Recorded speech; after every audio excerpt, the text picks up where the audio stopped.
Hello, hello! How's everybody doing? I've been really excited about this game. It was recommended to me by a friend, and I had already had it on my wish list. And it's on sale right now, so I figured what better time to try it. So, for those of you who know me personally, mystery is my favorite genre. So, I'm always on the lookout for mystery in a game. And I figured this would be a fantastic start to some mystery gaming. I am seeing a little bit of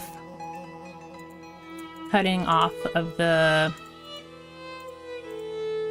game feed on the bottom, so I'm just gonna see if I can adjust that.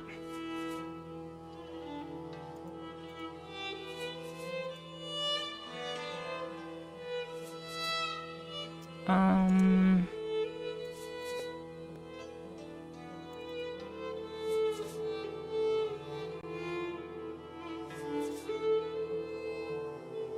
having trouble getting to it.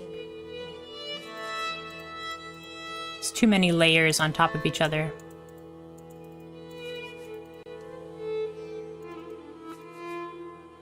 Here we go. Okay. Oh, that's not what we wanted. Technical difficulties.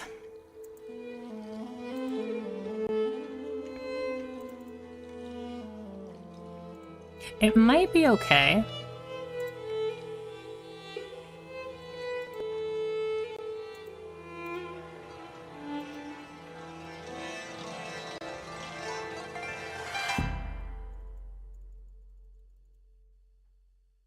Oh, maybe because it's locked? There we go. Okay. Now we've got it. So I just want to see if I can... Whoa! Careful, Teddy. Sometimes Teddy gets a little bit overexcited. He doesn't quite make it onto what he's climbing up.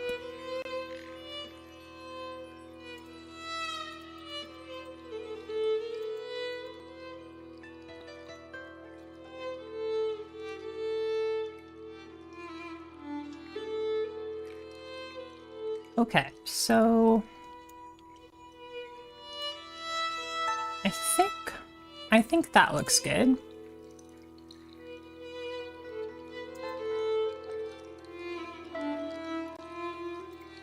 Yes, I think we're good. We no longer are cutting off the very bottom of the screen. My chat is not showing right now, so here we go. Now my chat is showing.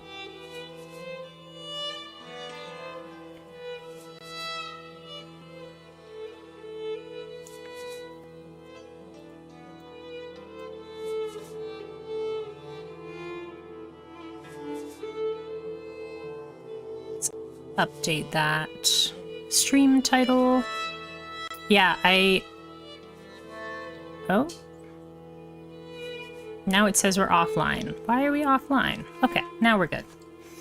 I immediately was attracted to this game by the art style, and yeah, let's see where we're at here. If I put this and this in a group,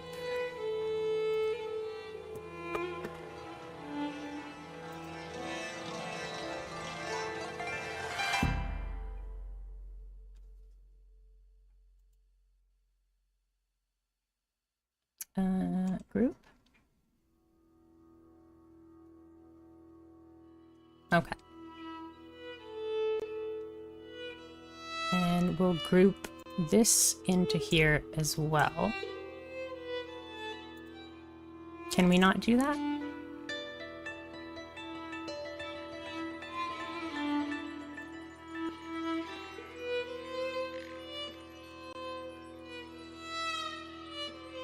So we'll do this, and then we'll do that. Boom. Okay, here we go. Easily read fonts. This game uses stylized fonts and writing effects that may be difficult for some readers. The Easy Read Fonts option improves legibility by disabling some fonts and writing effects.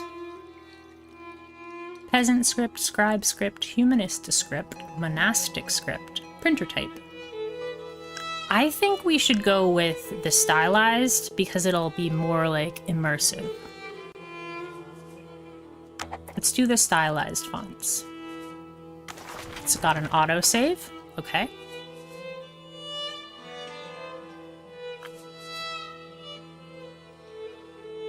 What's this? I have a rock. In principio erat verbum, et verbum erat apud Deum, et Deus erat verenium. I don't know Latin. Press the stone.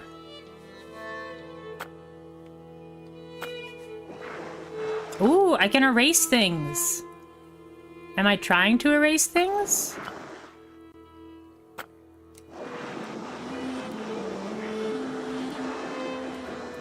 We should,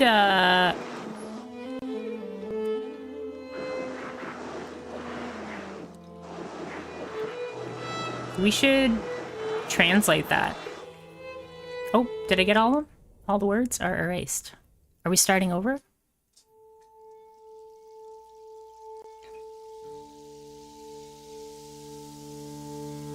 Oh, it's so pretty. Obsidian Entertainment! This is another thing that attracted me to this game. The art style, and it's done by Obsidian.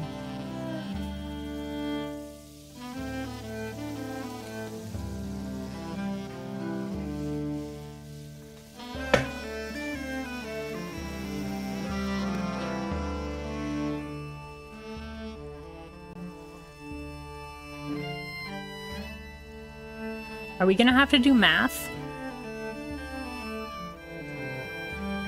And music?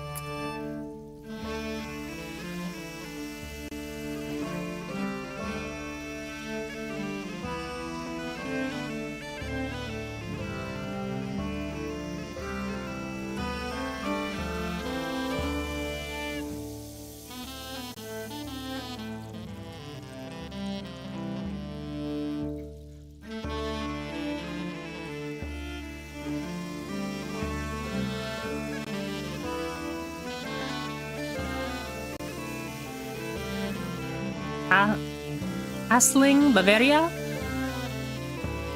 Holy Roman Empire? 1516. An artist sleeps. An artist's mind.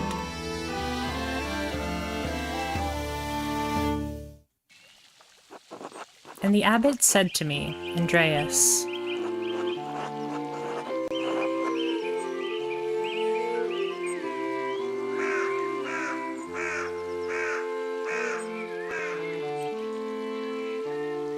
keep your conversations with brother Piero to a minimum. What's our glossary look like? Piero?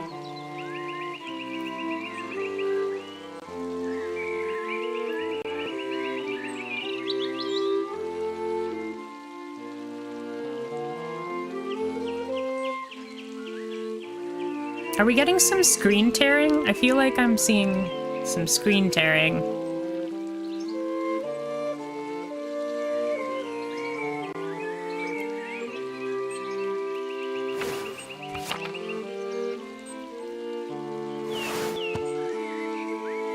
I don't think I have anything about Piero.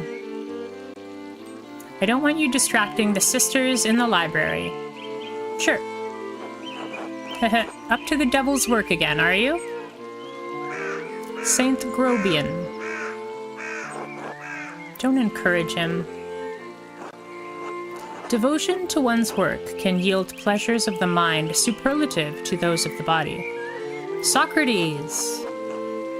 Either you need to spend time with more exciting lovers, or I need to learn how to work the Socrates way.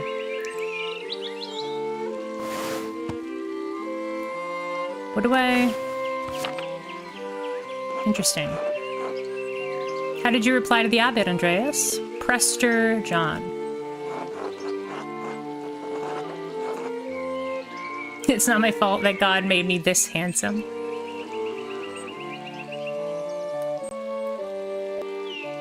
I ignored him, which is what the comment merited. That may be so, but it put you on his bad side. What does it matter? Father Gernot, or Gernot, needs Andreas to finish the Abbey's commissions. It has this glossary button, but I'm not sure what it does. That is true. And Andreas is simply under the abbot's employ, not a sworn brother of the Abbey. So these are the voices in the artist's head. Despite the abbot's ire, you must endure. Soon you will have finished both the abbot's work as well as your masterpiece. And then you will return to Nuremberg, where marriage and your new life as a master await you. Oh, it says something on the right. Nuremberg, free imperial city of the Holy Roman Empire, major trade city and city of arts, including printing.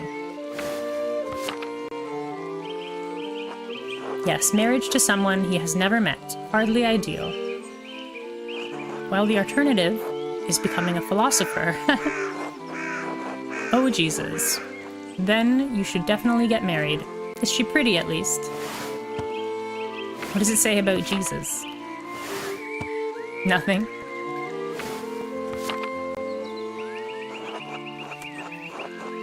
That's what my brother said in his letter, but maybe he's just trying to lift my spirits. The small portrait they sent was lovely, but we artists can be flatterers. Oh, who knows?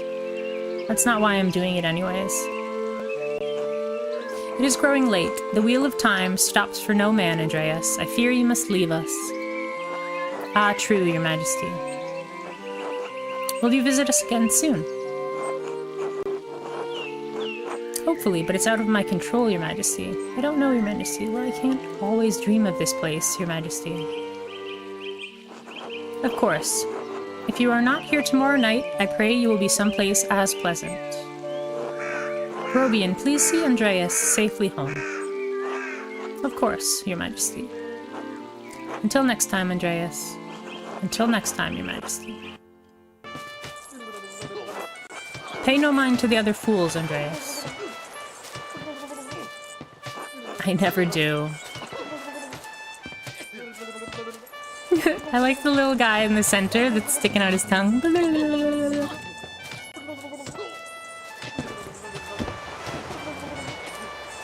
He stepped on his toe. Ow. At least I would if they'd stop stepping on my feet.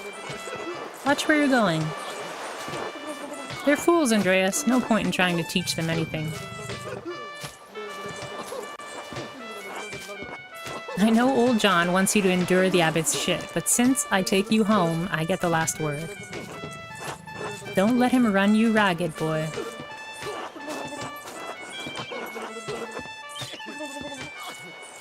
It will be fine. I don't want to cause any trouble. That's no way to think about it. You need to stand up for yourself. Ow. Yeah. Would you please... I can glossary the word please.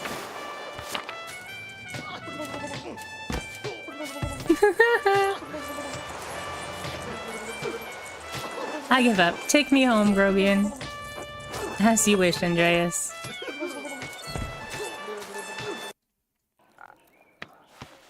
Oh, cute. Good morning, Ursula. Under. Aw, she's so cute. Time to get up. The Baron, April 1518. A few more pages, back to the Abbey.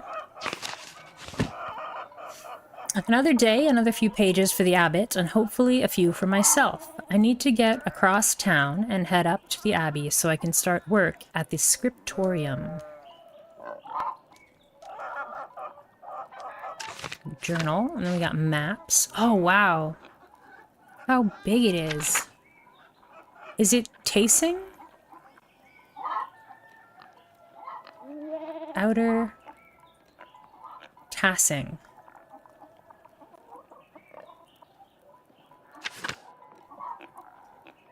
Is it SS?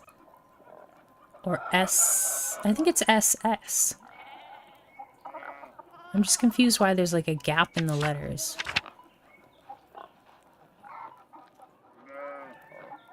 Tassing. Yes, Greater Tassing. Alright, I see it on the map there. People.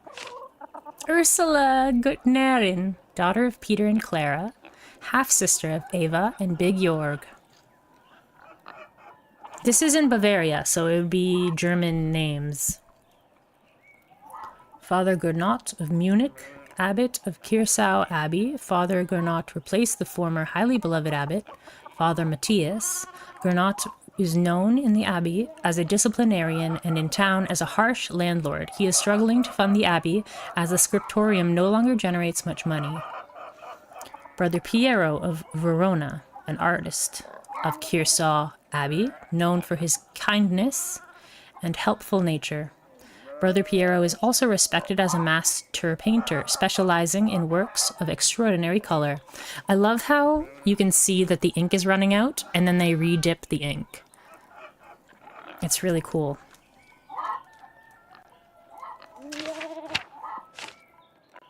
Nuremberg, free imperial city. Ex Libris, Andreas Mahler, Nuremberg. Cool.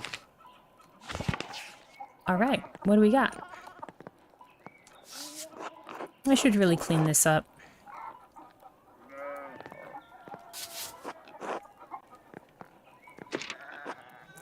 The Picatrix Queue of Solomon, the Heptameron, Prior Ferenc. The Picatrix Key of Solomon, the Heptameron, Prior Ferenc keeps giving me all of these books to read. Does it show up as Prior Ferenc? Does he show up? Ferenc. Oh, it just shows what he looks like. Okay, that's a good way to keep things straight. Go to bed? I'm not tired yet. Perhaps after Compline monastic hour corresponding to 8 p.m., one of the little hours of prayer. The monks and nuns retire to their dormitories shortly afterward. Gertner House. Ursula. Hi, Ursula. Andrea. She's so cute. Andrea.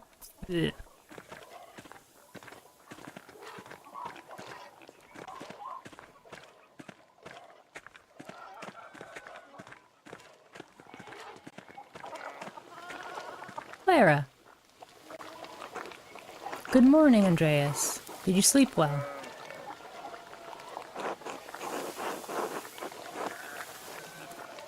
Quite well, actually, thank you. I'm so glad to hear it.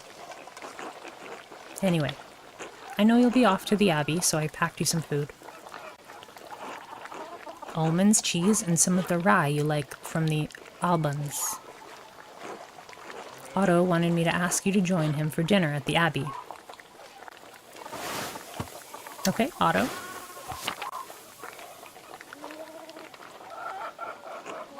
Otto stopped by? Yes, around dawn.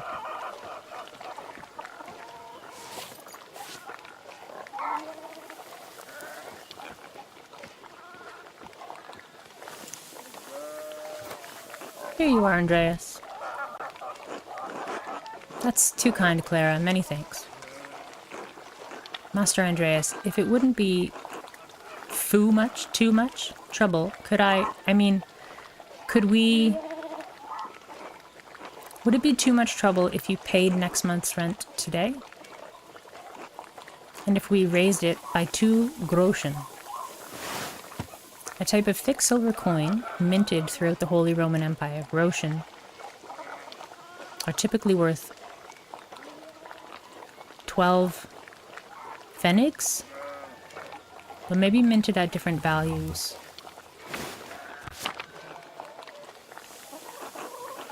I hate to ask, but we're behind on our taxes to the Abbey, 2 months behind. Peter's losing his hair over it, even more than usual, I mean. Peter's Clara's husband, yeah.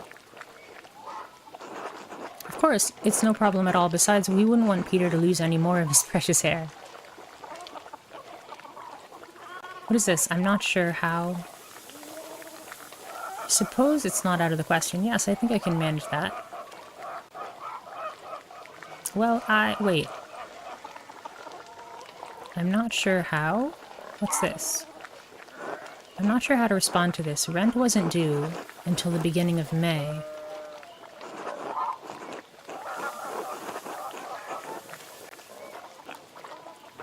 Be generous, Andreas. You can spare the money and it will ease their burden. You must take the consequences of inaction into account.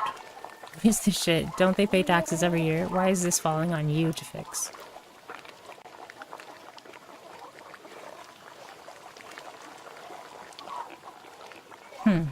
Be generous, Andreas. On the other hand, she might think she can keep asking me for advances on rent.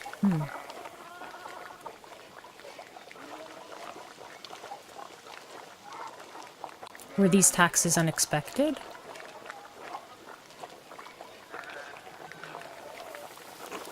Peter says our taxes didn't go up for years, but ever since we've been married, it's just gone up and up. Odd. It used to be that if we didn't have the money, we could make payment in kind with some of our crops.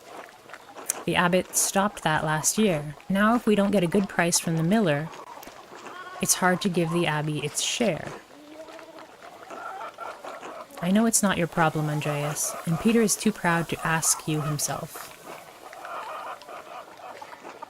Can you find it in your heart to help us out?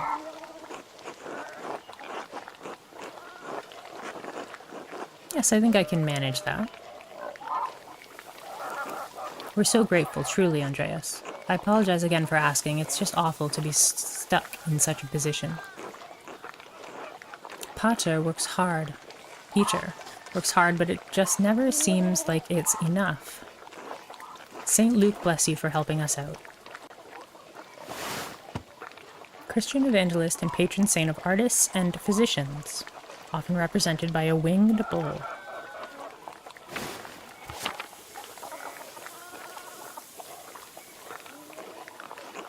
Speaking of St. Luke, how is your masterpiece coming along? It's been 2 months now, hasn't it? Slowly, I'm afraid. Most of my days are spent doing work for the Abbey. It's only during the divine office that Prior Ferenc allows me to work on my masterpiece. Divine office. The prayer times observed by all Christian monastic orders. Monks and nuns pray together 7 times a day and once at night, as dictated by the rule of Saint Benedict.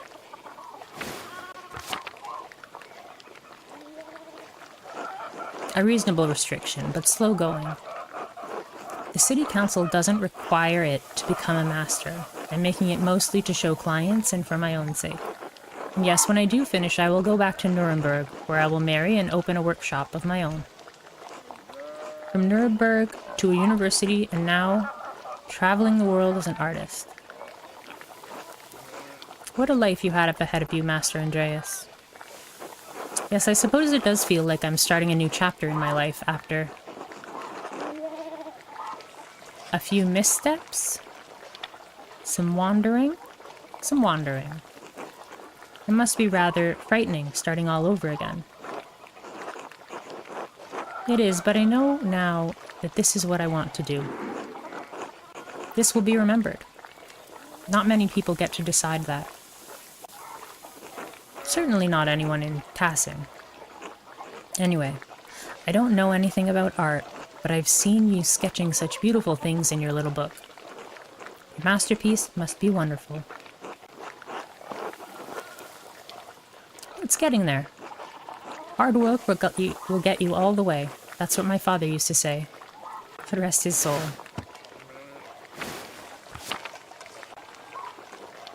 Now I have to get back to my own work. Have a good day at the Abbey, Andreas, and we'll see you after Vespers for supper. Monastic hour at dusk. One of the major prayer hours. It is followed by supper. Not tonight, but thank you. Klaus Drucker invited me over for supper. Of course. Please say hello to the Druckers for us. Of course. Until later, Claire. Ava. Hello, Andreas.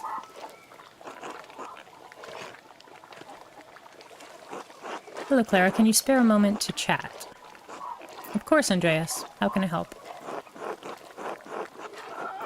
You said you were behind on taxes to the Abbey. Exactly how much are you short? Oh, well, about 200 guldens worth. I don't know what's important, so I'm just gonna, like, write things down. Right now, my initial thing is that Peter is probably, like, taking the money. So they're 200... Peter and Clara, 200 guldens short.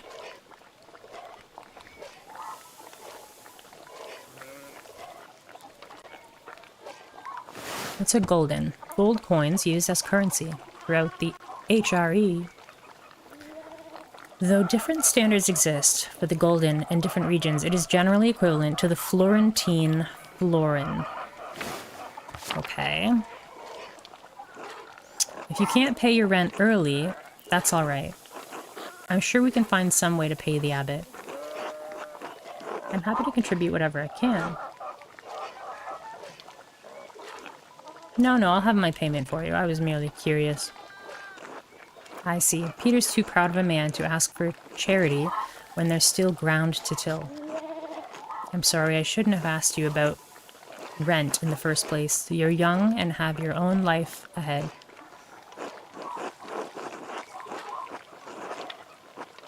And I can do without more than your family. Bless you, Andreas. Don't mention this to Peter, all right? He would hate to know I told you about our troubles.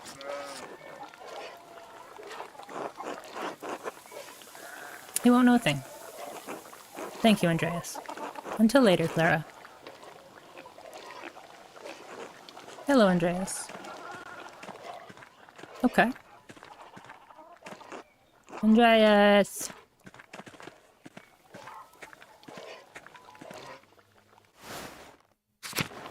Gardner Farm. There's Peter. Oh my goodness. Ill Peter. Wait, there's Ill Peter and regular Peter? And then there's just a dude?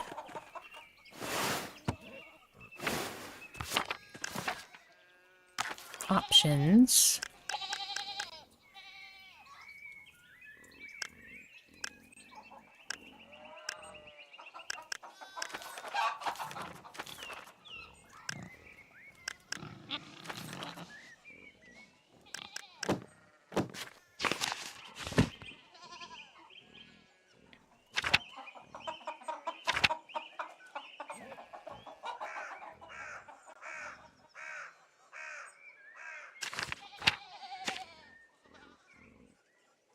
The elderly father of Peter Gardner. Ill Peter is perpetually on death's door, but continues to work the field in spite of it. He is the oldest man in town.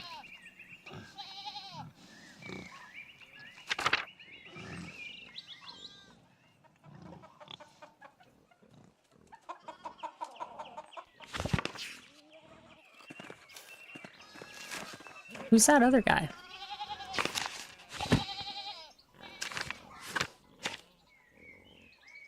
Oh, that's Big Jorg.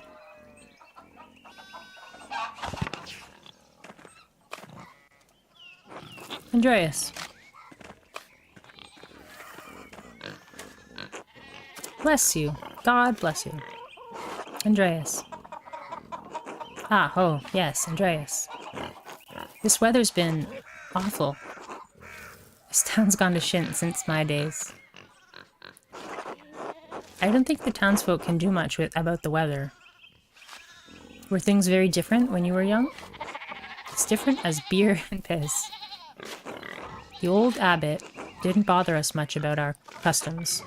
He didn't mind if we left a little offering to Perchta to keep the skies clear. The weather's fair. Pagan goddess of the Alps, associated with animals and spinning wool. She is still invoked by some Christians in Austria, Switzerland, Bavaria, and Swabia.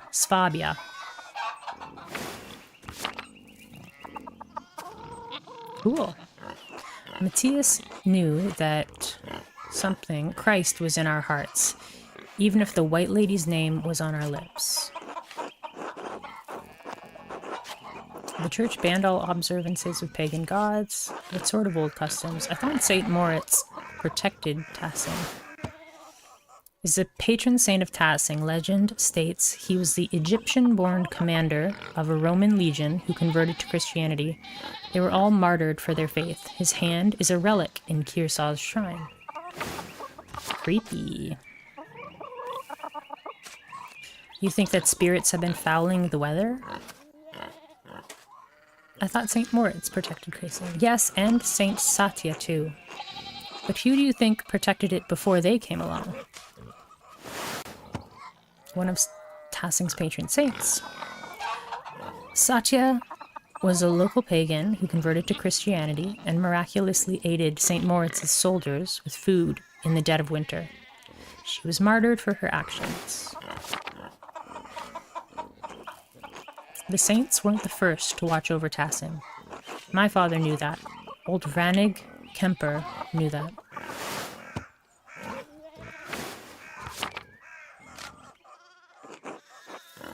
Bastard abbot may not like it, but some of us keep the traditions alive.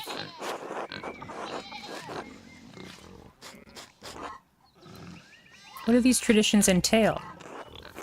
When you get up in the night, take a piss, go around the right side of the house, and never go back the same way. That way the witches don't steal your soul. Oh, how interesting. Cough, cough. That's interesting. Right side of the house.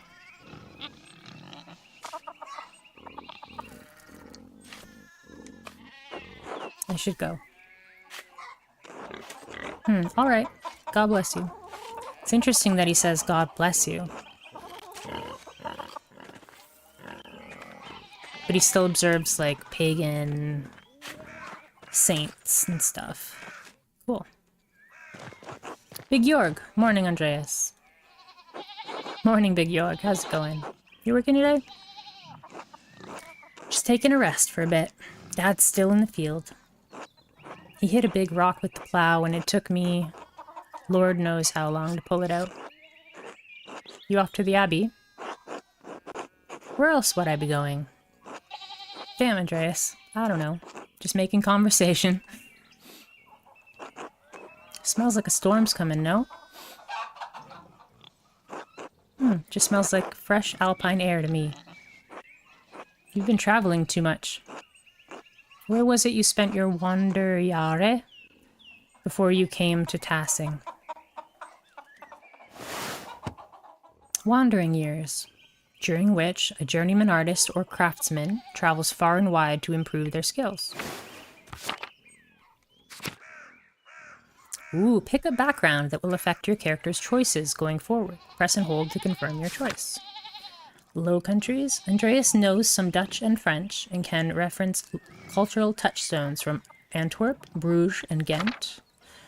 Andreas knows Italian, a little Greek, and can reference cultural touchstones from Florence, Venice, and Milan. Basel knows some Italian and French and can reference cultural touchstones from Basel and nearby Bern, Zurich, and Freiburg. I think Switzerland. think we'll do Switzerland. We'll do Basel. Basel. Over in Switzerland, Basel mostly. Swiss air must be different then. Spend enough time in these mountains, and you'll be able to smell a storm coming. How long will that take? 10, 15 years? I don't think I have that long, Big York. What did you spend all that time in Switzerland doing anyway? Oh, it tells you, anything associated with your background. Other than art, I mean. Pick a background. Okay, a hedonist. Seeks out pleasure wherever he goes. Lives to work and dedicates all of his time to his art. Andreas spends all of his non-working free time finding and reading as many books as he possibly can. A rapscallion. He has a penchant for getting involved in petty schemes, pranks, minor crimes, and fistfights. Businessman, devotes much of his time to self-promotion, optimizing business expenses, making investments, and balancing his books. I think bookworm. Reading mostly, and talking about books. I couldn't get enough of it. Basel and bookworm. I wonder if this changes the story. Basel is a tremendous center for woodcut artists and printers. And the books they produce are treasures, every one. I didn't realize that books meant that much to you. I've seen Father Thomas's Bible and a few other books. I haven't had much use for reading, though.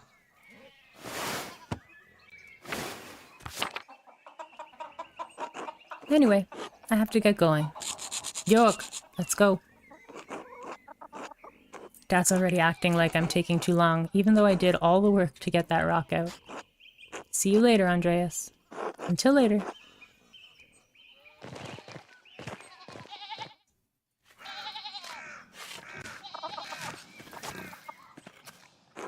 Hey, Andreas. You say hello to the girls today. Ava and Clara? No, I mean the chickens. Peter, James, and John.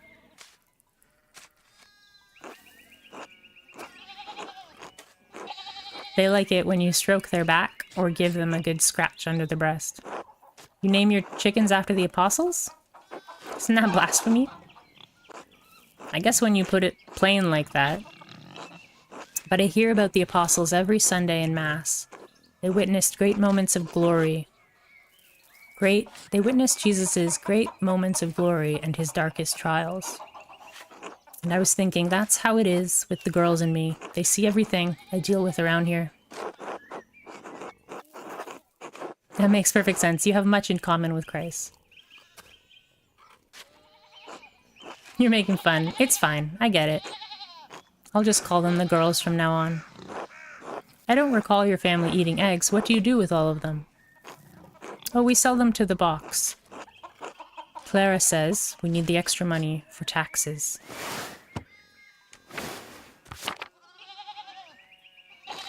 Anyway, I should get back to it. Until later, Andreas.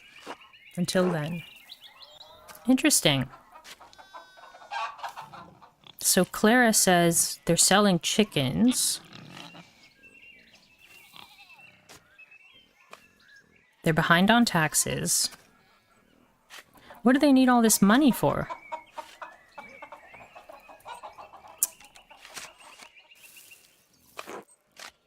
I feel like Peter's like spending money doing something he shouldn't do. But that's just my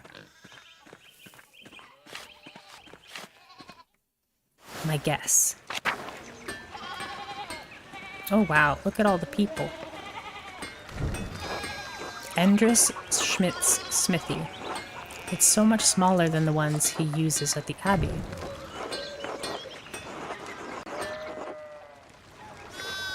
Oh, Andreas, good timing. Do you have a moment to lend me a hand? Of course. Wonderful. I've got too many irons in the fire. Or rather, horseshoes. I miscounted how many I put in. Now need a hand, else they'll overheat and I won't be able to work the metal. Here, take the shoe in the tongs. Put the hot part of the shoe on the anvil, and I'll hit it with the hammer.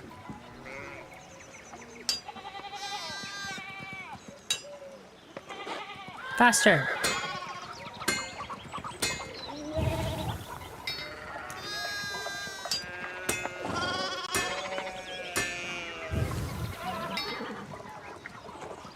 Good, good. Next one.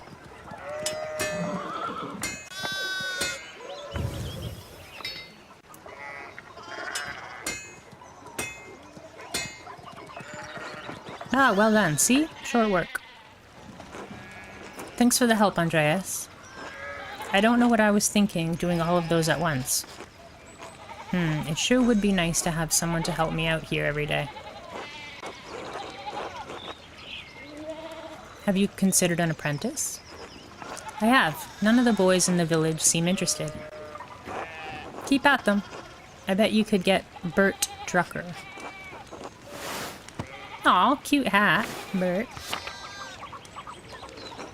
Ha, Klaus would have my head if I tried. Who's Klaus? Okay. Anyway, I don't want to take up any more of your time. I'll see you and Otto up by the Abbey guest house for dinner. Until then. Hello, Andreas.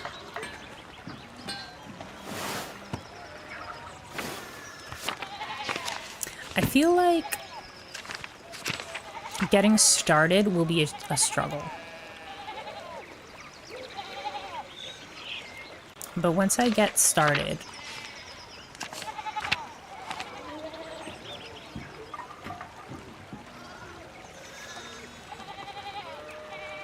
outer tassing, here saw Abbey.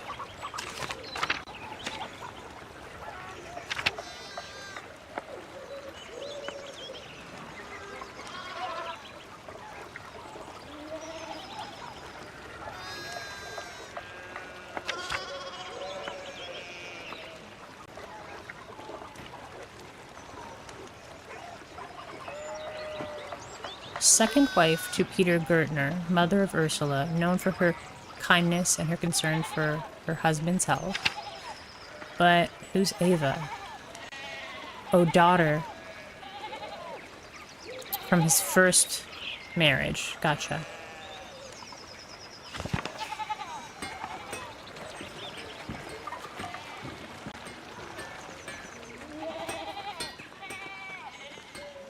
Uh-oh, there's some sort of something.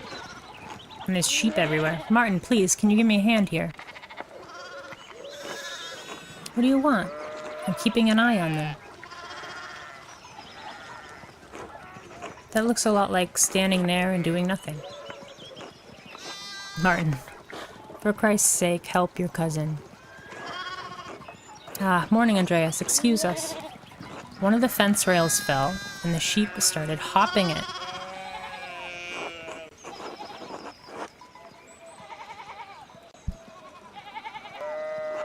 Should I offer to help?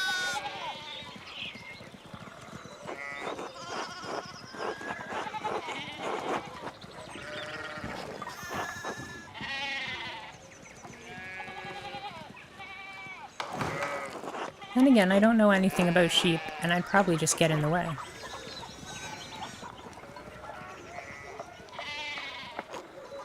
Have you ever handled sheep before? Well, no. Then no, but thank you. Christian of you to offer. Oh, look, there's something going on up at Steinauer's place.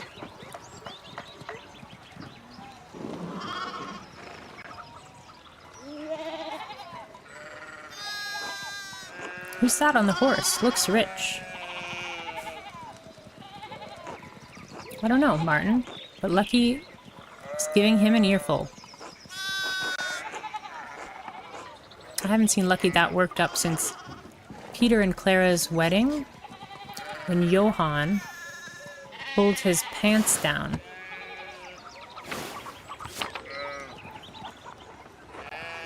Knocked 2 of my man's teeth out. You don't want to feel the strength behind a stonemason's anger. Do you think he's a noble? He looks really rich. Damn it, Martin. Stay out of trouble for once. What, Aunt Hetty? Behave yourself. Don't we have enough to deal with right now? Andreas, if you wouldn't mind moving your skinny little body up the road. We need to get these sheep under control. Of course. See you later. Why does it have an X? Don't work too hard. Help your aunt and cousin, alright? This will be remembered. Don't work too hard, Martin.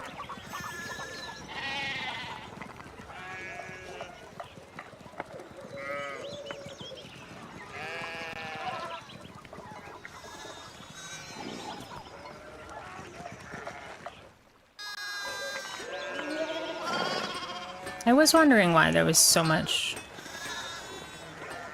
sheep around.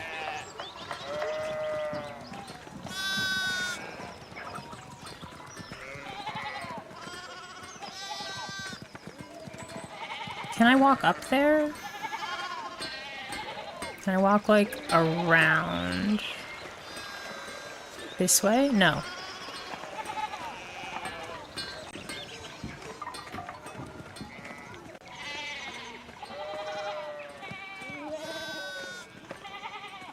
I can't go south.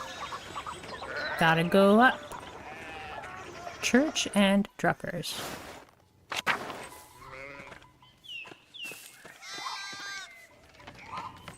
Whoa! Right, he's the printing press guy. Morning, Andreas. How's it going? Morning, Klaus. Another day at the Abbey, another few hours to work on my masterpiece. Good to hear. You still coming by for supper tonight? Marie and Bert would love to see you.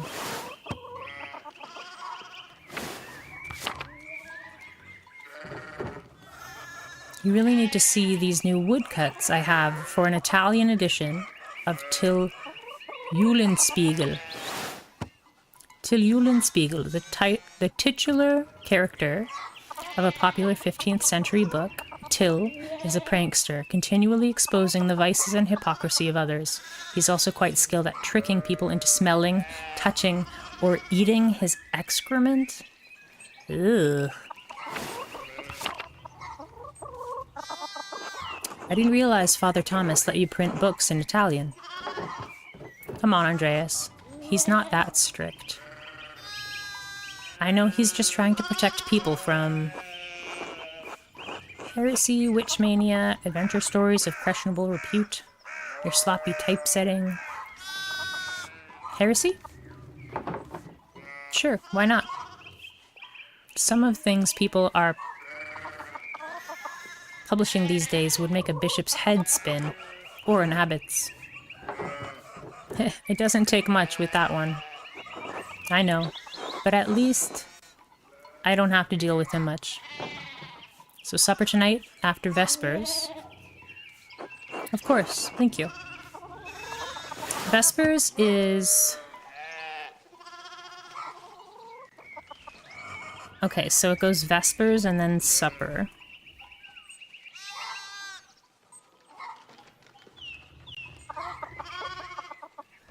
And there's also dinner, which I don't know when dinner is.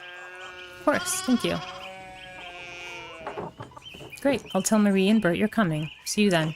See you later. Drucker house. Klaus. Morning, Andreas. It's locked.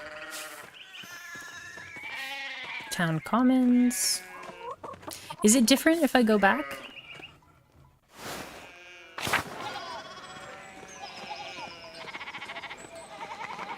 No.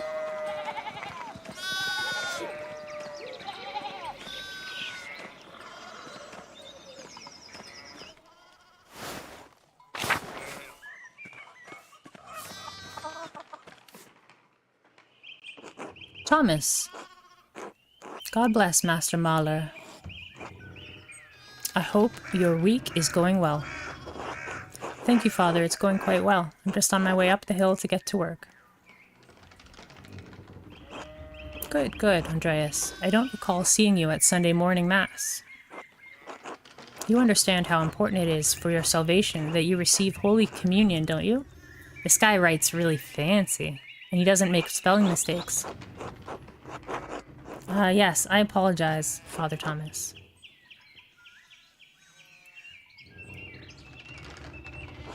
I just stayed up too late on Saturday. I don't want to get into an argument with him about this.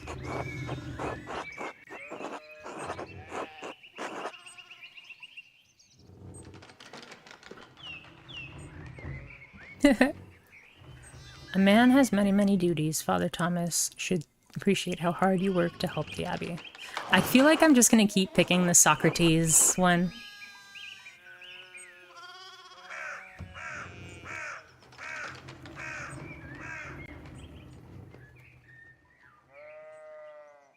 I'll just sigh. How about that? Andreas, do you think I like saying these silly things to people to get them to come to church? Oh, he made a spelling mistake. Oh my, what a blessed day to receive such an illustrious visitor. Master Mahler, this is Lorenz, Baron of Rothvogel, a great lord from the countryside near Worms? Worms. Prosperous imperial free city in the western part of the empire. Located on the Rhine, Worms has been the site of many imperial diets.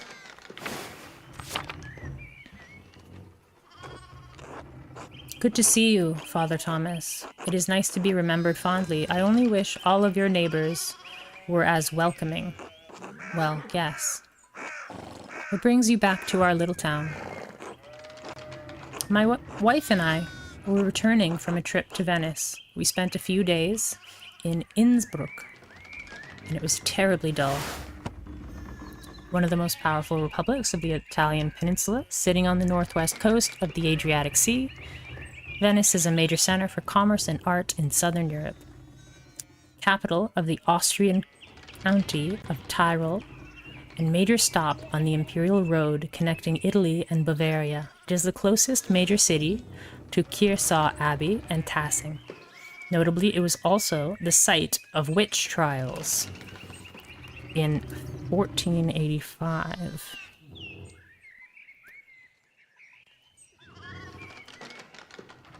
Okay, I'm just gonna write that down because I think we're in 1516 right now. So about 30 years ago.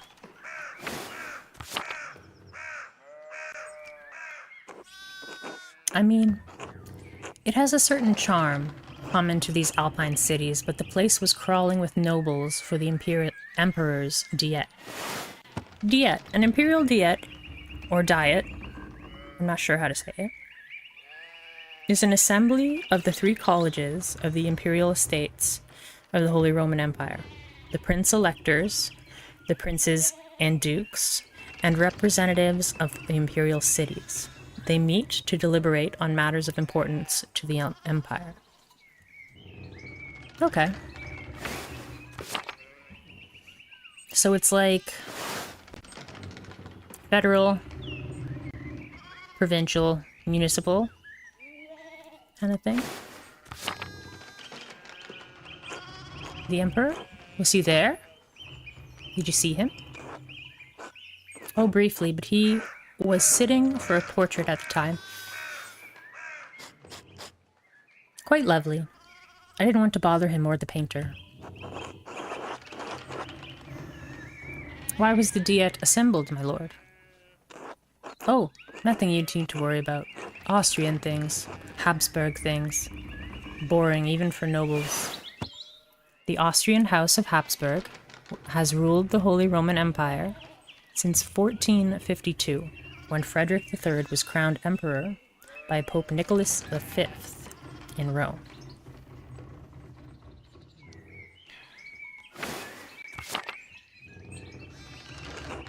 Anyway, my wife wanted to stay a bit longer in Innsbruck, and I decided to ride ahead to make a visit to Kearsarge. I heard Father Matthias died shortly after my last visit, of course. Abbot of Kearsau before Father Gernot. Widely respected by the monks and nuns, as well as the people of Tassing, known for his kindness and his love of books. A great loss for the abbey and for us all. Indeed, by good fortune, I recently came across a copy of the Historia Cassiae he was reading during my last visit. An account of the early history of Tassing. Kearsau's previous abbot, Father Matthias, had a copy. Baron Rothvogel brought another to the abbey as a gift.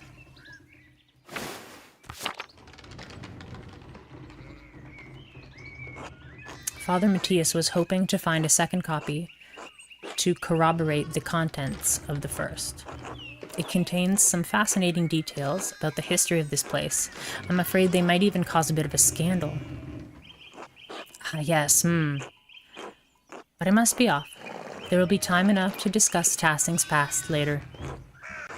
I commissioned a manuscript from the abbey through Father Gernot, and I have come to check on its progress. Oh, my lord, if you have come to see your manuscript, you should speak with young Master Mahler here.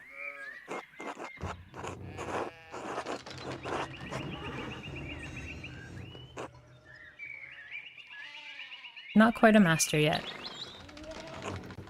Andreas is a journeyman artist from Nuremberg. For the next few months, he's also helping in the abbey's scriptorium, a room for writing, illustrating, and illuminating manuscripts. Though typically associated with monasteries, they have disappeared from almost all abbeys by the 16th century. A Nuremberger artist working in an abbey scriptorium in 1518. Let me adjust that. Oh, we should talk, Andreas. I must know the story.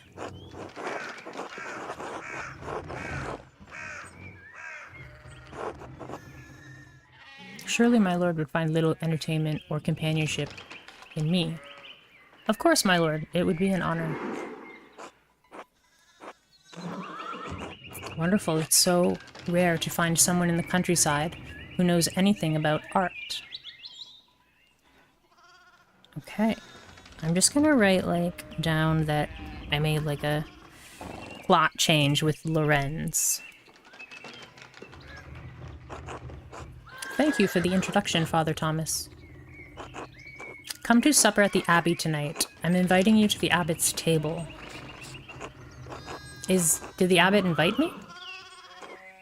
Oh, don't worry about it, Father. Just show up after Vespers. What is he going to do, refuse us? Excellent. We will see you then. Miklaus, I'm dismounting. Run ahead of us and take the horses to the abbey's guest house. I'd like to take my time talking with Master Mahler. I'll meet you there. At once, my lord.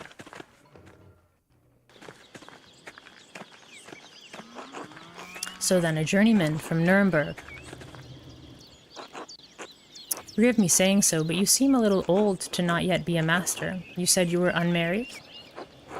No, I'm not married, but in truth I came to my vocation later than my father and brothers. I was in university for a number of years at Erfurt. Erfurt is one of the most populous cities in the empire and is located near its heart. It has been home to a respected university since 1379 and is a center for humanist thought. Erfurt, wonderful. The same university as Martin Luther. Have you read his works? Tremendous mind. Martin Luther, priest and professor of theology at the University of Wittenberg.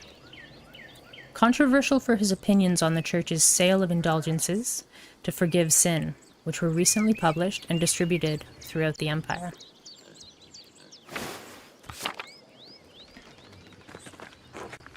He says things about the church that should have been said years ago. Might get him into trouble, but he's a brave, brilliant man. Wait, you may have even met him. Did you? You must tell me. Ah, no, he was a few years ahead of me. Still, his ideas do seem fascinating. I agree wholeheartedly. I simply must meet him if I get the chance. I wonder if the good brothers of the Abbey have heard of him. Perhaps they have even read his list of 95 theses against the Church. A list of propositions against the Church's practice of selling indulgences for the remission of sin. It was written in 1517 by Martin Luther. Okay, so just the year before this game. 1517 is the 95 Theses.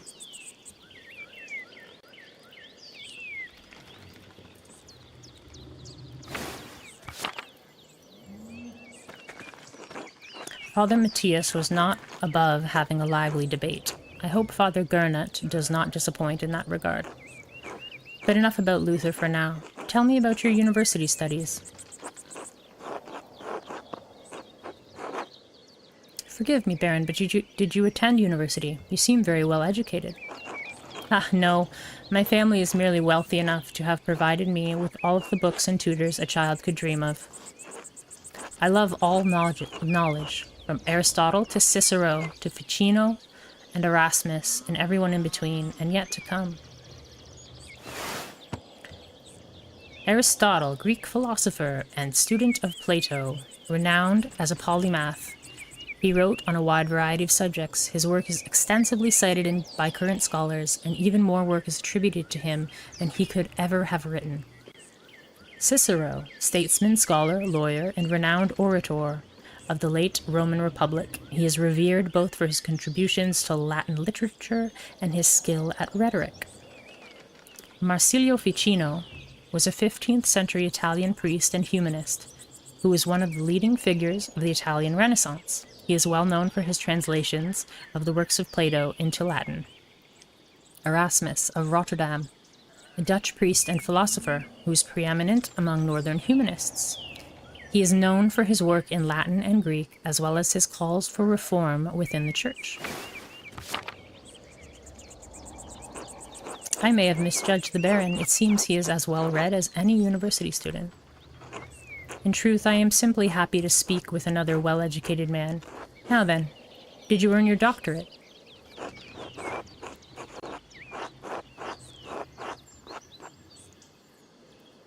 Did I... What happened? It erased it and then made it easier to read? I know, I didn't. Only a master's degree. I started working toward a doctorate, but didn't finish. Oh, that's a shame. Well, what was your area of study? Maybe we see them, or maybe they have kind of dropped their, like, noble pretense, and now they're speaking just, like, casually to us. That's a shame. Well, what was your area of study? Nice. Pick a background. Okay, theology. He has a strong understanding of Catholic theology, biblical knowledge, canon law, heresies, and similar subjects. Andreas knows the basics of the fractured systems of law that govern the various states of the Holy Roman Empire. Andreas is familiar with the basics of human biology, medicine, and illness. We're definitely going to go with medicine. All things medical, studying the latest and greatest texts coming out of Italy. Ah, yes, the Italians continue to innovate in that area. Extraordinary, really.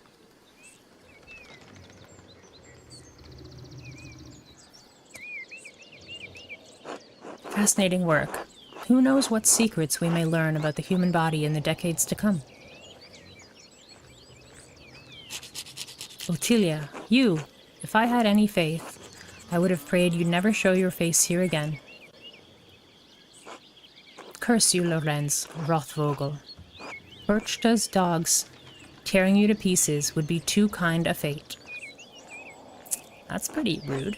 These rustic communities display a shocking lack of hospitality, don't you think? What was that about? Who knows, by the time I finish guessing, the old crone will probably be dead. Well, what of your early time in university? Every student must study the trivium and quadrivium, yes?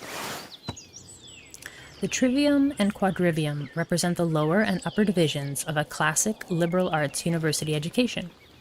Latin, grammar, logic, and rhetoric form the trivium. Arithmetic, geometry, music, and astronomy form the quadrivium. Cool.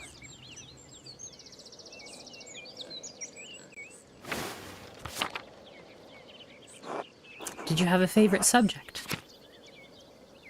A Latinist.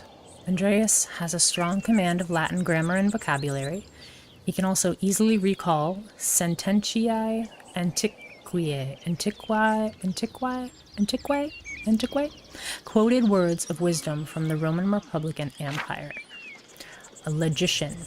Andreas instinctively thinks through the implications of information as he receives it, is adept at spatial analysis, and can easily perform complicated calculations in his head. An orator. Andreas excelled at rhetoric in university. He is a skilled teacher, persuader, and public speaker. An occultist. Andreas knows a soul-endangering amount of theoretical and practical knowledge on alchemy, astrology, theurgy, necromancy, and various magical rites and ceremonies. Andreas knows a great deal about the constellations, heavenly bodies, and their movement. He is also familiar with various plants and animals from study and personal experience. I think we learn about the birds, the stars, and the bees. I loved studying the natural world, my lord, both the heavens above and the wild spaces around us.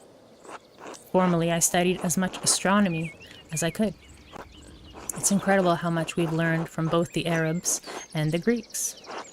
True, but even now we can continue to discover more about what we can see within the celestial sphere. What began as pagan myths to explain our place in the world may help us understand our place in the heavens. And this may seem foolish, but I spent a lot of time in the wilderness learning about plants and animals. Really? Did the libraries of Erfurt not have enough herbals to satisfy your curiosity? I don't mean to malign our most august Greek and Roman authors, but De Materia Medica was written before the coming of Christ.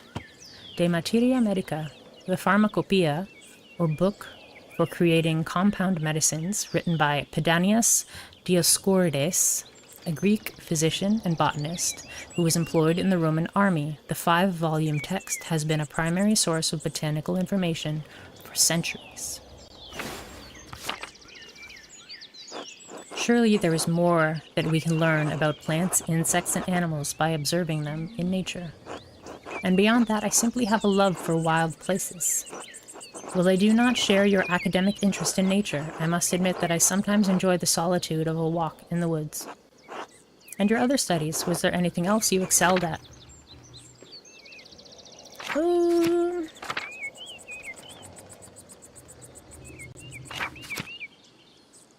I do love alchemy.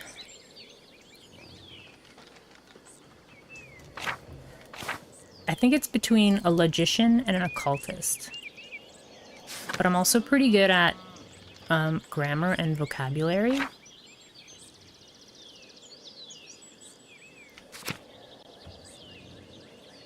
I think we'll go with Latinist. I focused on Latin.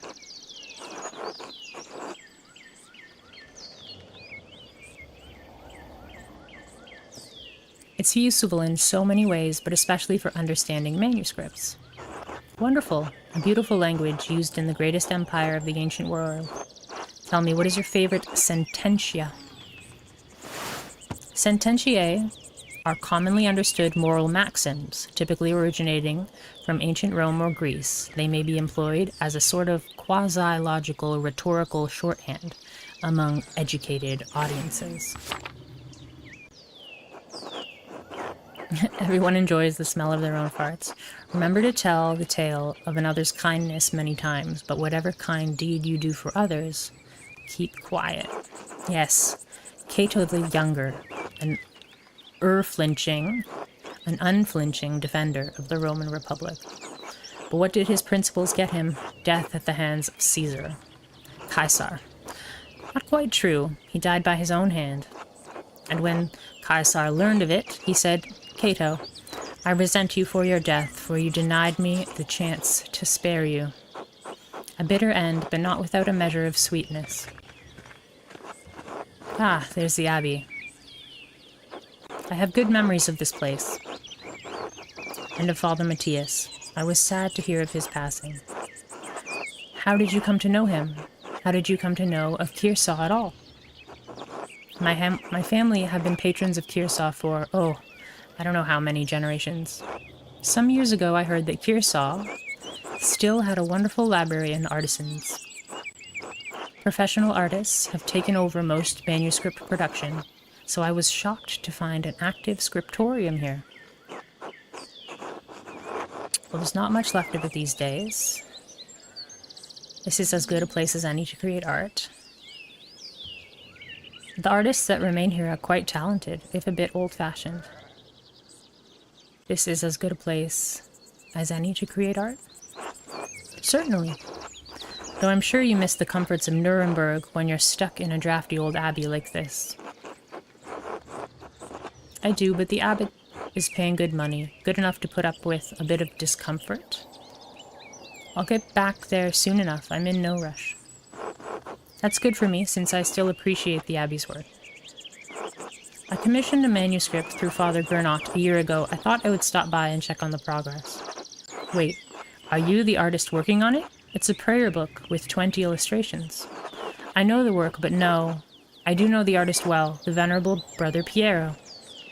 How venerable? He still has his wits and his skills, if that's what concerns you. Brother Piero is an incredible talent with color. Then I very much look forward to seeing it.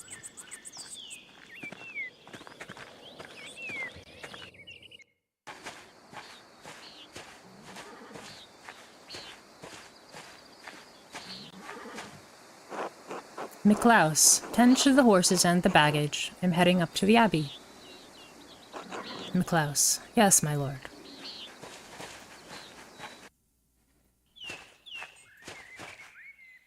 Well, let's not keep the abbot waiting any longer.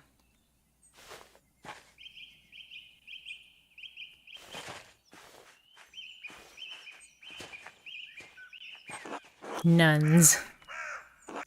Quite unusual for a Benedictine house to have monks and nuns, even if they are separated.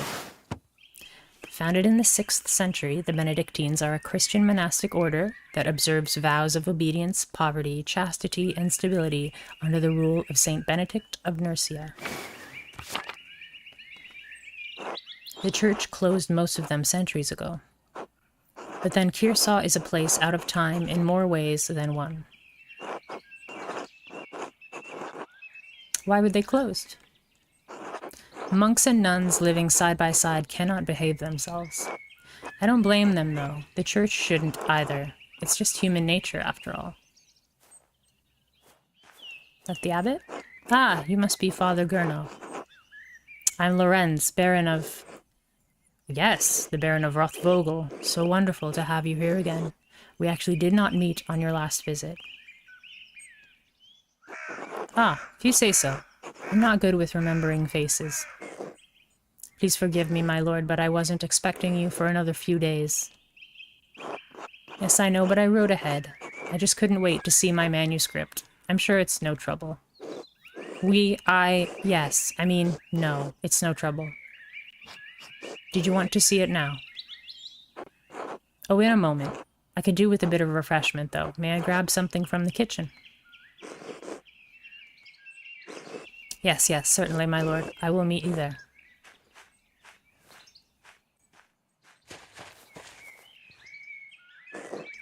Andreas, I don't know what you were doing with the Baron, but I need you in the scriptorium, now.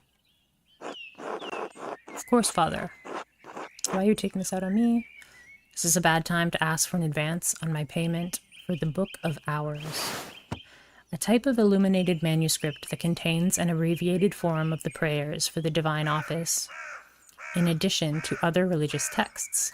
Most are relatively plain, but wealthy patrons often commission lavish examples with elaborate illustrations.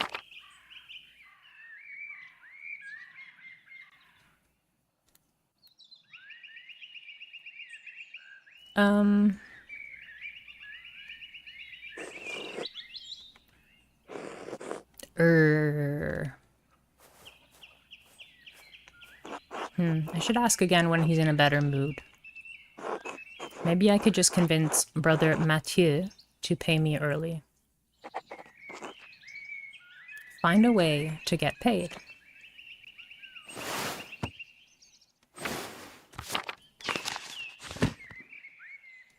Okay, so there's a lower abbey,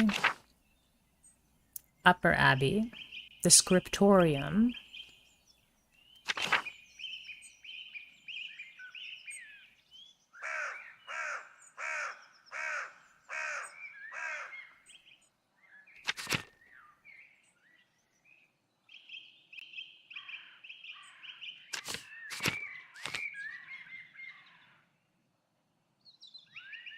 Father Gernot might be receptive to a negotiation for the funds. I'll need to approach the subject carefully and make it worth his while.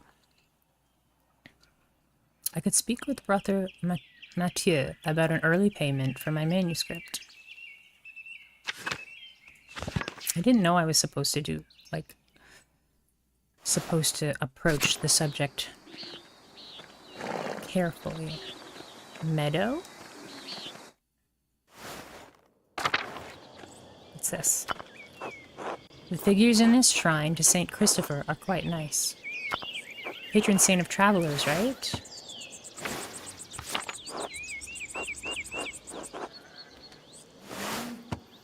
One of the 14 holy helpers, Saint Christopher is invoked as protection against the plague and to safeguard travelers. He is often pictured as a large man with a staff carrying the child Jesus on his back across a swollen river. Irises. Beautiful.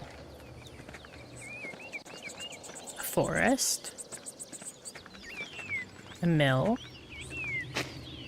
Snowdrops, one of the only flowers that can bloom this early in spring at this altitude. A shrine to Saint Moritz. The statue looks ancient. Which one's the patrons? Oh, yes, okay. Ah, Columbine. Looks like it's coming in early. Ooh, maybe I know that because I have, like, an interest in the natural world. Thomas. Be with you. God be with you, Andreas.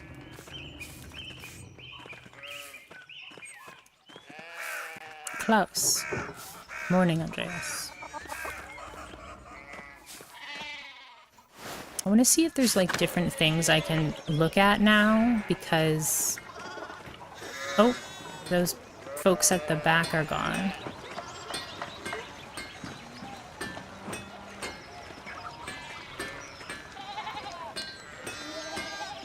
I'm still just, like, getting the lay of the land. But it's pretty interesting. I love the,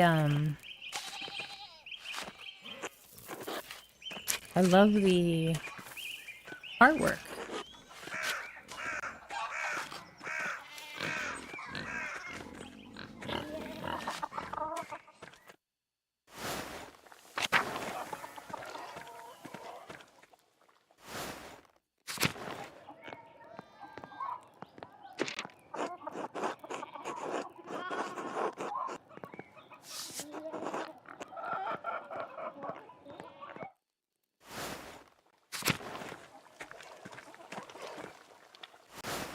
The history of it seems pretty accurate.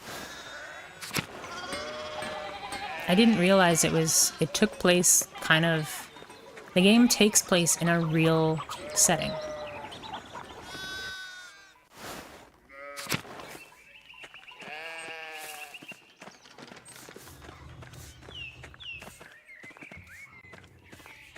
To the meadow, to the forest. Most of this felling is for the abbey's renovations and firewood. The town can only gather sticks. Smokey's home. The meadow. Shrine of Saint Satya. Waterfall.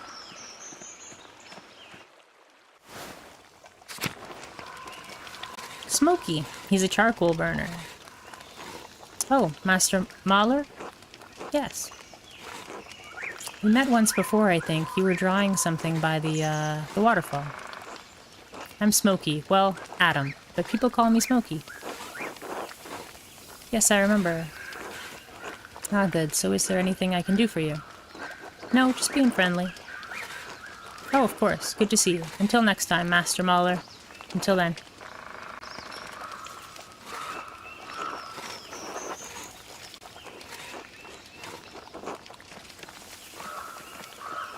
Václav. Oh, hello. Hello, you're not a local, are you? No, I'm staying in Tassing, only briefly. Why stay out here in the forest? People don't much like Romani. Most folk despise anything that's different. I like staying on the edge of town. I search to find whatever is different. It's the differences in an artist's style that makes their work unique. Different is merely different, not better or worse.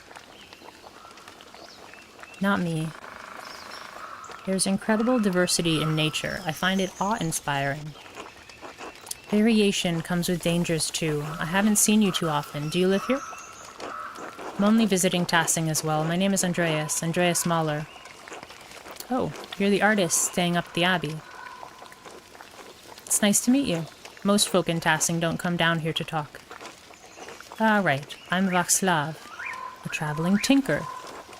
I travel from place to place, sharpen knives, mend small things that need mending, that sort of thing. What brought you to Tassing? Well, I actually came to visit Kearsaw's library.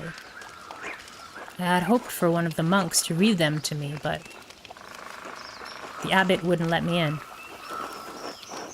No one's allowed inside the library except the sisters. Father Gernot is a grumpy old man.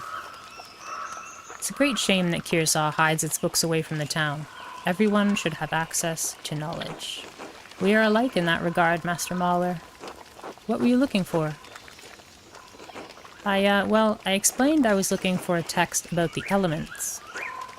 If they're primordial, as Aristotle says, then God didn't create them. They exist with him since the dawn of time. But Genesis clearly says the Lord created the heavens and the earth. That's a fascinating idea. Not only that, but it explains the presence of the angels and demons before the creation of the world. Of the 5 elements, angels are fire and air, and demons water and earth. And the world was ether before the Lord formed it. That's why Satan appeared as a snake to Eve. Snakes can only dwell in deep caves and pools.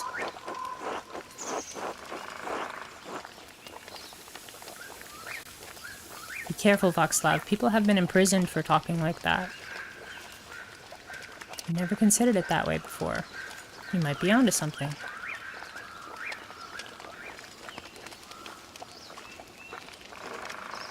I did not expect such open dialogue with you, Master Mahler. Few men with your stature would entertain such ideas with someone like me. Anyway, I should get back to work. Until later, Václav. Hey, Master Mahler.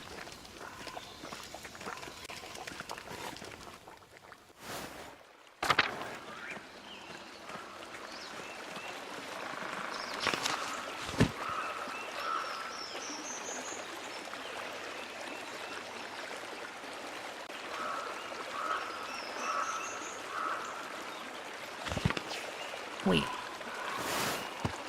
I just want to look at that again. The Shrine of Saint Satya. The waterfall. Let's go to the shrine first. Satya. A carving of Saint Satya. It looks quite old.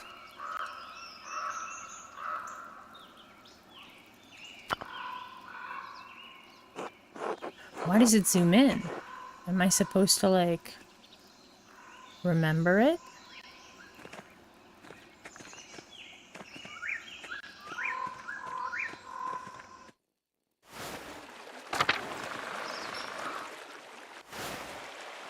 I'm just enjoying, like, learning about this world. Rotten and full of bugs. No wonder Otto hasn't split it up. Otto! Good to see you, Andreas. The waterfall must slow down from the snowmelt. Must flow down from the snowmelt in the mountains. Forage for mushrooms once I have some free time.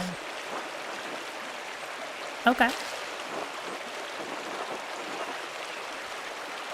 So we'll make a note of that. Waterfall.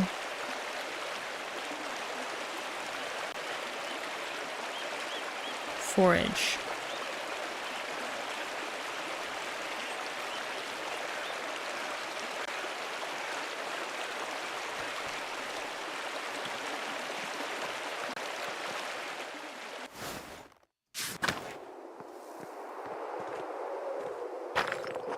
Tassing's old salt mine, how the town made money before the Imperial Road opened up. Also called the Via Imperii. Imperi? The Imperial Road links Venice in the south with Stettin on the Baltic Sea in the north. It passes through Verona, Innsbruck, Nuremberg, and many other cities along the way. It also brings thousands of travelers to Tassing and Kearsau every year. It would be Kearsau, I believe. Kearsau. I should say it correctly. Kearsau.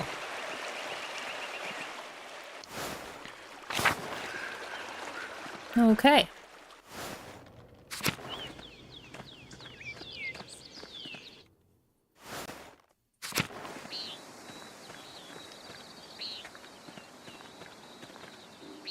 Guest house.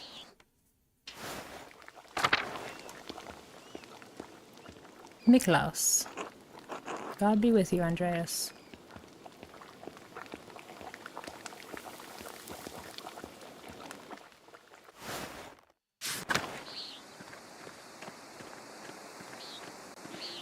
Abbot house.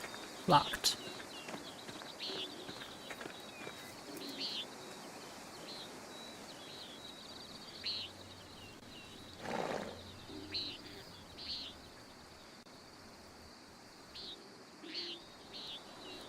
And there's also the lock on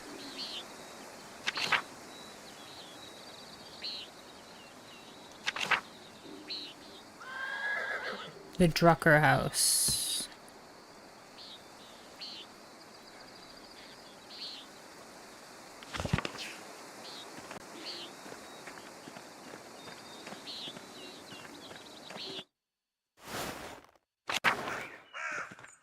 I love the, like, setting. Like, it's just listening to the birds and everything. It's great.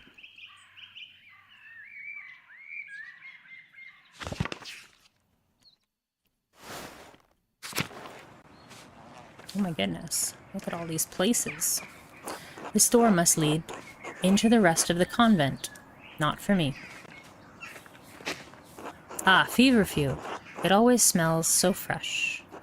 Sister Gertrude is wise to have some in the garden. Aw, Gertrude. She looks friendly. Prioress's house.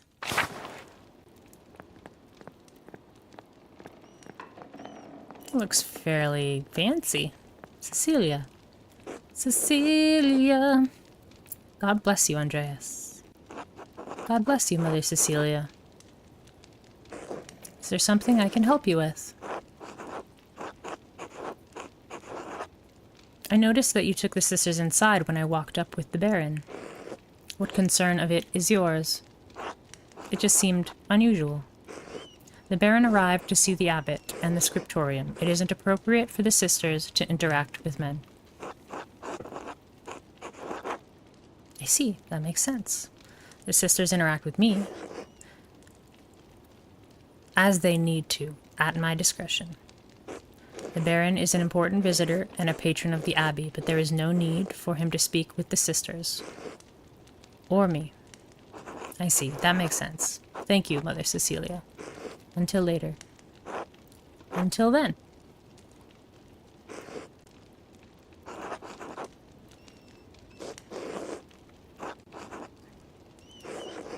Okay. Oops.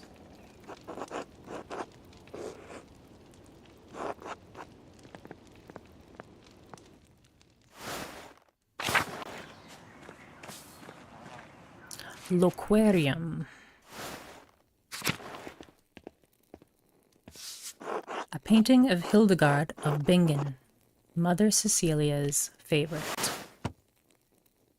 Was a Benedictine abbess, visionary, mystic, and prolific writer on a variety of subjects from theology to musical composition to medicine.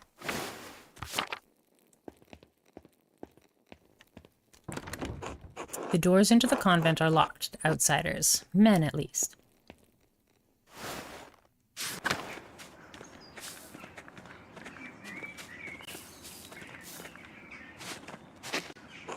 Tassing is lucky to have so much woundwort naturally growing. I had to buy it back in Nuremberg. Matilda. God bless you, Master Mahler. Master Matilda, how are you doing? Or Mother Matilda. Mother Cecilia doesn't like us talking to men unless necessary to perform our work. Ah, forgive me, sorry to bother you. Thank you, Master Mahler.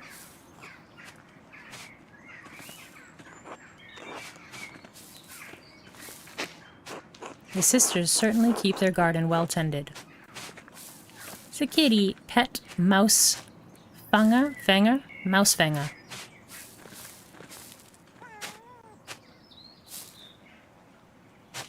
Mouse finger. Oh, cutie. Looks like Rosie. Sister Gertrude dries and stores all of her herbs here.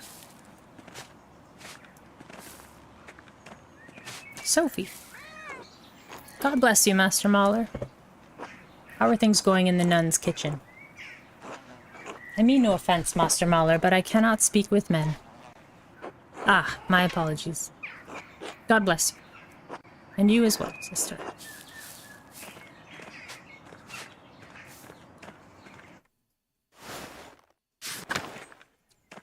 All right. Shrine. Margaret. God bless you, Brother Piero? No, wait. It's Master Mahler. I thought you couldn't see Master Margaret. Or Sister Margaret. During the day, I can see some colors. How did you know it was me? You and Brother Piero both smell of the pigments you use. But you're taller, and you have another smell to you, like fish or burnt almonds. Oh, that's old linseed oil, popular among the Italians. Brother Piero doesn't use it. I'll ask Sister Gertrude about it. How are Sister Gertrude's herbs coming? It's too early to tell. Most of them won't be grown until May. Still working with herbs. Suits me. Have a good day, Sister Margaret. God bless you, Master Mahler. Brother Mathieu maintains the shrine along with some of the sisters who paint badges for pilgrims. Oh, I like him. Like he's got glasses. Is this that hand? A reliquary containing the hand of St. Moritz, which is said to have once held the Holy Lance. Also called Spear of Destiny or the Lance of Longinus, it is the lance that pierced Jesus' side on the cross. Many legends surround the lance and several places claim to possess it. Lisbeth? Lisbeth. God bless you, Master Mahler. Gertrude. God bless you, Master Mahler. How goes your work in the scriptorium? Very well, thank you. It could be better. Would it make you happier if I told you Agnes Steinaurin received some saffron yesterday?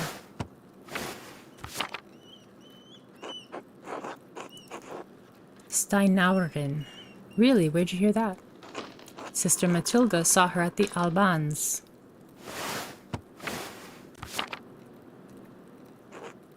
Maybe you can convince Prior Ferenc to get some for your fellows. For your yellows. Good to know. How's Mausfanga? Are you in need of any herbs or flowers? I could pick some for you on my next trip through the meadow. Oh, don't worry about that. I'll go gathering in the forest later. Until later, Sister Gertrude. Bless you, Andreas. Maybe I'll see you by the shrine of Saint Satya one of these days.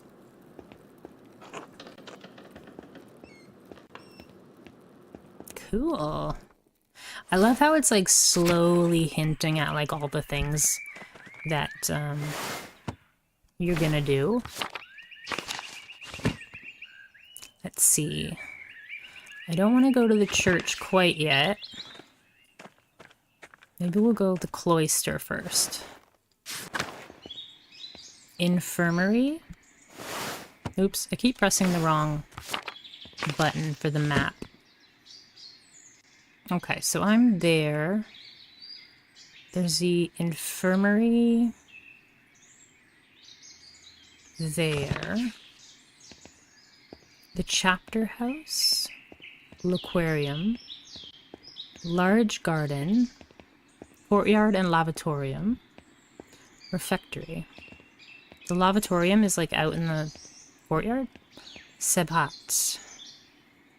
He looks like he's from like East Asia, just judging by his hair and beard.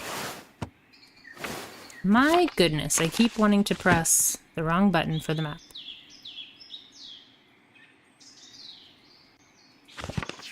Okay. One thing at a time. Infirmary.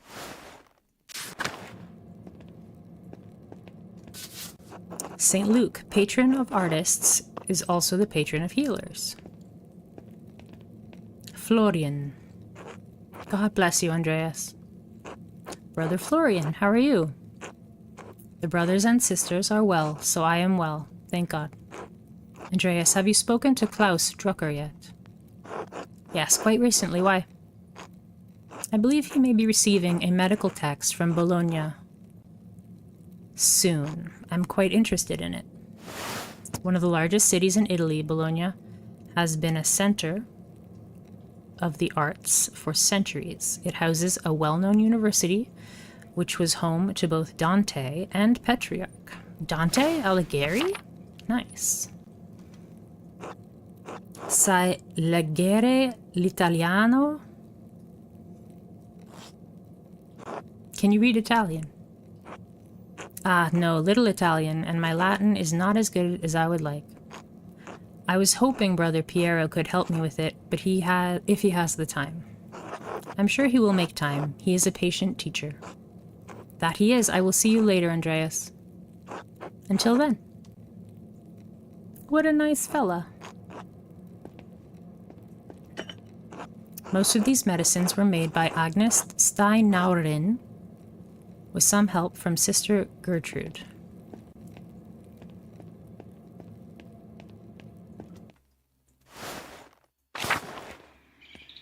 Chapter House.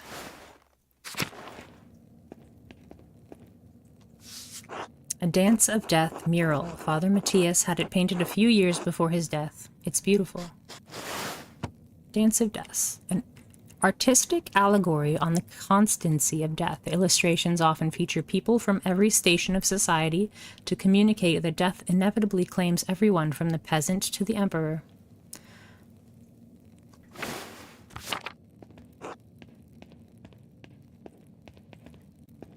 Cool. A Dance of Death mural. Yes.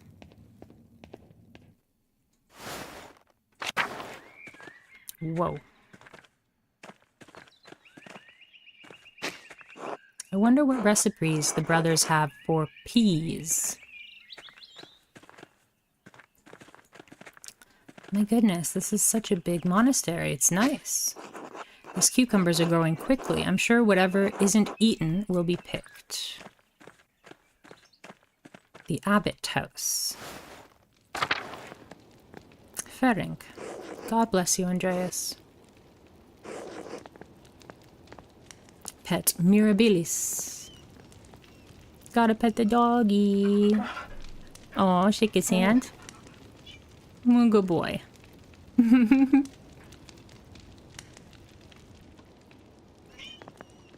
Yes, Teddy. Oh, Rosie. You caught a bug. There's a moth flying around and she caught it. Andreas. God bless you, Father Gernot. I wanted to speak with you on behalf of the Gertners. The Gertners? What about them? They're struggling to cope with the increase on taxes. I'd like to negotiate a better rate on their behalf. Clara mentioned they're behind on tax payments to the Abbey. I told her I'd talk to you about the matter. Oh. I'll talk to you. Andreas, I'm not sure what you hope to accomplish with this. The financial agreements between the Abbey and the Gertners are none of your business. Maybe not in the long run, Father, but I hate to see them struggling. Can't we discuss something?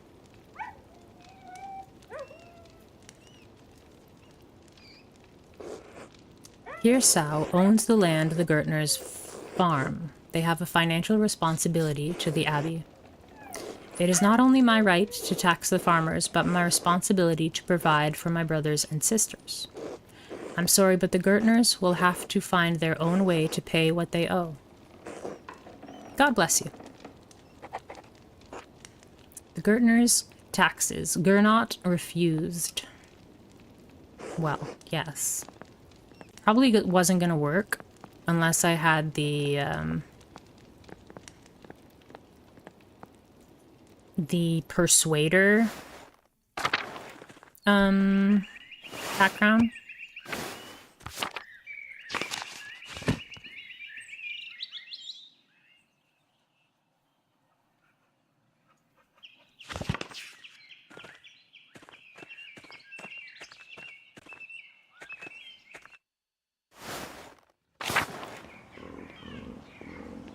Oh, look at the piggies.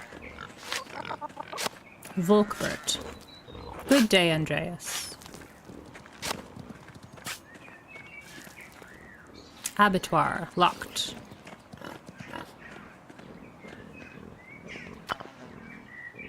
Ooh. Pilgrim badges of St. Moritz. Endris makes these.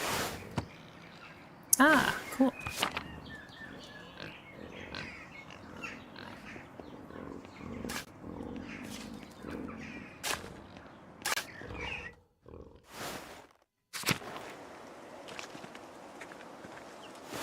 So there's also a locked door at the Lower Abbey... Lower Abbot's house.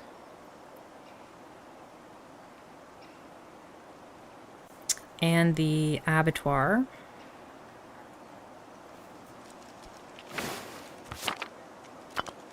A monument to the founder of the Abbey. It's fairly recent. The funds were donated by her descendants.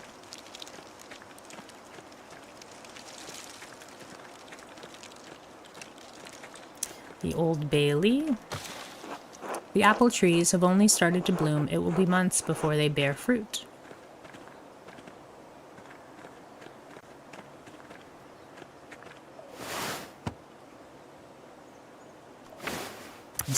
I'm pressing the wrong button to see the map. Okay, we'll go to the Old Bailey, like, last. The kitchen and cellar.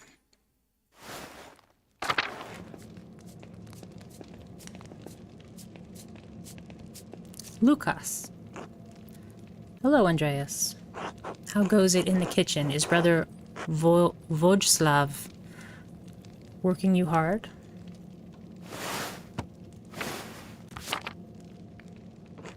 Not too bad. Brother Vojslav is nice to me. It's Father Abbot and Brother Prior who make things hard. How so? I shouldn't complain. They just like their food a certain way, and I'm not that good at cooking yet. I'm sure Brother Vojslav will teach you well in time. What you all need is more variety. Want me to get you some mushrooms from the forest? I know all the best types, you understand. Why is best green? Best? If you think that will help, I only use what's in the cellar. Brother Adok complains about his food, too, but he complains to Brother Vojslav.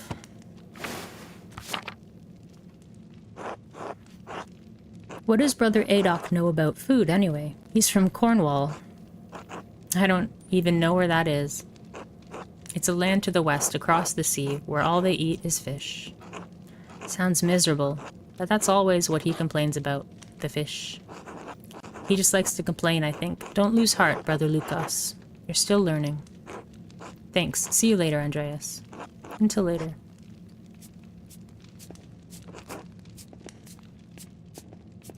The cellar. The large garden. Vojslav. Morning, Andreas. How's living with the Gertners?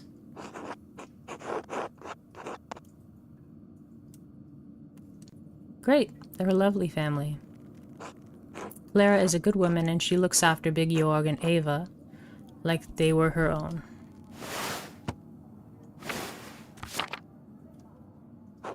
They're both almost fully grown. True, I suppose it's less that they need looking after, more that she cares to. Little Ursula is in good hands. Yeah, Ursula. Anyway, if I don't see you around the Abbey later, maybe I'll see you in Tassing tomorrow. Until then.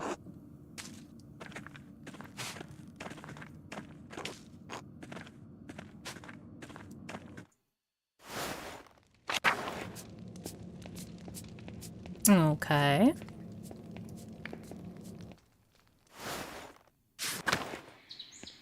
Dormitory, church, Sabbat. God give you health, Master Mahler. Brother Sabbat, I'm surprised to see you still here. As am I, but I will be leaving soon, returning to Rome. Though outshone by its northern neighbor Florence, Rome is still the seat of power for the Catholic Church, an impressive center for the arts. I and my bishop regret that we could not reciprocate Father Rodolph's generosity earlier. He showed much kindness to our priests at the Council of Constance many, many years ago. A meeting of bishops that took place between 1414 and 1418 in the Diocese of Constance to end the Papal Schism. It was all notable for the condemnation and capture of the Bohemian theologian Jan Hus. Will you remain in Rome? That is up to my bishop, but I will miss these mountains in any case. You should travel to Ethiopia, Master Mahler, and see the highlands. God has blessed my home with a wondrous beauty. I would love to, someday. I still need to return to Nuremberg and open my workshop. Yes, someday. Until then, if you are ever in Rome, I may still be around. I would like that. By the way, if you have some time in the next few days, it would be nice to share a meal with you and some of the townsfolk. The townsfolk? I am accustomed to strange looks. Ew. Sorry. Especially in rural places like these, but I have had kind words with the baker and his wife. Oh yes, the Albans, Ulrich and Gret.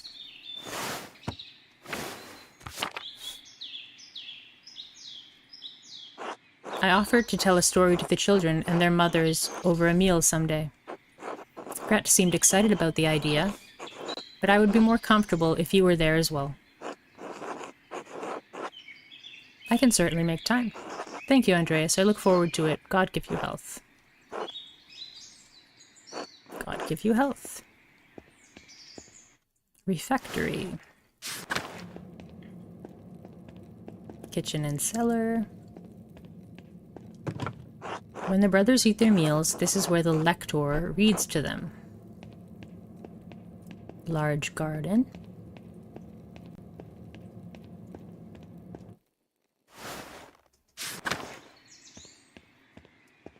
Courtyard and lavatorium. Large garden. Chapter house. We went to the chapter house. Let's go Monastery Laquarium. The church.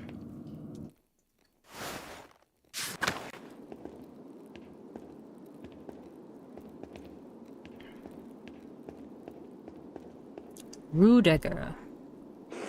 God bless you, Andreas. Has your voice yet recovered from Easter Mass, Rudiger? Oh yes, it was a bit of a strain, but a worthy sacrifice. Well, if the Lord could give us his all on Easter. Exactly. Have a good day in the scriptorium. Have a good day singing.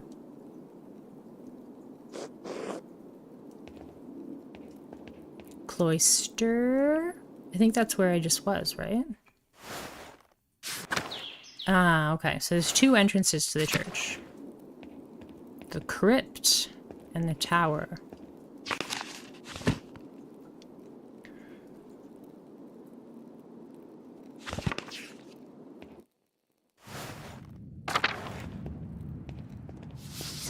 The foundations of the abbey were built when the Romans occupied this land, not long after the death of Christ.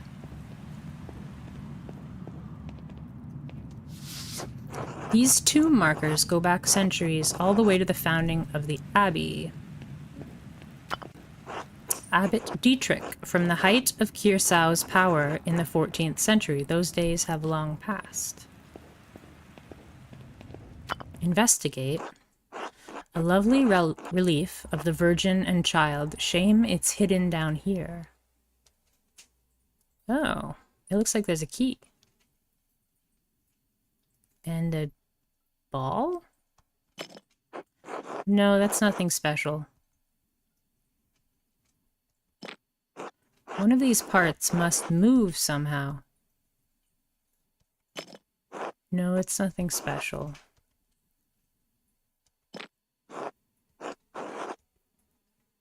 The key? That was it. Now what? Ooh, secrets. The library.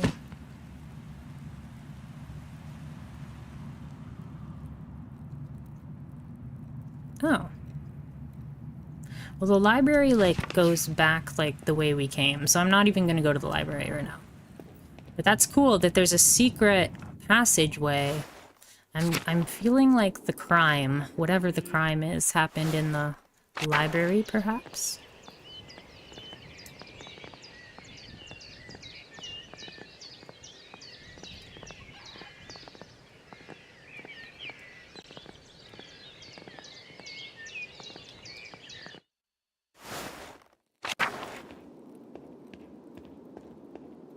The dormitory. Oh, look, he's so little. Mathieu. Or is he kneeling? He's just little. God bless you, Andreas. How is the sacristy today, Mathieu? The same as yesterday. How does my vocation seem silly to you, Master Mahler? No, I was just being friendly. Then go in peace, friend, knowing that the Abbey's treasures are secure for another day. God be with you. One more thing, I have a favor to ask you. Yes, Andreas? I was hoping you could give me my pay for the latest manuscript early. This isn't part of the agreement you made with Father Gernot. You'll be paid on the completion of each additional manuscript you illuminate, not before.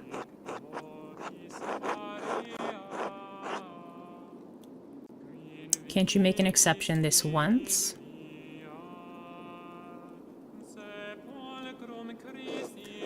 Then I think you can wait a few days to collect your wages. This abbey runs through mutual agreements, not haphazard payments. Breaking such contracts would cause undue trouble not only for Kirsau, but for Tassing as well. Is that why Father Abbot has increased the taxes on the Gertners? What is this about, Andreas?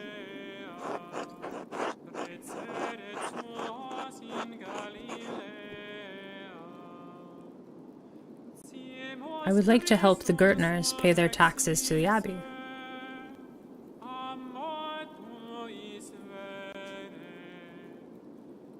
No. I would not have expected Peter Gertner, of all people, to beg a lodger for help. His wife asked me. That must have been difficult for her. I'm sorry, Andreas. Hey, John.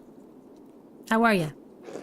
If you seek remedy to the Gertner's situation, plead your case to Father Gernot. It is I, your humble comrade. Welcome. I'm like just starting and I'm just reading everybody's stuff. Tired. Watch a bunch of Arcane with your brother. Nice. The matter is pressing, Brother Mathieu. In the name of Christian charity, isn't there anything you can do?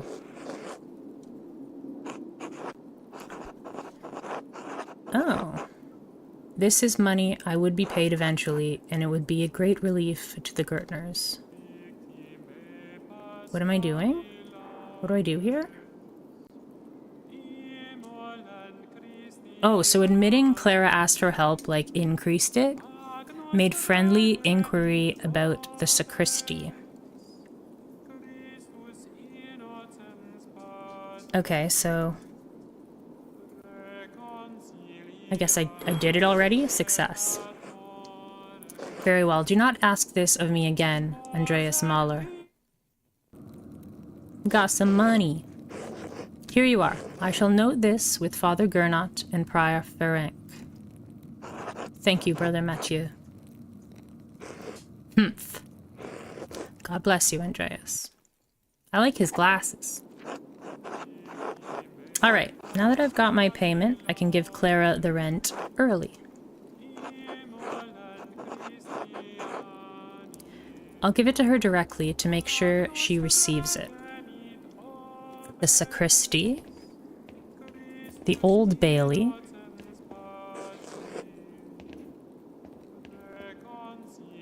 You messed that up in your playthrough? Like you didn't convince him?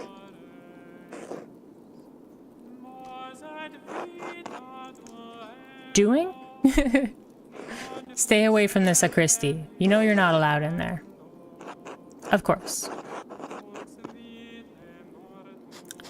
My apologies. Thank you, Master Mahler. Before buttering up the dude?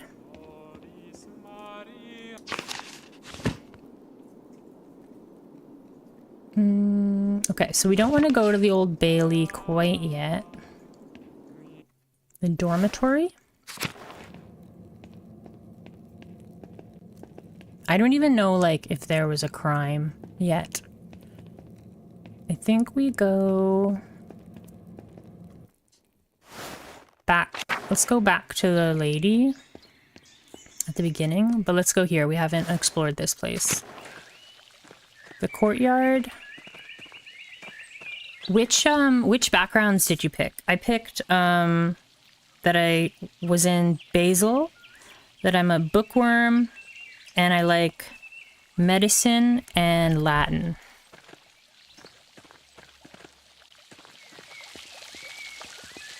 Oh, this is the lavatory. Where do you go pee?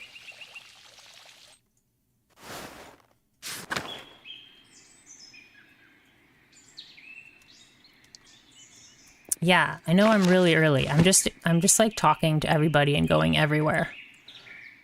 I found a secret tunnel. Secret tunnel. Secret tunnel. When my friends and I played, we had him in Venice. He was a womanizer and partygoer and studied natural sciences and occultism.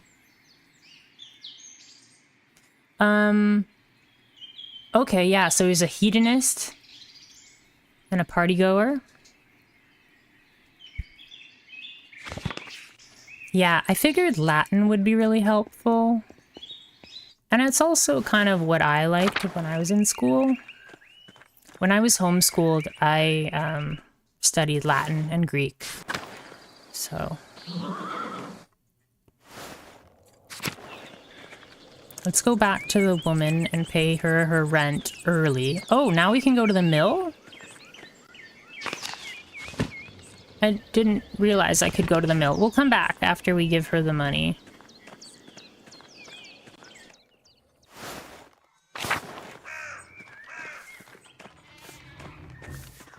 Yeah, secret tunnel. Secret tunnel. Through the crypt. To the library, library, library, library. Secret tunnel. I love that song. It always gets stuck in my head.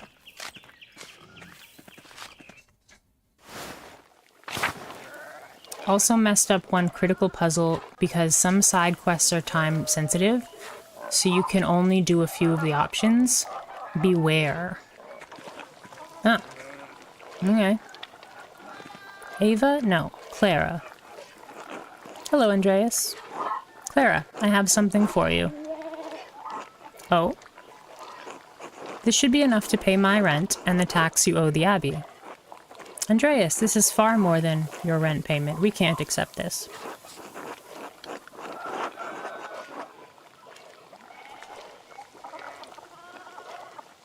I insist. It's enough to pay back the abbot, yes?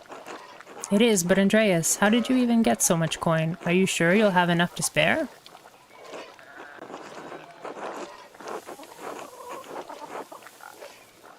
Don't worry about me, Clara. I'll be fine. Oh, well, if you're sure. Thank you, Andreas. You don't know what this means to us. I'm happy to help, Clara.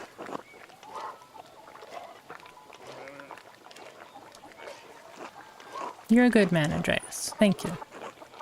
I'll let you move on with your day. God bless you. Until later. Paid in full.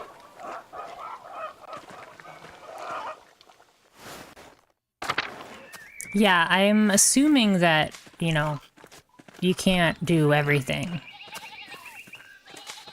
I've been playing Pathologic 2, and one of the big things in that game is that you can't save everybody.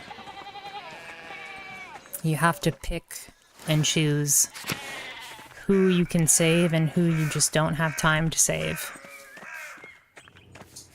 It's a really good game.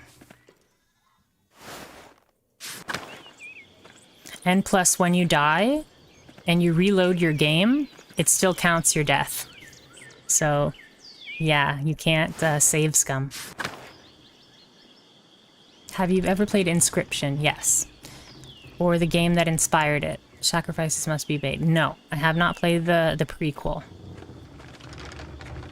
Lenhart. Morning. You're the Gertner's hoarder. Border, aren't you? How could you tell? You're as filthy as a farmer, but you don't smell like sheep. Oh, that's because I like nature. Quite unlike the Gertners. They're farmers, you expect them to act like kings? A little dignity wouldn't hurt them. They bleat like sheep when times get hard. Only Ava's got a backbone. How is she, by the way? She's fine. Why? I'm only curious. She used to bring their barley to me, but Peter insists on delivering it now. Is this the womanizered guy? A shame. She'd shown some curiosity about the mill. I'd hoped to foster that. It is a handsome mill. Is there something special about it? She's the only windmill in Bavaria. Did you know? Bavaria, powerful duchy in the southeastern Holy Roman Empire. It is east of Swabia and north of Tyrol. Tassing and Kirsau sit in the extreme south of the duchy, near the border with Tyrol. This is near where my grandmother was born. My grandfather was born. Constructed in exacting detail from Dutch specifications. The gem of the Alps, and none of the incurious dolts here can appreciate it. Yes. I'm sure it's the peasants who are the problem. I suspect they have more urgent matters on their minds. Okay, the precursor was free. Interesting. I'll check that game out later. Thanks, John.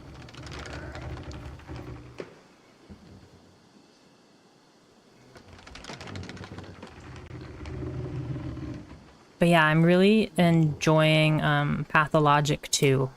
It's really tough.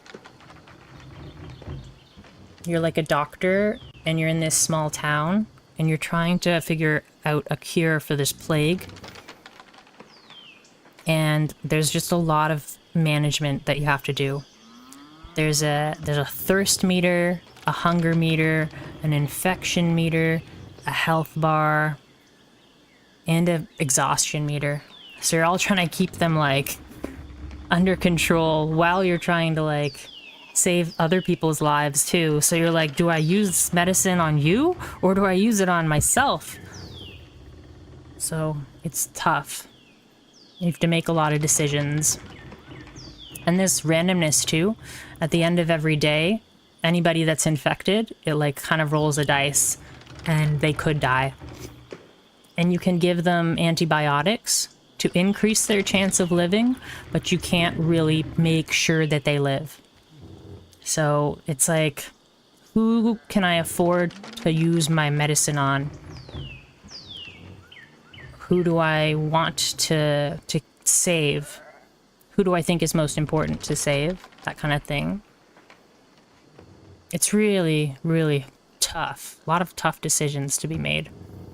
And like I said, if you die, your load will have your death. And when you die, your health bar gets smaller, and like one other random thing will get smaller. So every time you die, it does get harder.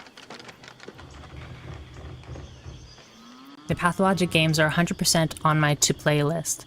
I learned a little bit about Pathologic 1, and it kind of gave me like a better kind of grasp of Pathologic 2. Because when I first played Pathologic 2, I haven't finished it yet, but I didn't really get like, who is this person? Why are they here? But if you know like the basic premise of Pathologic 1, Pathologic 2 starts at the very end of Pathologic 1. So there are 3 doctors, there are 3 potential characters in Pathologic 1. And all of them are in Pathologic 2. So once you know that, oh, okay, these are the characters from the first game, it like makes a little more sense. And you just play as one of the doctors. And then in Pathologic 3 that's coming out very soon, you play as another one of the 3 doctors. Though I'm not sure. I think Pathologic 3 happens exactly after Pathologic 2 as well. So I need to finish 2 first. Until then, Mahler.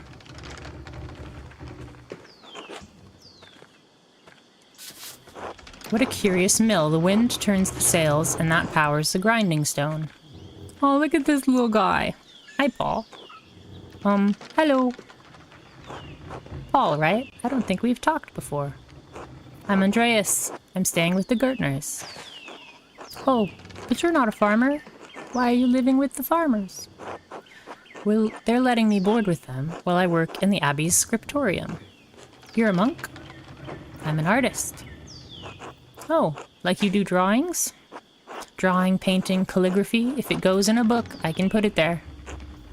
Oh, is that... How do you get money? What? The Abbey pays me, of course. Art is a job, just like being a miller is a job, but it's also a calling. My dad says drawing's stupid. It's not worth anything. Do you like to draw, Paul? Yes. More than anything, but I have to do it where Dad can't see. He gets mad. I'm sorry to hear that.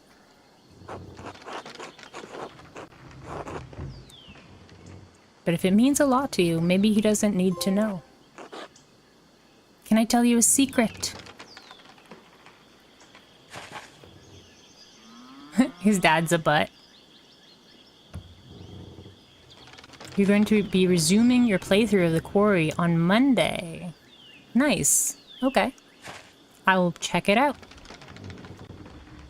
Sure. Sometimes I draw on the ruins.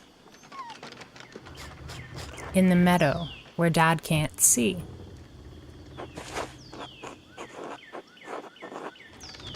What do you draw? Cats? Mom? I don't know. Stuff? I probably shouldn't be talking to you. Dad won't like it. You're probably right. I'll go. Until later, Paul. And hey, keep drawing, alright? I will. Bye. Aw, Paul is so cute. Do we get to pet this doggy? Staub. Staub is a greyhound. Nice to meet you. Aw, what a good doggy.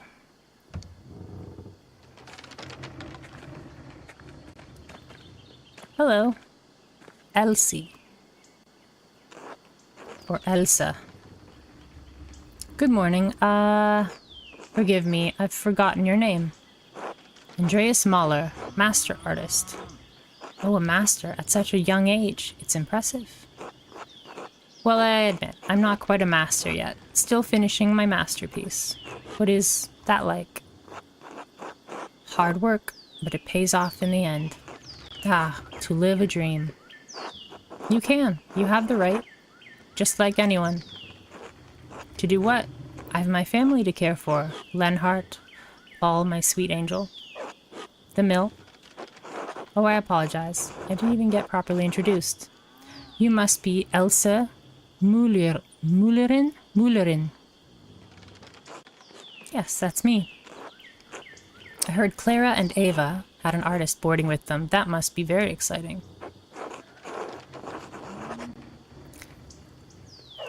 They've treated me very well. Perhaps Ava more than Clara, hmm? Oh, I only meant living on a farm among the townspeople. Isn't it very lively? Only when ill Peter wakes up in the middle of the night and can't find the chamber pot. So far it seems a life like most others. Oh, but have you not traveled much? Artists go on a Wanderjahre. Yes? There must be many differences in the way people live. There are few places in the world like Basel. The Swiss are well-read and industrious. My, so much out there. But I have to take care of my darling Paul. He's so shy. I pray the Lord may someday bless us with a daughter. Elsa! Have you finished with your gabble? There's work that needs doing. Oh no. I'm sorry, I have to get to my labors. Of course, I apologize if I've bothered you. Until later, Mistress Mullerin. Until then. Yeah, you're right, he is a butt. Can I look out the window? How do I look at the window? There we go. Glass windows. They must have cost a fortune. Yeah, interesting. Does being a miller make that much money? The outer farms. And then this way goes to Church and Drucker's. I've been this way, right? Oh, can I not? I can come the one way, but not the other way? Yeah, something's up. Something's up. Because I'm like, why have the taxes gone up? And then I'm like, why does the miller have so much money?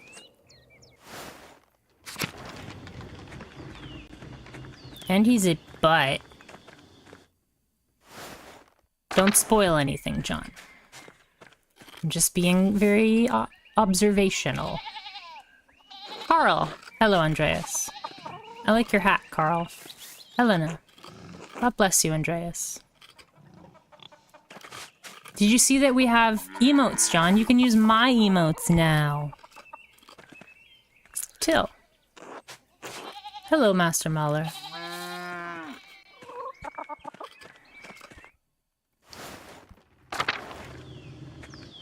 I got 3 emotes. I think I'm allowed to have 5 emotes for followers. Oh, cool. Look at the drawings. Yay, emotes.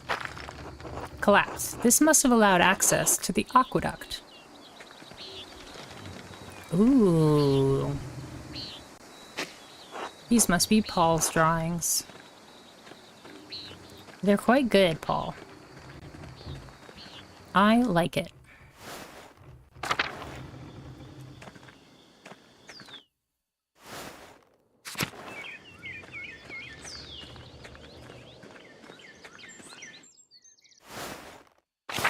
I'm interested in, like, the background because it seems to be, like, very interesting how you notice different things because of your backgrounds. It's pretty cool. I think I've gone everywhere except the Old Bailey. I did find the secret tunnel to the library. Maybe we'll check out the Old Bailey first. And then we'll maybe take the secret tunnel. Secret tunnel. The cemetery. The scriptorium. The prior's house.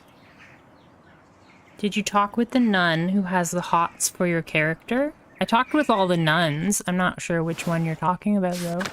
Is it Matilda? She was in the garden. There's Matilda and Cecilia and Gertrude and...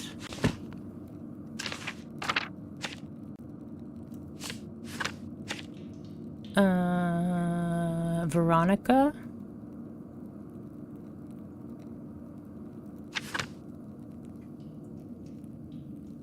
Sister Zdena.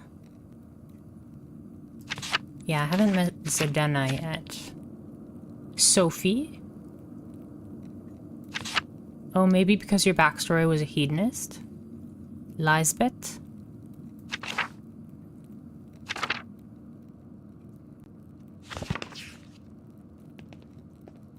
What's this?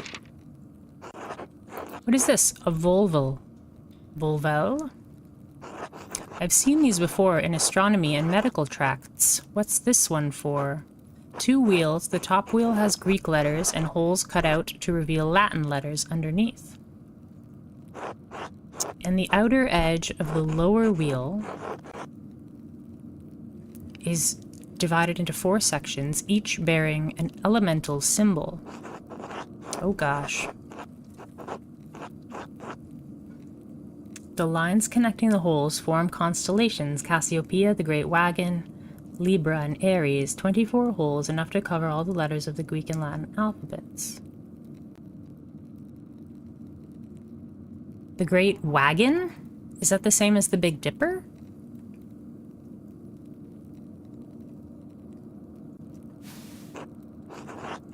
Ah, a quarter turn of the upper disc aligns a different elemental symbol with the top of the lower disc.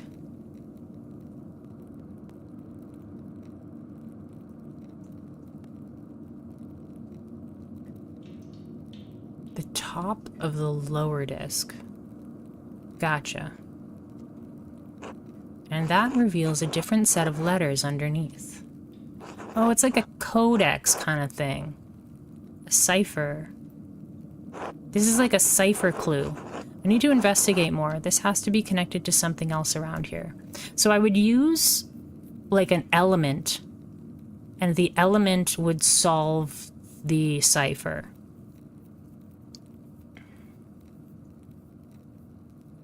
Special prayer time and such.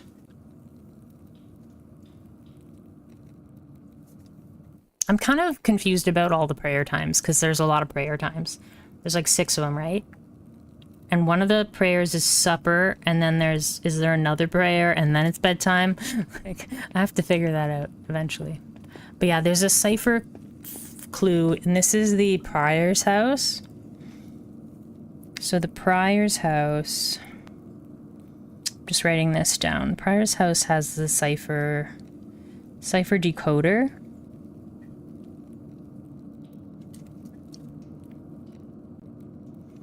I was playing this game with my friend Steph, whose day job is restoring and studying medieval manuscripts, IRL. That's a cool job. I like it. John, should we sneak into the library first, or should we go to the scriptorium where it's telling us to go? I feel like we should sneak into the library.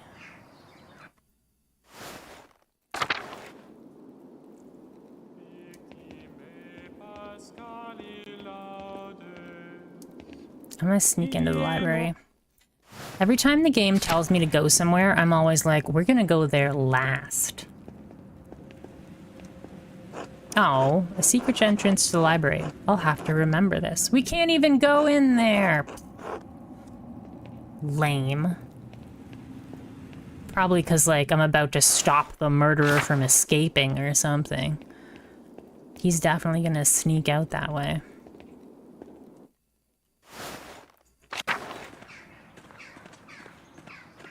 But I don't think I've seen anything with the, like, elemental symbols. Before we go into the scriptorium, I'm just going to, take a 5-minute break, and I will be right back.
Okay, we're back.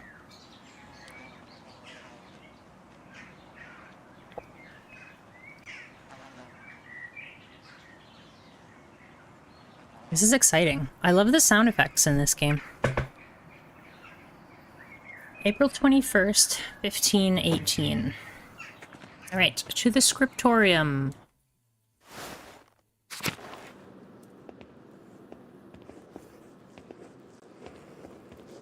Is that into the library?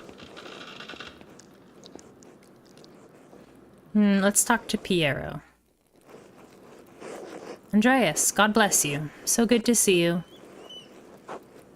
Good morning, Brother Piero. Good to see you as well. I don't like this weather. My bones ache. It means a storm is coming. Big Jorg Gertner says that if you live here 10 or 15 years, you can smell storms coming. Brother Adok has been here long enough that we can always smell him coming. Do not forget, Brother Guy, or Guy, the fate of the youths who jeered the aged prophet Elisha outside of Bethel. Are you comparing yourself to a prophet, Brother Adok? I'm comparing you to an impudent youth, whom the Lord and his ineffable wisdom may choose to strike down.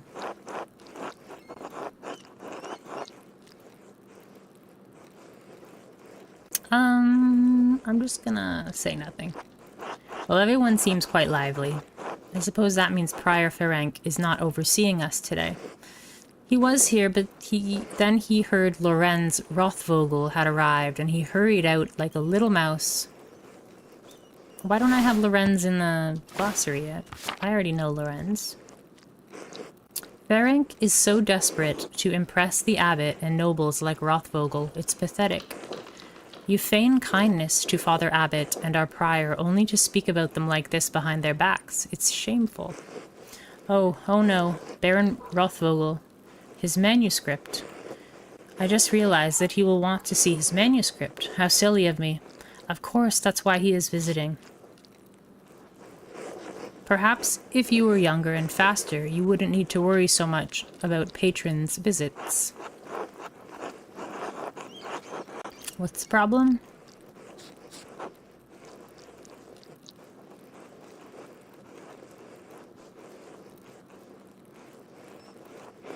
Andreas, Baron Rothvogel is not like anyone else. He has powerful friends, including the Prince Bishop of Freising, religious and secular ruler of scattered territories in the Holy Roman Empire, including the lands containing Tassing and Curacao Abbey.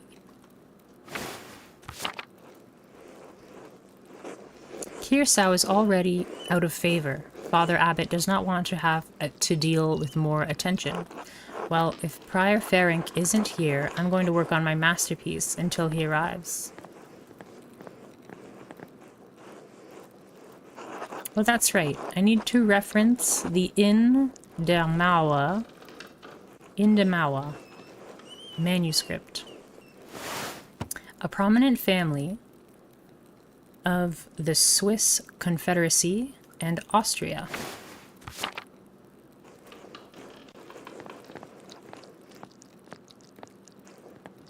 Library. What do you want, Andreas? Zdena. A book. The Indemawa manuscript. The Book of Hours. Your hair looks messy today. Did you get enough sleep? What do you mean? I mean, did you sleep alone, or... Oh, is this the girl? Oh yeah, thanks, John.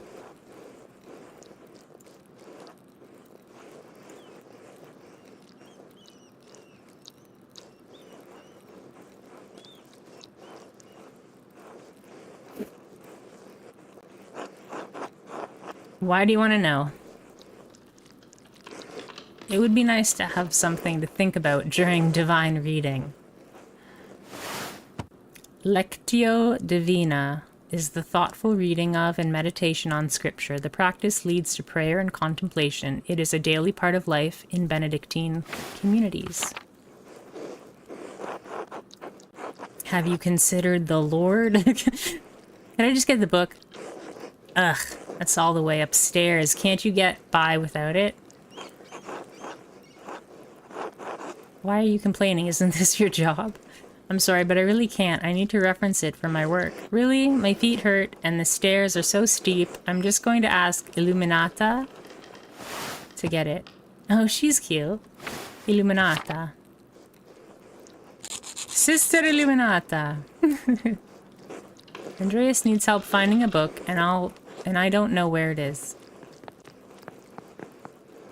Andreas. Y'all mother truckers need Jesus. Sister Illuminata, I'd like to borrow the Indamawa manuscript, the Book of Hours. Yes, I overheard. Here, please return it promptly. Why was promptly blue? Is that just for, stresses? For stressing?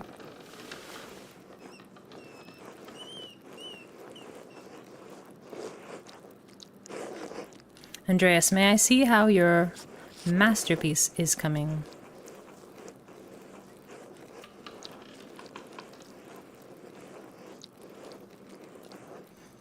There was one word that was green and one word that was blue so far. I don't know if that's important, but...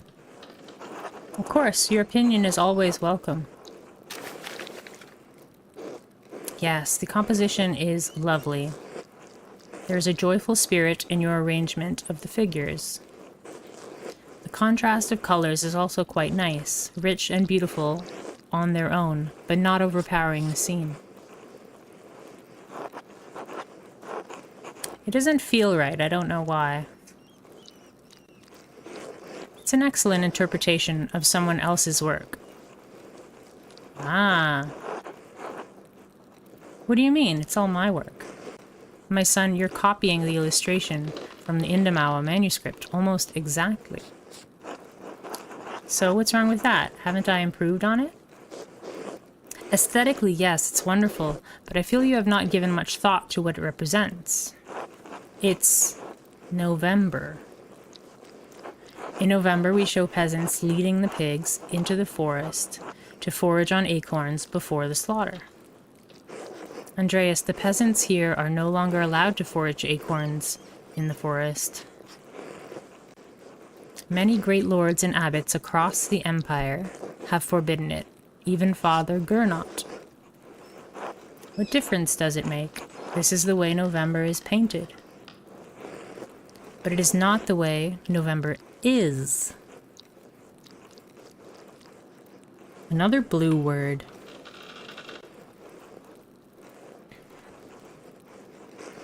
Art is illusion, storytelling, but in their most sublime form, these images illuminate a path to truth.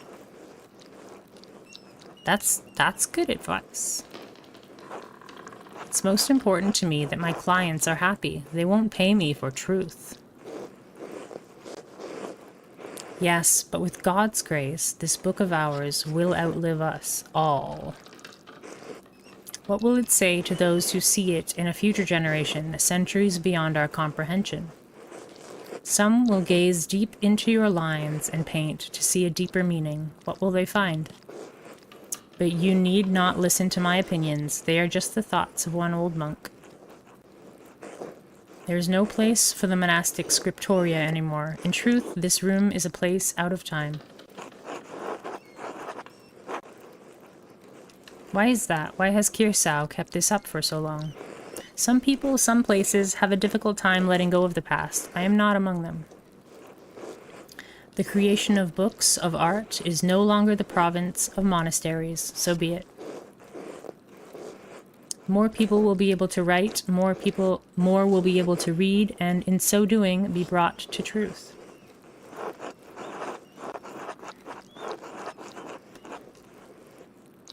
I think there will always be a place for artists like you and Brother Adolf. And Brother Guy. It is kind of you to say so, Andreas, but you need not be concerned for me. I have lived a long life, and I am happy to have served the Lord. When he calls for me, I am ready.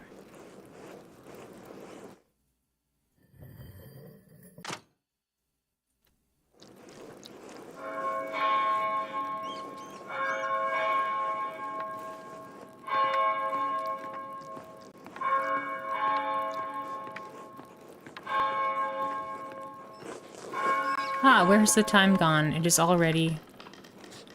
Terce? Monastic hour corresponding to 9 a.m. One of the little hours of prayer. Terce precedes Mass and the chapter meeting.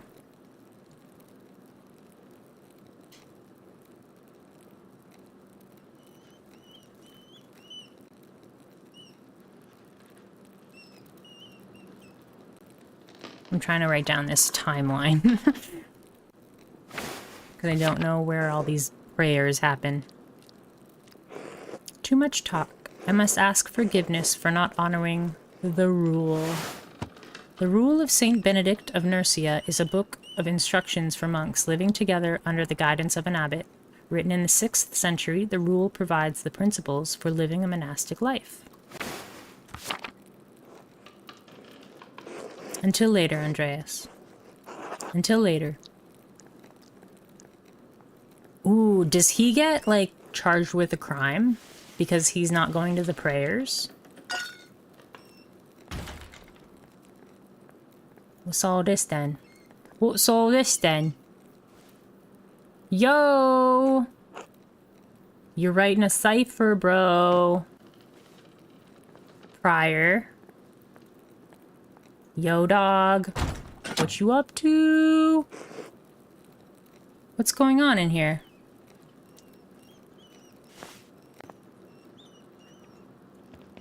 What you doing, bro? What you doing?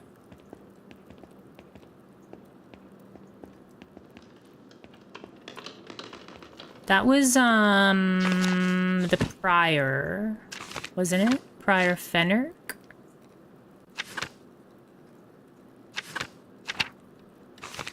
Oh wait, I'm going the wrong direction. There's so many people in this game.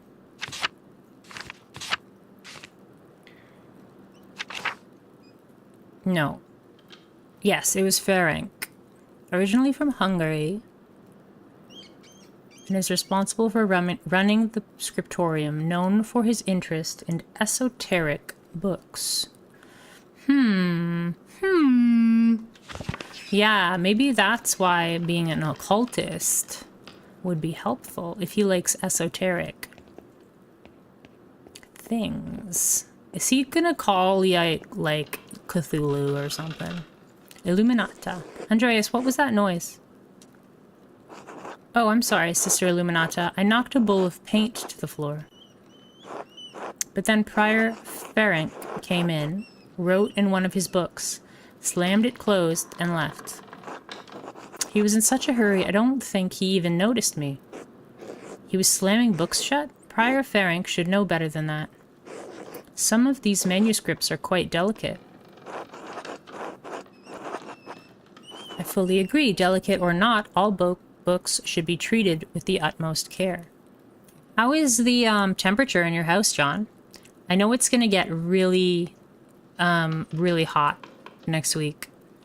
So, if you need an air conditioner, you're welcome to come over here for a couple hours. Oh, you have air conditioning? Okay, good.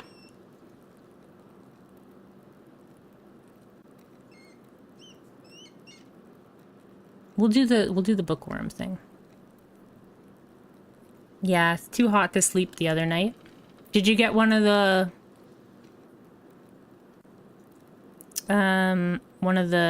window ones? Or did you get one of the ones that sits on the floor? Mine sits on the floor and has like a big tube that goes to the window.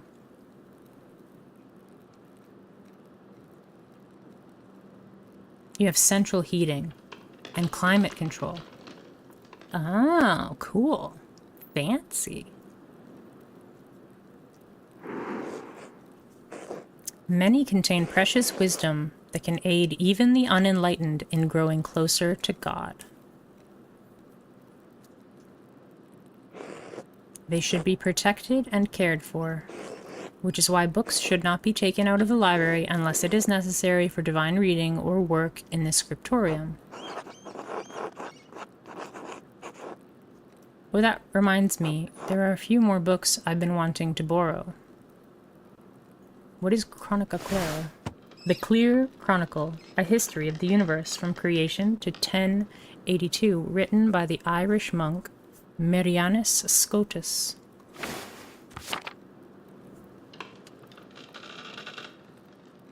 Also, fun fact, my friend Steph says that they reused the vellum and parchment in these manuscripts a lot because it was so expensive. So oftentimes they'd scrape stuff off, but there'd be remnants and imprints of what was written and painted there before. And you can use x-rays and computers to show it. Yes, I did know that. They would scrape stuff off that they didn't think was important, and then they would write new stuff on.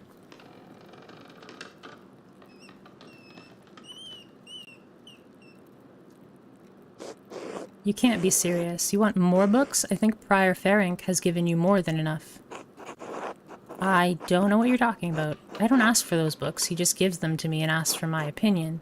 If it's a problem, you should bring it up with Father Gurnet and Mother Cecilia.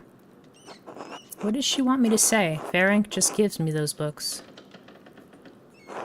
He hopes I have the same interest in the occult that he does, and he wants to talk about them. You should just say you don't know what she's talking about. Deny it. And tell her the truth. She knows Ferenc is the one requesting the books.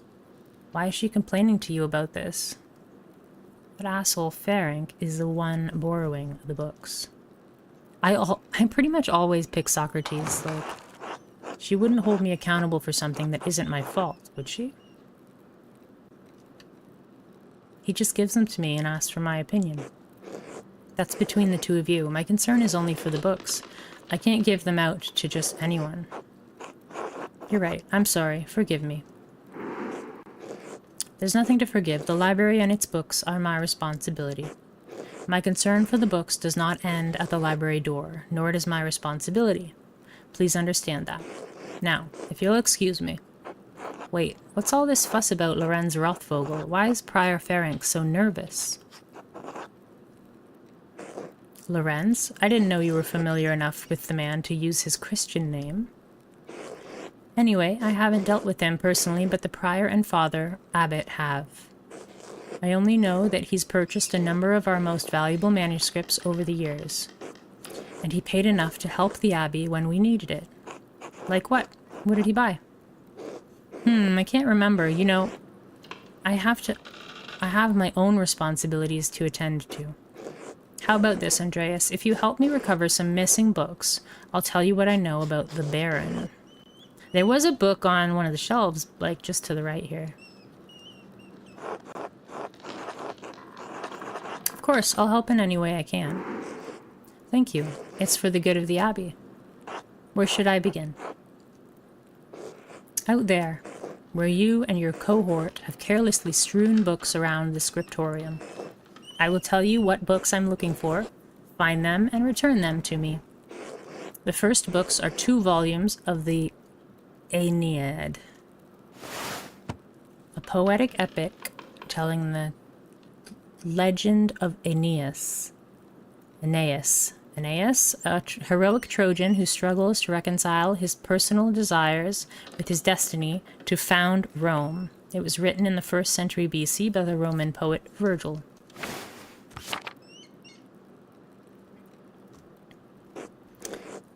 Reddish covers, 14 inches by 10 inches, 3 inches thick. Wow. Innsbruck inches or Nuremberg inches?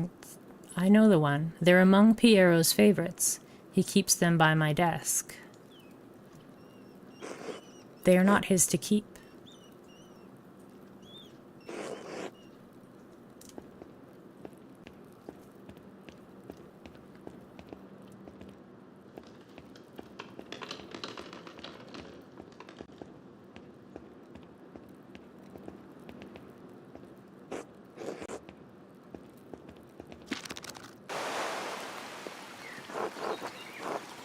There's a fair amount of wear on these. I hope you don't mind.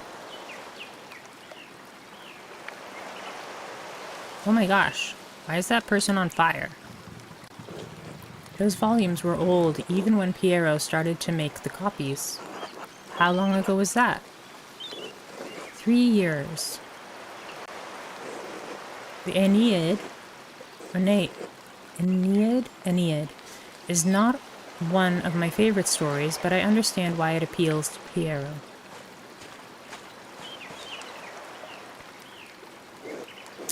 Aeneas chose his duty to the gods over his lover, Dido.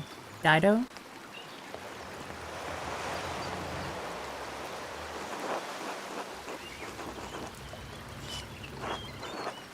Do you think Aeneas's sense of duty appeals to Piero? Italiam non sponte sequor. Sure. I do not go to Italy willingly. I did not make you for a scholar of Roman poetry, Andreas. The words sit easily in my memory. I'm not sure why. Dido is the mythical founder of Carthage. Learned that from the game Civilization. She was a Phoenician who became the first queen of Carthage. Right on. It looks like she was on fire. Or is Dido the one that's behind Carthage? Behind the nun, I mean. Probably out of love rather than duty. Do you think Aeneas's sense of duty appeals to Piero? We all have our vocations. Brother Piero takes his more seriously than most of the others in this abbey. You clearly take your chosen vocation seriously. Andreas, I didn't have a choice in my vocation. Few women do.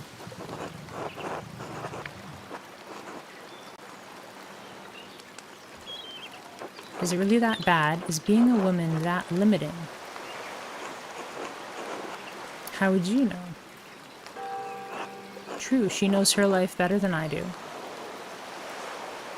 True, but that doesn't mean women can't take pride in their vocations. I'm still gonna pick the bookworm one. In the city of ladies, Christine de Pizan defended women of all classes by showing their value to society. One of the most renowned female authors of Western Europe, Christine was a court writer for 3 dukes. She is well known for the Book of the City of Ladies and the Treasure of the City of Ladies, and works that defended women and offered advice to women of all backgrounds. An admirable effort, but even if we do exactly as we are told, we are portrayed as vehicles of sin.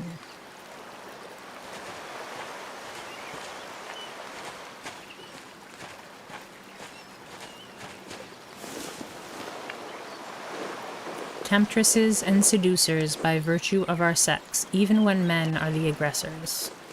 Even in the abbey we must travel in pairs, lest we tempt the brothers or others. And here, in these pages, Virgil casts Dido as Aeneas' seducer, though it was the gods that thrust her into his arms.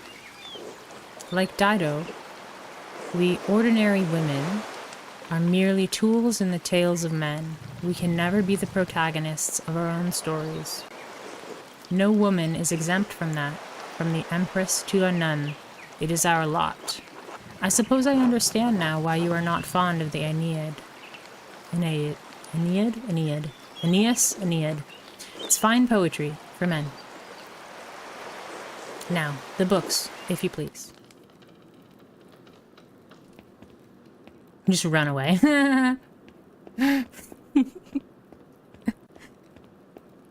Get wrecked, Illuminata. Thank you. Next, Wretched Guerin. This is a printed copy, green cover, diamond pattern.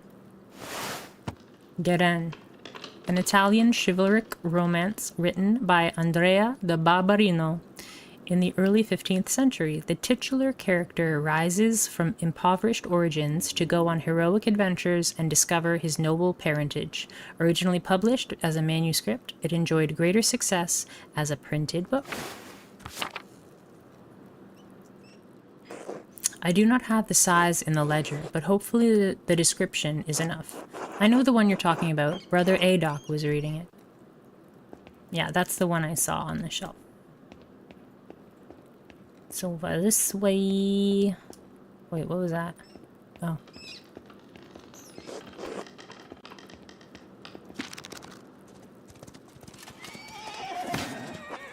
The beauty of this book truly belies its ridiculous content. I'm surprised the Abbey owns a copy. We don't. It belongs to Amadea Rusco of Lugano. Highly contested Swiss market town located in the southwestern Alps. The Dukes of Como and Milan fought over control of it until it was claimed by the Swiss Confederation in 1513. It's Venetian edition, something I missed it. He loaned it to us 5 years ago. It was subsequently lost, and the abbot has received 3 letters about it. I've certainly seen the brothers enjoying it. That book is not appropriate reading for Benedictine monks. A baby is sold to pirates, raised a servant, then lives a life of adventure, wooing princesses and fighting in tournaments. You forgot the best part. In the end, Guerin learns he has royal blood, the son of a duke. I like Illuminata. He reigns as a king and dies a pious hermit. What's not to love? Benedictines should be dreaming of reconciliation with our Lord, not lusty adventures. I suppose you're right. It's better suited for knaves like me. It's not my place to reprimand anyone for reading stories, least of all you, Andreas. Still, we must be on guard. Fantasy leads to temptation. Temptation has led to the downfall of many men and women. Sometimes, yes, but books like this, it's all the same type of fantasy, isn't it? To die better than we are born. And what's the problem with that? Why shouldn't a peasant dream of being a king? There is neither Jew nor Greek, neither slave nor free, neither male nor female, for you are all one in Christ Jesus. We may be one in Christ, but we are not equal in this world. It isn't this world you should be concerned with, Andreas. But the book, Andreas, we must return it, or would you like the abbot to receive a 4th letter?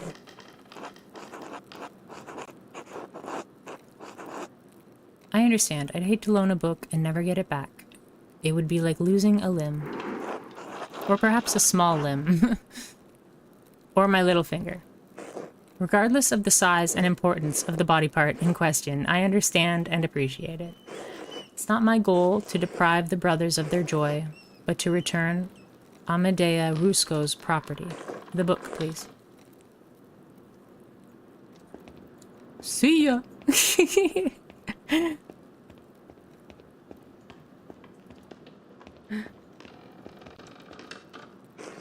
There's only one book left. Then you will be freed from bondage. A dark red cover, 8 inches high, 5 inches across, 2 inches thick. What is it? The description should be sufficient. I don't know why you won't tell me, but alright. I'll find it.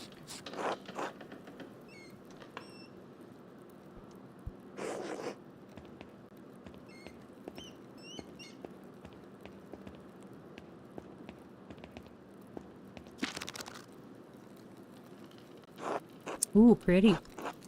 And now that I think about it, Guy has always been guarded about this book, like he was hiding it. Or do we? Very good. Please bring it here. What is this, anyway? Amour de Tissi.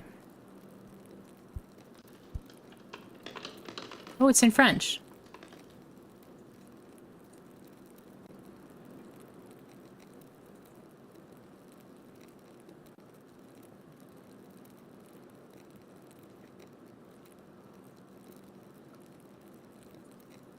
Old French.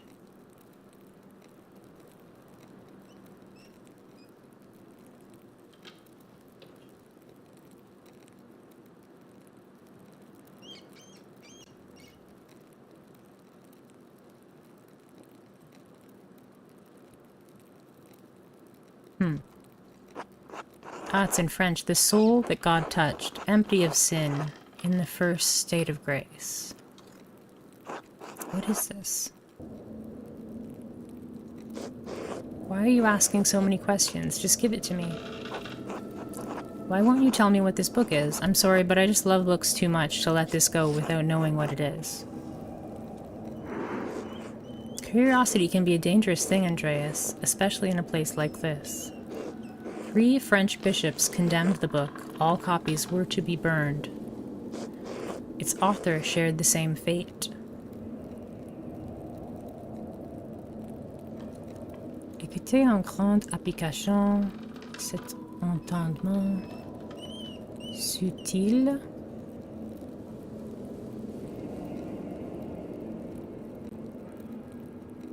It's hard enough to read with the strange letters.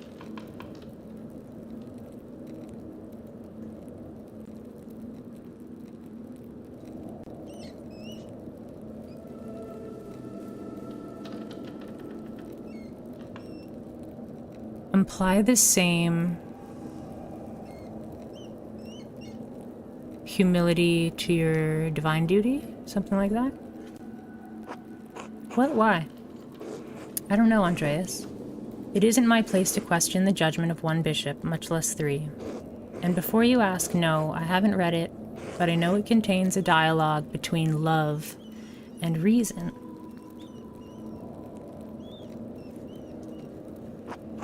So the book is dangerous. When did the bishops condemn it? Cool. 200 years ago. What? Why? Why is it still here?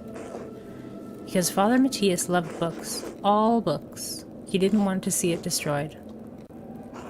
Sounds reckless, and he was right to do so. And he was right to do so. Books shouldn't be destroyed, even if their content is in question. The Holy Church does not share your opinion. It is their law we must contend with, not your emotions. Fume silently. It's not my place to question the former abbot's decision, but when Father Gernot learned it was in our possession, he wanted it destroyed. Must the book be destroyed? No one even knows that it's here. Well, I refuse to give it to you if all you're going to do is destroy it. I do. So do Mother Cecilia and Father Gernot. Well, I refuse to give it to you if all you're going to do is destroy it. Why? Why not? What are you going to do with it? Read it and become a French heretic.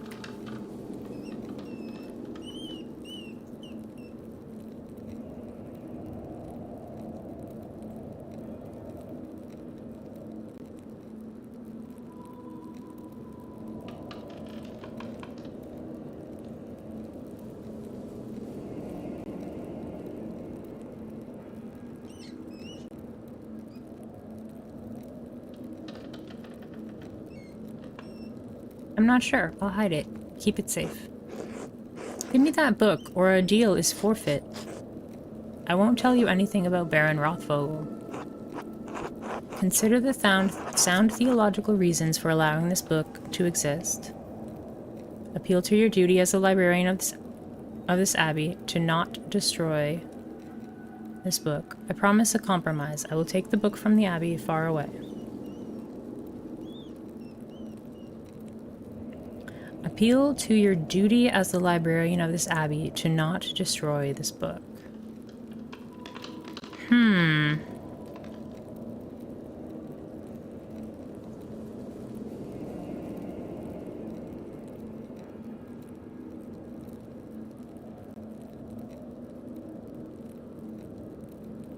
I don't think she's gonna do, like... My duty is to God and to the vows I made, to the rule.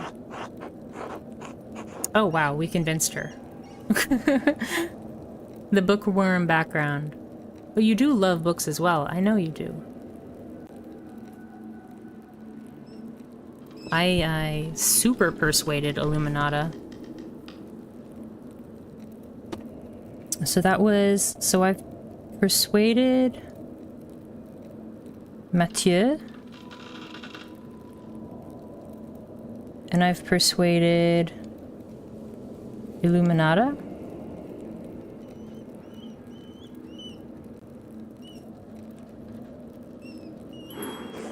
Andreas, I love God. Books contain knowledge that can help bring us closer to His truth. I do not love books as things, but I love that books can convey God's truth. It is not my place to judge your love of books, but it is not a love we share. My love burns bright enough for both of us. I mean it, sister. You cannot destroy this book. Andreas, you sound deranged. It's only a book. If a book is only a little thing, a trivial thing, then let go of it lightly. That's only the second time we've seen that green word.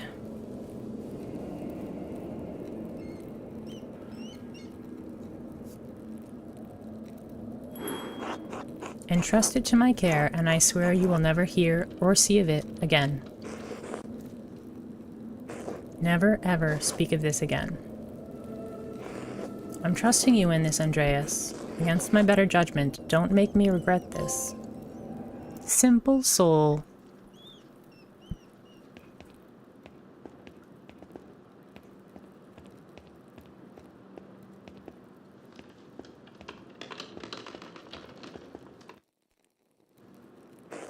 Now then, Baron Rothvogel, quickly though. I need to finish up here soon. He said that he buys books from the Abbey. What kinds? How long has he been visiting the Abbey? Okay, let's do the thoughts first. She may only have time to answer one question, so I should choose carefully.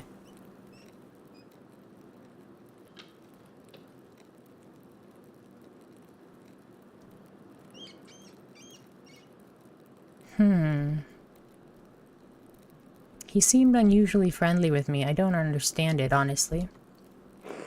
The Baron is quite wealthy, quite educated, and he loves fine art. I think it's clear why he enjoys your company. Most of his peers don't share his passion for modern thinking, nor are they as interested in art. You are a rare thing, Andreas Mahler, an artist with a university education. You may not be of high birth, but whatever the Baron's faults may be, he chooses to fraternize with common people. Is it clear, though? Is it? Dun dun dun! Sometimes with unpleasant consequences. Wait, what? Did he get involved with someone in town? Did something happen? Someone in the Abbey? Yes, but I can't say anything more than that. It was a tragic affair. Uh-oh. No one at the Abbey wanted to deal with it then, and certainly no one wants to dig up the past now. Should I be concerned for my safety, sister? I can't say. I don't know Baron Rothvogel much more than you do, Andreas. But there is an inherent danger to walking in the shadow of a powerful man. Just be careful. Well, I must be off to Mass. Thank you again for your help, Andreas. Smile devilishly. I suppose you'll be leaving via the crypt. I don't know why you were poking around down there like a grave robber, but that entrance isn't for you. One of the lords of the old keep must have had it built to escape in times of siege. It allows the sisters to access the library without distracting the brothers. Please do not abuse this knowledge.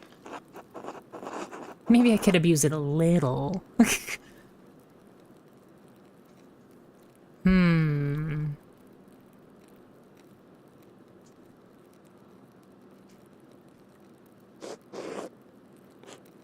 Don't.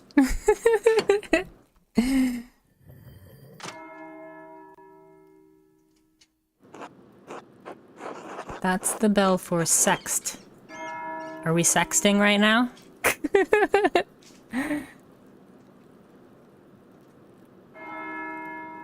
The brothers will be sitting down for dinner soon. That's 7, I think, right? Corresponds to noon. Oh, never mind. One of the little hours of prayer, followed by dinner.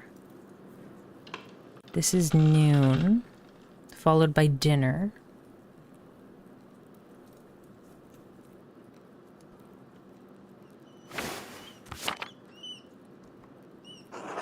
I should see if Otto is around and still wants to eat with me. I think he's working by the guest house below the abbey. Dinner with Otto and Andres. I have to check this stuff out, though. I wonder what Friar Ferenc was doing with this book.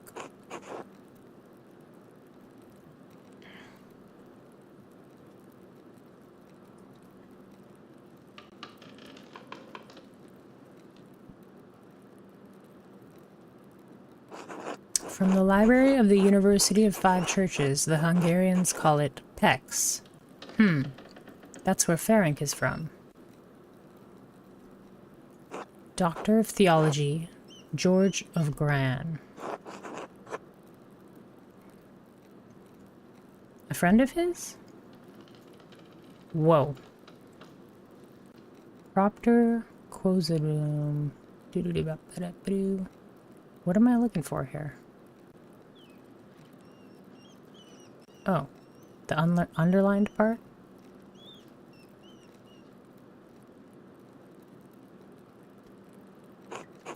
Ah, the Speculum Astronomiae.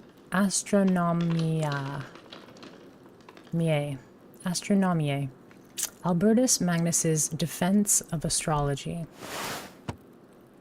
Renowned 13th century Dominican theologian, philosopher, astrologer, and Bishop of Regensburg. A prolific writer, he was known primarily for his work on Aristotle and his knowledge of natural science.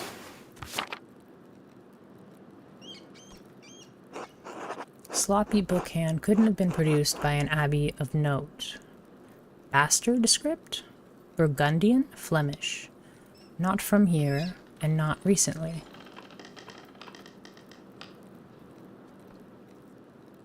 Whoa! What is all this?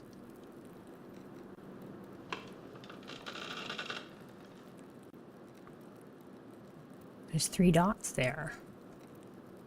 That's definitely Ferenc's handwriting, between the lines and in the margins. Is he notating the text for the university in Pex? Is he notating the text for his personal use? Is he notating the text for the benefit of future readers?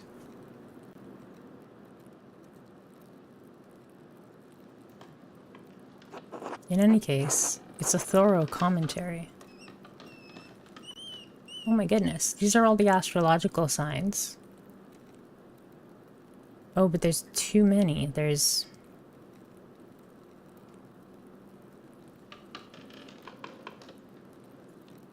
Three, 6, wait. 6, 8, 10, 12, 14, 16, 18? Oh, and they're new, so maybe that's what he just wrote down. What's this? Astrological symbols, but more. It looks scribbled, not like Ferenc to be so sloppy, and he didn't even blot the ink dry. Some of them look different. I'm not, like, super versed in these. Most of what I know is from Final Fantasy Tactics. Libra, Capricorn, Aries, all astrological symbols. What's written below? Maybe I should have learned Greek at some point. I can't make any sense of this. Wait, the Volvel I found also has Greek letters on it. They must be connected, but how? The outer ring of the Volvel is marked with alchemical symbols, but this cipher has astrological symbols. Wait, of course, each astrological symbol is associated with one of the 4 elements. I just need to make those associations on the Volvel, and I should be able to solve this cipher. Dun, dun, dun, dun!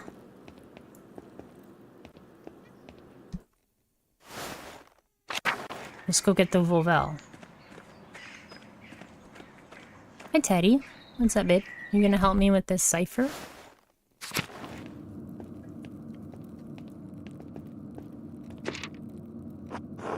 Now that I know the connection between the astrological symbols on the cipher and the elemental symbols on the Volvel, Ferenc's note should be easy to decipher.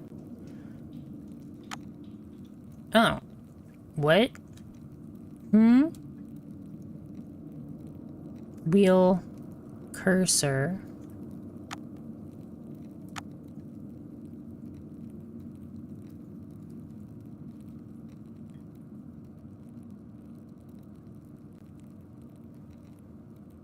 Okay, so that's one of the air symbols. So that means we have to spin it this way.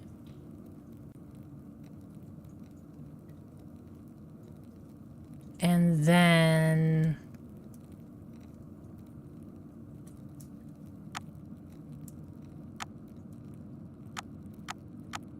Okay, now it's going. I think that's right. The air symbol, and then it's that letter. Okay. And now we've got an earth symbol. Is it doing it on its own? It's picking the letter on its own. Hi. Fire symbols.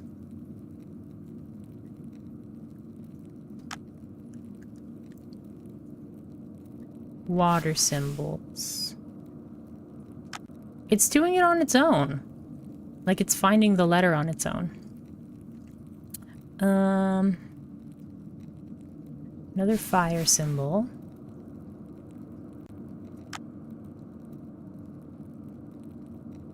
And that's air. Tiger.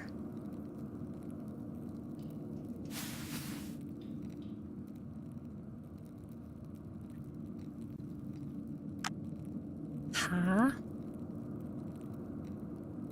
Oh, there's two in a row that are the same. Tiger. Har.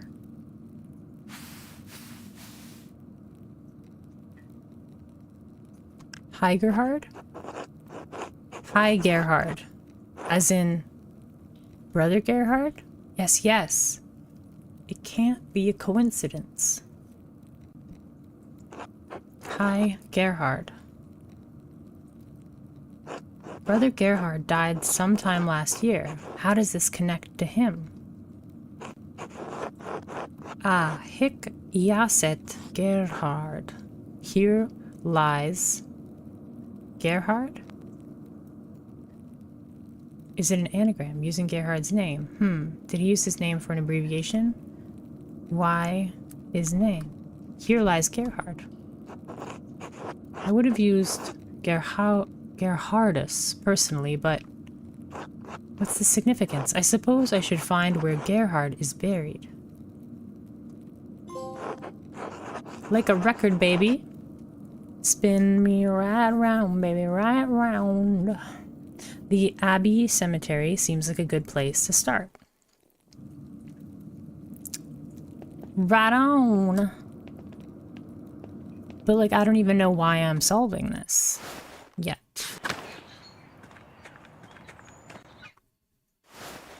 I don't think there's anybody over here. Where am I supposed to go? Oh, to the guest house?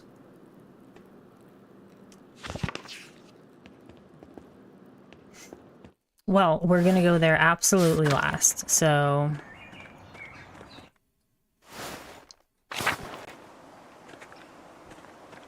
Now we've got our hat back on.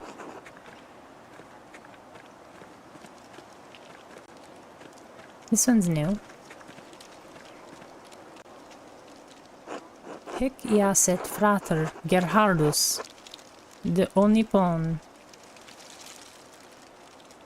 1542?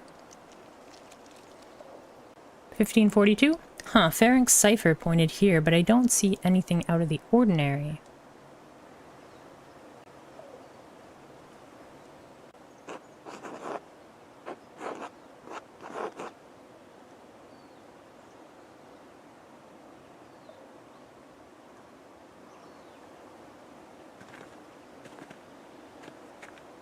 Okay, dead end, I suppose.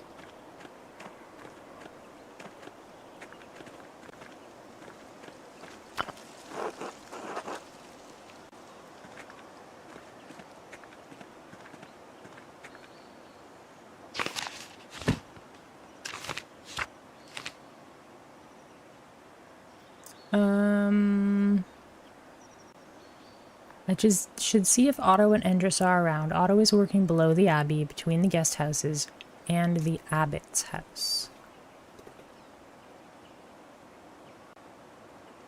Oh, right. We're eating dinner with someone, but we're also eating supper with someone else, I believe.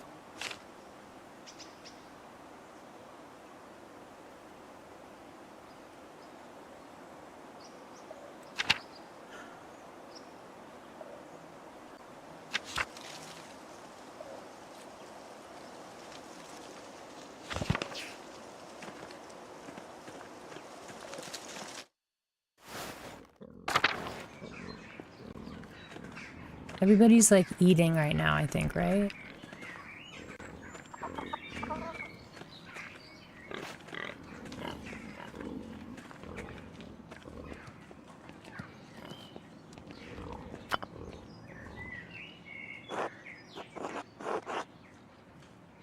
Endris is the blacksmith.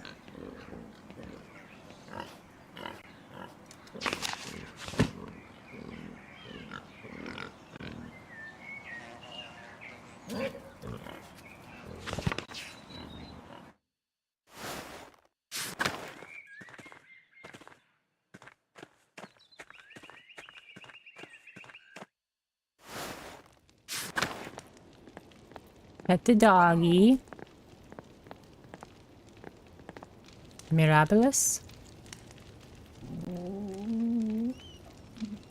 Good doggy.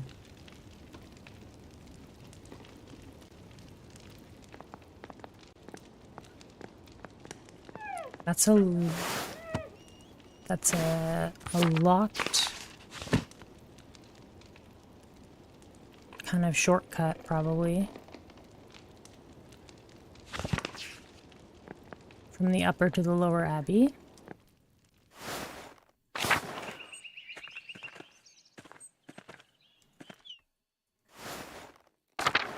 Ah, this is where everybody sits. Okay. Hi, guy. Good day. God bless you. God bless you. God bless you.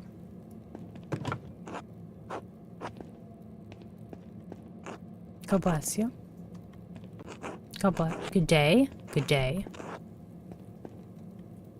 God bless you. Andreas. Why do they sit at a different table? Shouldn't they sit all at the same table? God bless you. God bless you. God give you health. Hello. No, you're not supposed to say hello. You're supposed to say God bless you. God bless you.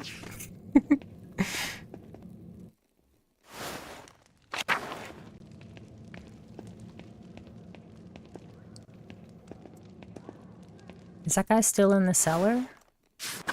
No, I talked to him. He was eating.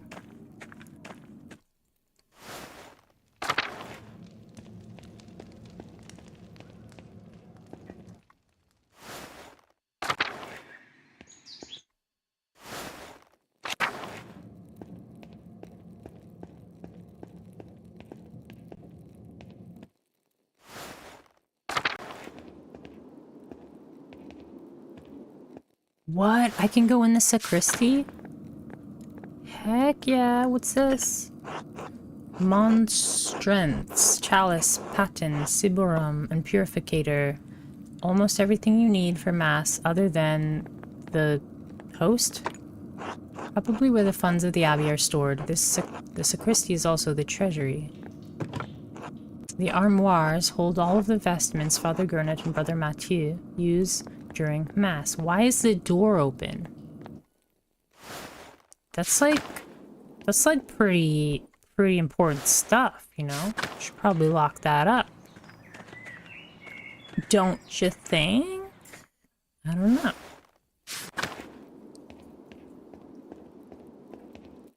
The tower.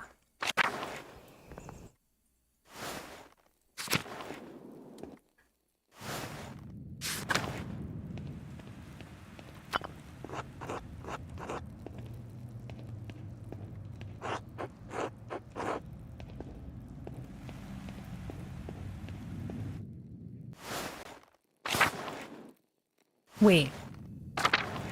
Maybe he was buried in the crypt? No? No. Crypt is too old, I guess, for Brother Gerhard. Cloister, Laquarium, Upper Abbey.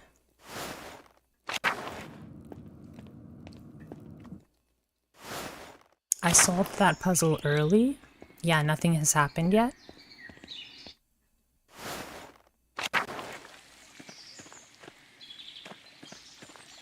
Is it because I knew all about the astrology?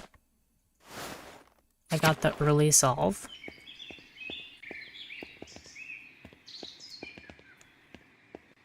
Okay. Refectory is where everyone's eating.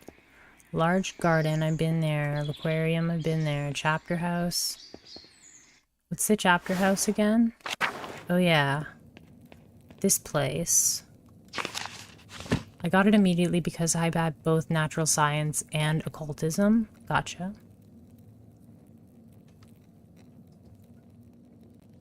I think I had natural science plus Latin, which helped there, right?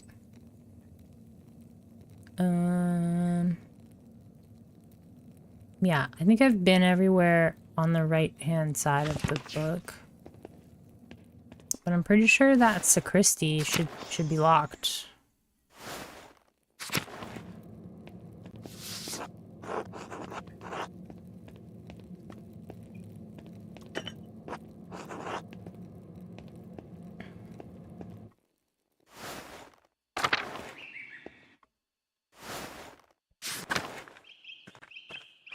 Oh, thank you so much for the follow, Eyerhold. I appreciate you. Have you played this game before? Welcome. I'm really enjoying this game so far. It's very immersive. I like it.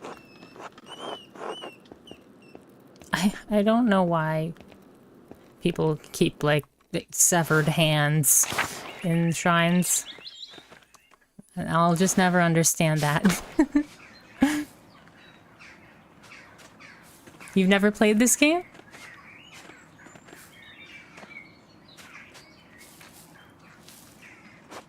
I really like, what drew me to this game is, first of all, the artwork, and second of all, I love mysteries. Mysteries are my favorite genre, so we haven't even got to the mystery yet. There is a little bit of a mystery, but we haven't found the big one yet. We can pet Mouse Fanger. Is this like Mouse Eater? Fanger. I don't know what Fanger means.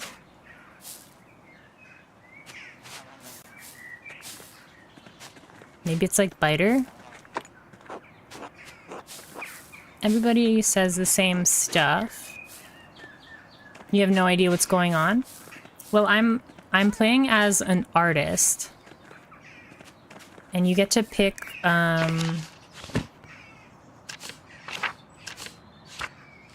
here's my... So you get to pick your backgrounds. So I picked the bookworm background, medicine background, heavens and earth, and Latinist. And then you can also pick where you're from. Not where you're from, where you studied. So we studied in Switzerland, Basel. And that kind of gives you a different perspective on the stuff that's happening. Right now we're an artist and we're staying in the abbey of this like small village. But yeah, we're just started, so we don't really have all the clues yet. What's this? Right. Why are the nuns not having dinner and the monks are having dinner? It's not fair to the nuns. Do the monks get to eat first? Or do the monks get to eat twice? Mouse spider?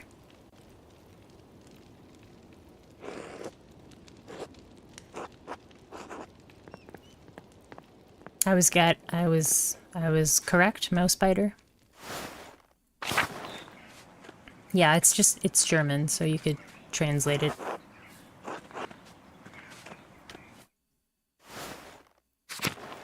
Okay. I think this is where I'm supposed to go, and I don't think I can get around it.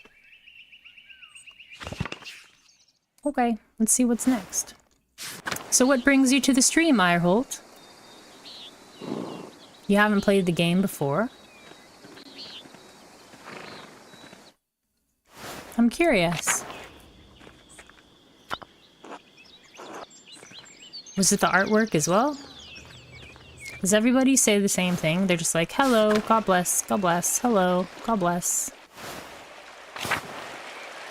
Oh, Otto is gone. He was the fisherman, right.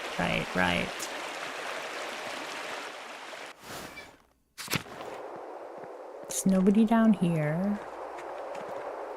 Ooh, there's a, looks like a grave there. I don't think there's anything to, like, do around town right now. Smoky? They're probably just like, God bless, God bless. Oh, hey. Did you need something? Nope.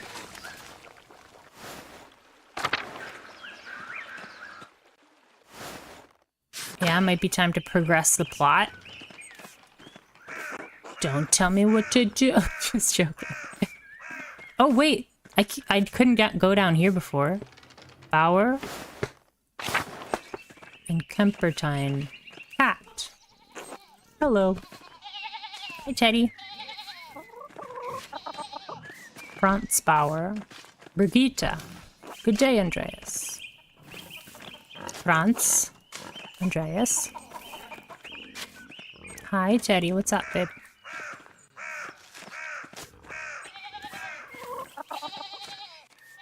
Go to the folk and have lunch. Don't do it! These wood carvings are quite curious. Otelia. She's the old cranky lady, right? Hello. You want something.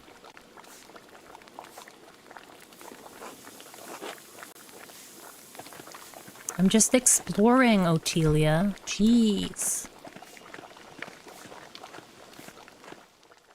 See, John, I wouldn't been able to go here. What is this thing? Oh, maybe it's the occult. Maybe if I knew about the occult, I would have known what that means. Veronica? Hetty? Imagine if you did that in real life. Just barge into people's homes and just say, I'm just exploring. Kind of had a dream like that a while back. Johan. Hey there, Andreas. Teddy's like pushing my microphone. Hey, baby. Relax. Hans. Hey, Andreas. I love how on some people's text, you can see, like, the ink running out from the pen. I guess. Do you like it? What? Farming. I never really thought about it. Dad says it has to get done, whether I like it or not. What do you think about then? What do you think about then? See, IRL, my mom sold our childhood home last year, and I was out of town and didn't get to attend the going away party, so I've been having occasional dreams of being there, but not belonging there, because it's not our home anymore.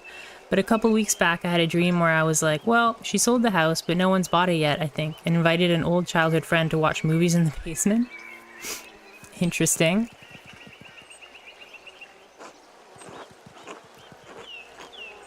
Uncle Franz said Brigitte might come help with the laundry today.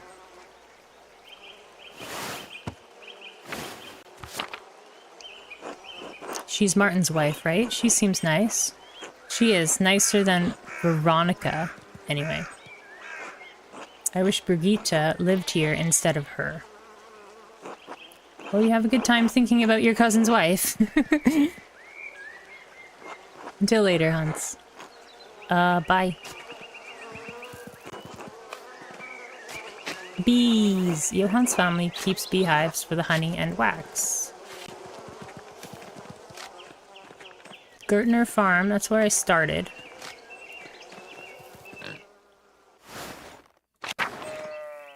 These people just say, God bless. Hi. Hey, Andreas. 10 comments. The blacksmith's gone. Where does this go? Central Town. New things. Alban Bakery. Sup, dog? Ulrich. Von Liechtenstein from Gelderland? Nope. Aw, cutie. Who? Or it says hi. Correct. Andreas, such a pleasure to see you and looking so handsome as always. Back for more of my rye. Dear Gret, you know I can't stay away from your rye. I was passing by and thought I should say hello. Now I must say goodbye. Aren't you a good man? Well, you're always welcome here, Andreas. And always welcome to my rye. Be well. Until later, Gret. Nice. Now I want some rye bread. I bet that place would smell so good. I like the smell of bakeries. And then in my dream, the new owners, who were a pair of married lawyer men in the dream, came in and were, why are you trespassing? And I was like, I didn't think anyone lived here. Thought it was okay to explore. Steinauer House. Agnes? Hello, Andreas.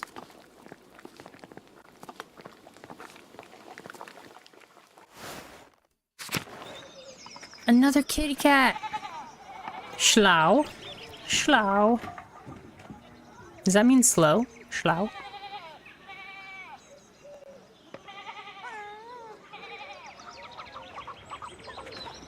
Imagine naming a cat slow. It's pretty mean. North Town.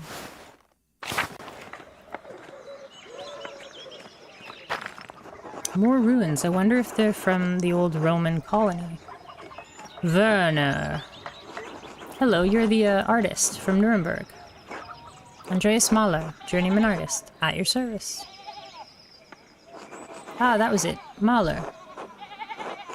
Someone mentioned you dabbled at university for a year or two. Funny. You're staying with the Gertners. Yes? The Abbey does have a guest house, you know. The Gertners are good and gracious people. I'd rather stay in town. The Abbey is too rigid for my tastes. Why should you care? They're not your rules. At least the monks eat well. The food in Tassing's as miserable as it gets. What are you doing here, then? You seem to be hardworking and honest people to me. They might smile to your face, but they won't hesitate to speak ill of you behind your back. They expect me to perform miracles, but I'm not a saint. The rest of the townsfolk, well, there can't be more than a handful of them who know how to spell their own names. Father Gernot is too soft with them, but I suppose he has to keep them placated or risk riots on his land. Fortunately, I do not intend to stay in Tassing long. I'm sure the townspeople would be heartbroken to see you go. They have the town midwife, an old nun, and a crippled Sawbones to look after them.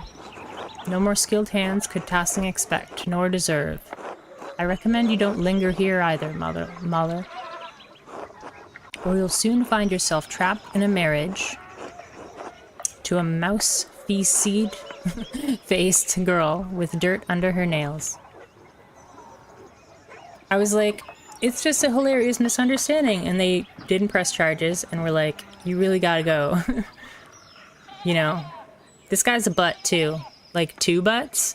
He seems kind of like a butt.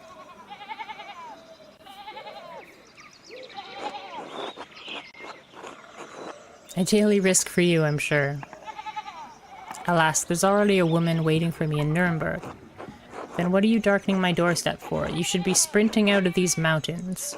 In any case, I must ask you to go. I have plenty of work to do. Good day.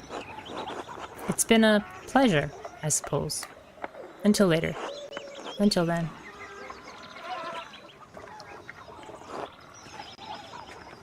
Stoltz house. Casting is lucky to have so much woundwort naturally growing. I had to buy it back in Nuremberg.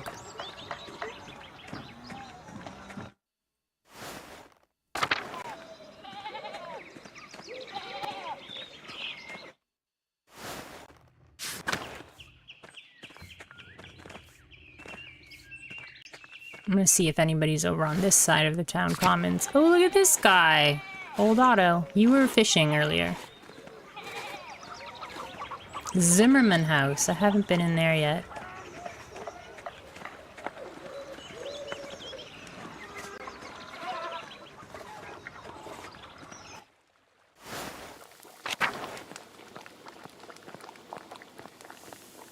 Nobody's home.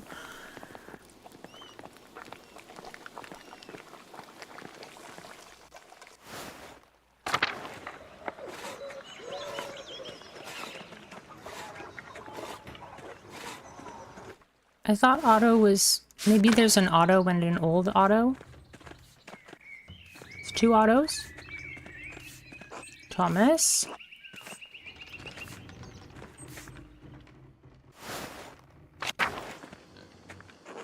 Hello. Outer Farms? Helena? Till.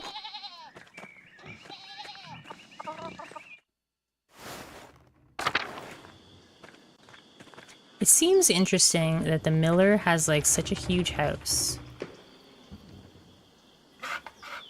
And like doesn't want his son to draw pictures. And the taxes increased. I'm like, why aren't you taxing the rich miller? Why are you taxing the farmers so much?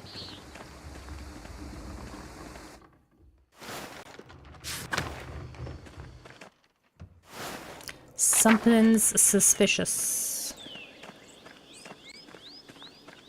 But I think we are good to continue.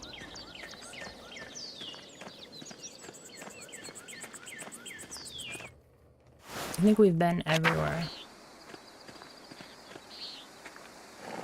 Martin. Oh, talk to Martin first. Go away. Can't you see I'm busy? Peeping? What are you doing, bud? Not really. What are you doing? Mind your own business. I'm only curious, and curiosity is a virtue. You're nothing but a snoop and windbag. Piss off. I don't want to talk to you anymore. Okay, well, I don't want to talk to you anymore. Why are you looking in the window at this guy, Miklaus? Martin sucks. He's like 3 butts. Oh yes, this is like the younger Otto. Hello, folks. Good day, Master Mahler. Ah, Andreas, good to see you. I trust Clara gave you my message. Afternoon, Andres. Otto. Clara did give me your message. Sorry I missed you this morning. I was still asleep when you came by. Ah, the abbot really lets you get away with anything, doesn't he? Leave him be, Otto. I'm hungry. Let's pray.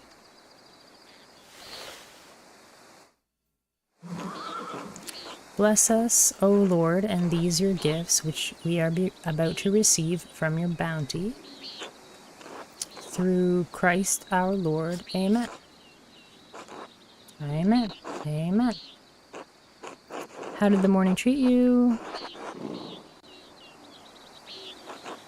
Not too bad, thanks. I hurt my damned hands splitting timber to replace a bad beam in the abbot's house. Select a food to eat. Ooh. People said I smell like almonds. I feel like I'm just gonna go with the rye because the baker said it was super good. Not that bad of an injury. It's just something me that the abbot... It just galls me that the abbot bleeds us dry and we're expected to do work here when it suits him. Cheese? Oh, it's not all that bad. I get a lot of good work from the abbey. Casting pilgrim's badges isn't really smithing, but I don't mind. Does it matter what order you eat them in?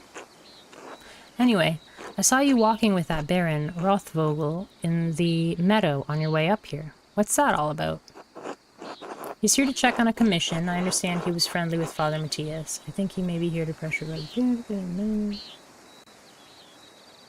He's friendly with Father Matthias. He was, though. Father Matthias had some misgivings about the Baron.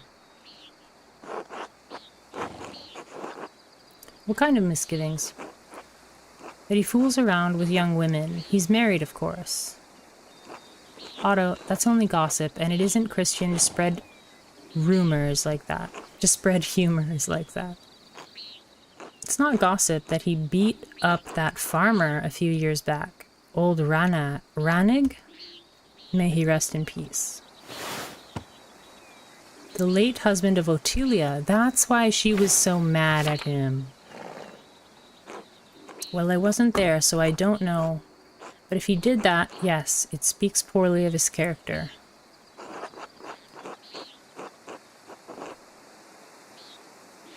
He beat someone? That doesn't seem like the sort of thing he would do. We had a long conversation. What did you talk about then? I mean, no offense, but what does a nobleman have in common with an artist?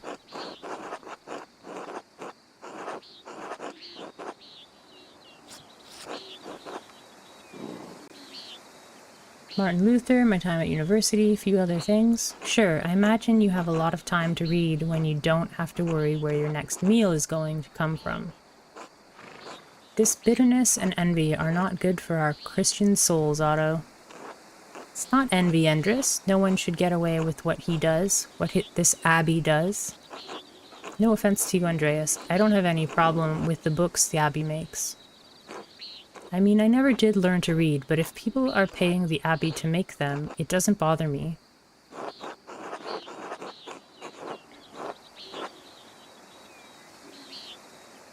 The abbey does Tassing a lot of good, more than you realize. He's a harsh lord. Oh, Otto, did you see that the Bowers sheep escaped the grazing fields again? No, but I'm not surprised. Martin was supposed to fix that fence, and he probably did a bad job at it. Of course he did. He's always in a foul mood, and he could be the laziest soul in Tassing. He can't even hold a hammer properly. Married and a father at such a young age, and he barely lifts a finger for his wife or child. On top of that, he's a damned thief, and before you say it, Endris, that's more than just gossip. He's just a dog with 3 butts in place of dog heads. Look at him, over by the guest house. He's probably figuring out what he can steal with the least amount of effort.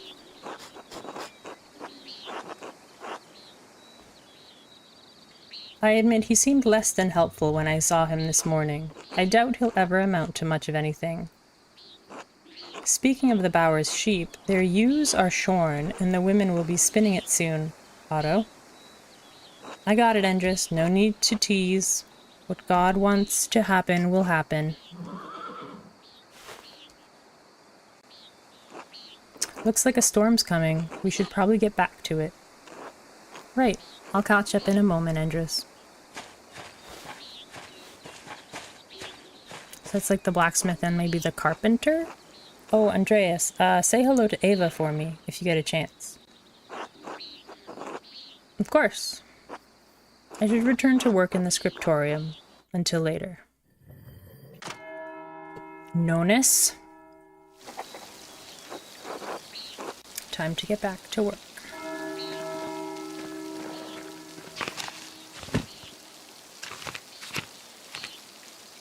Lunch is done. It was nice catching up with Otto and Endris, but it's about time I head back to the scriptorium to work on the Book of Hours. Oh, so dinner is lunch, and supper is supper. Gotcha.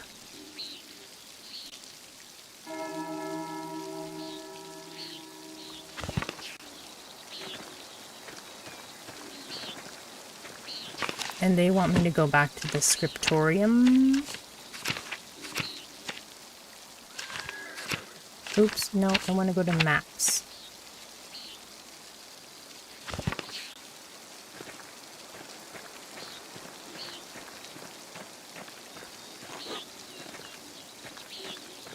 Okay, let's go to the scriptorium. Oh, what's all this then? Mathieu. God bless you, Andreas. Hello, Brother Matthew. What are you doing out here? I thought you were aware that in addition to my role as Kirsau's sacrist, I tend to the shrine of St. Moritz. He is the patron of Tassing and Kirsau. Both. So it is my duty to ensure his reliquary is well cared for. It's only a hand. The martyrdom of St. Moritz provides inspiration to us all. You are familiar with the life of St. Moritz, are you not?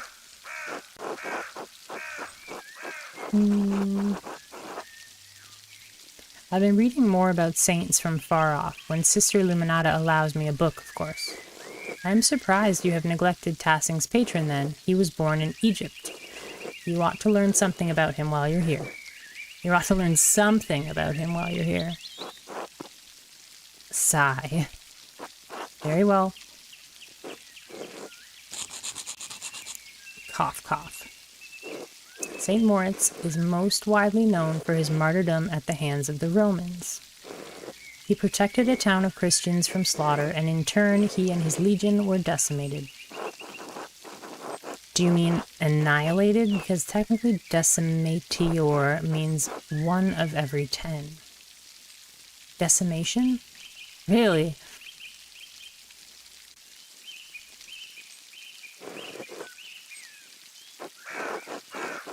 From Decimus. Anyway, you said his legion. Wouldn't that mean he was a Roman soldier? From Decimus.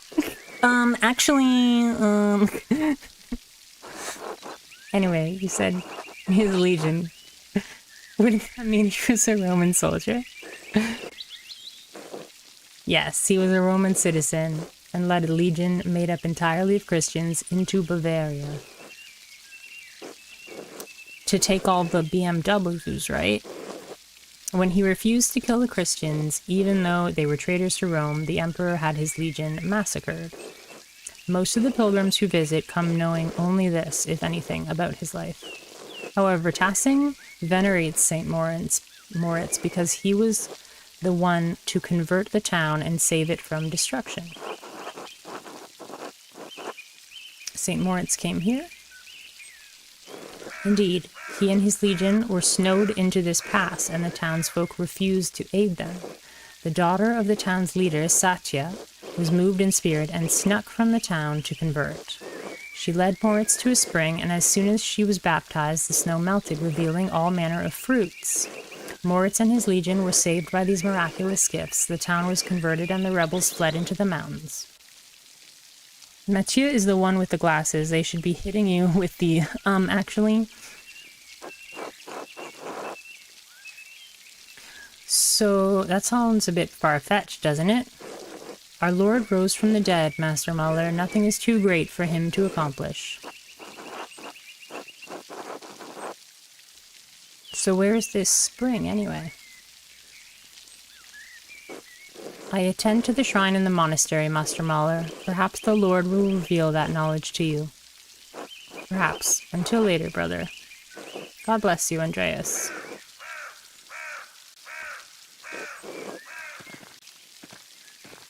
It's funny how much they want to talk until I start asking questions. And then they're like, shut up. Carl. The guy with the red hat. Oh, hello, Andreas. Hello, Carl. You seem busier than usual today. I'm behind in my work. I went up to the shrine of St. Moritz this morning to pray for his aid. The candle I lit had all but burned away. I was there so long, now I need to catch up. Do you go to the shrine very often? Do you go to the shrine very often? I usually go every autumn for a good harvest. Now that Helena's pregnant, I've tried to go pray every week. Oh, these are the outer farms, folks. Right. Her mother had trouble in childbirth, so I've been paying visits to Moritz Hand and Satya's shrine to pray for their aid.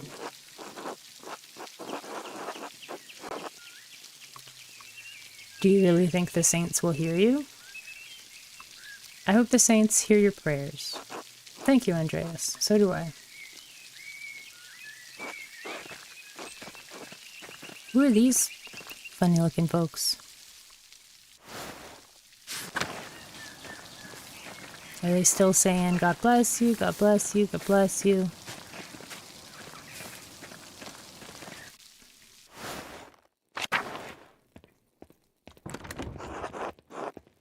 Right, I keep forgetting that that's locked. Prioress's house.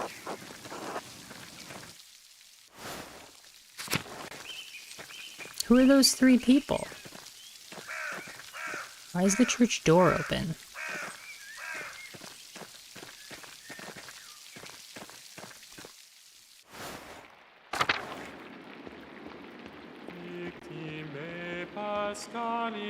It's so beautiful, Rudiger.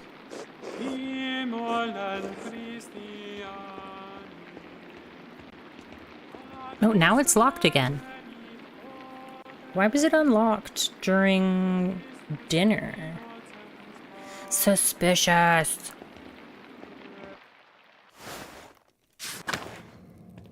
This is why you wander around, because, like, sometimes just more questions. Oh, hey. What up, dude? Oh, okay. Nothing to say. That's fine. Can I check the thing now? Boom. Boom, boom, boom.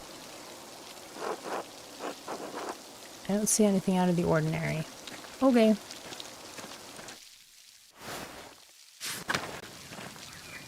Is the prior home?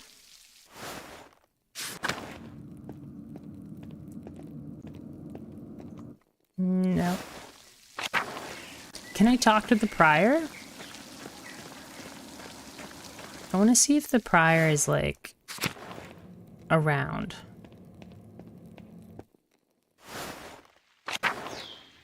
You think he's in the refectory still? No.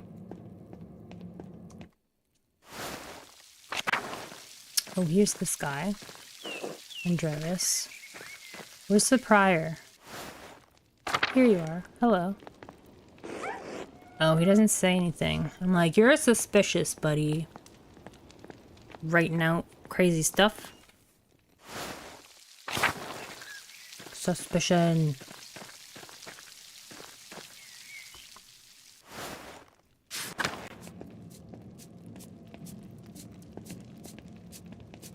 Oh, you can like almost moonwalk.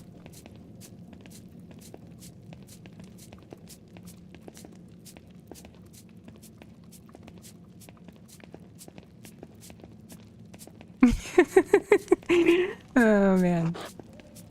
I think you could probably do it. I'm just doing it like one-handed. If you did it with like two hands, you could probably moonwalk.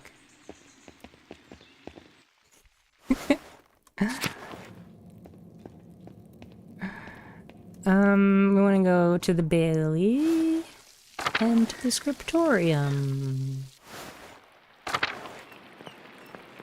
Hello. Bearink, how'd you get here before me? Teleport? That's what your occult readings have taught you? How to teleport? Brother Adok, this work, I don't know where to start. Inconsistent spacing, rough strokes.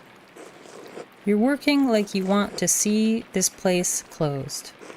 Brother Prior, I am working to the best of my abilities, and I dispute your criticism. You tell him, Adok.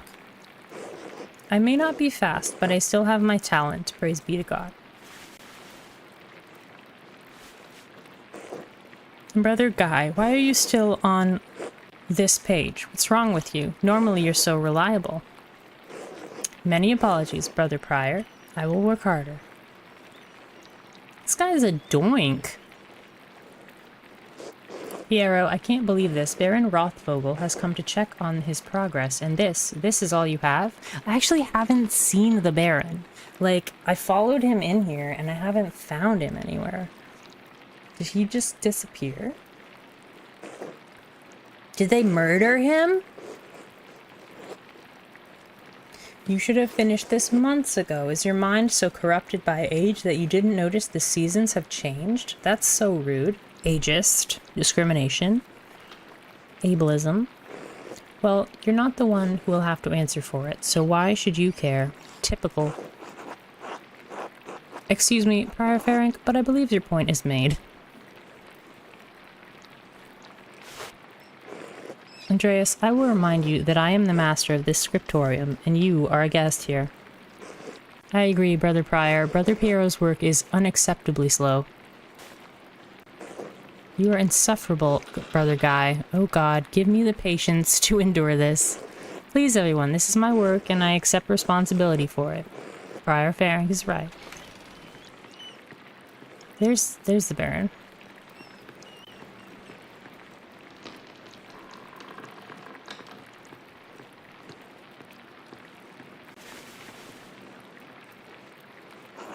Prior Ferenc, is this mine? It must be, yes? It is, my lord. I can No, I don't want excuses. I've come all this way, and I have to be honest. I expected more. It's nowhere near finished, and the style is, well, it's very old-fashioned. I thought I made my desires clear. I feel like my generosity towards Kirsau is being taken advantage of. Am I the fool in this sad story? No, of course not, my lord. Never. We can fix this, of course. Of course. We only want to accommodate you. Oh, is the Baron, like, swindling them? Is that why the abbot is getting more money from the farmers?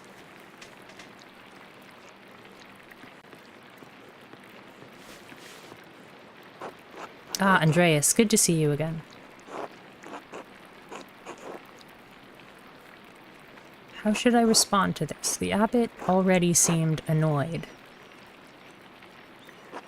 Just nod. Don't irritate the abbot. Simply addressing him as my lord would be appropriate. Greet him with his Christian name. I like Socrates as one. It acknowledges him respectfully without being overly familiar. My lord. Father Gernot, why not have Andreas complete the rest of the illustrations? He's clearly capable. Well, my lord, why not have Brother Guy complete it if speed is your No, I'm talking about the script. That's fine. But the art, the illustrations. No spoilers. Lips sealed. I want Andreas to do the others. Of course, I mean, if Andreas is alright with it. If it takes the pressure off of Brother Piero, I'd be delighted to complete his work. Well, Abbot, I'm trying to finish my masterpiece.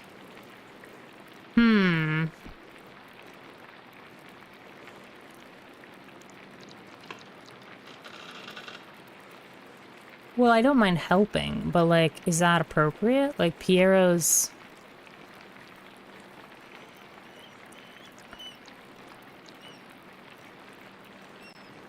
But I'm not here to really, like, help out Piero.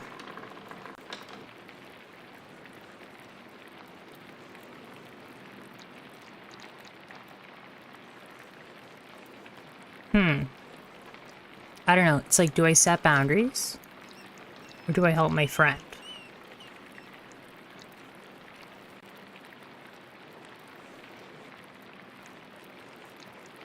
I think we can help Brother Piero. There we have it. I hope this allays your concerns, my lord.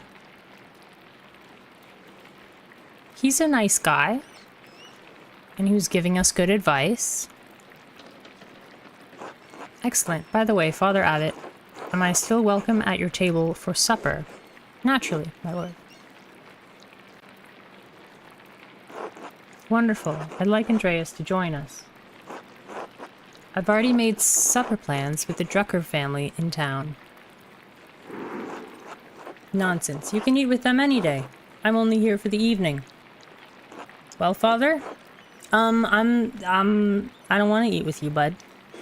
Well, that would be quite unusual. Unusual or not, I doubt that my good friend, the Bishop Prince, would deny additional guests at his table. What do you think? I understand. Yes, you're right, of course. Andreas may join us for supper. I look forward to it. God. Okay. He's kind of a butt. I liked him, and now I'm like, yeah, you're kind of a butt. You had this planned. I didn't want to go. You must have put your hook in the Baron this morning when you ambushed him in town. I love how Piero is just like, pinky's out. He's just always got his pinky up.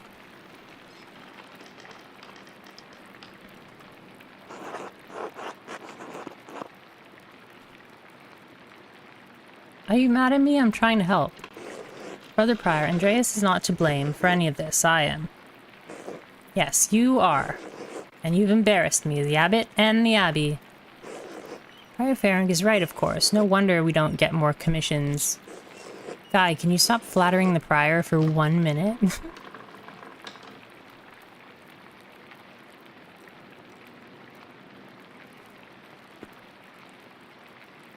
Until he's barren naked?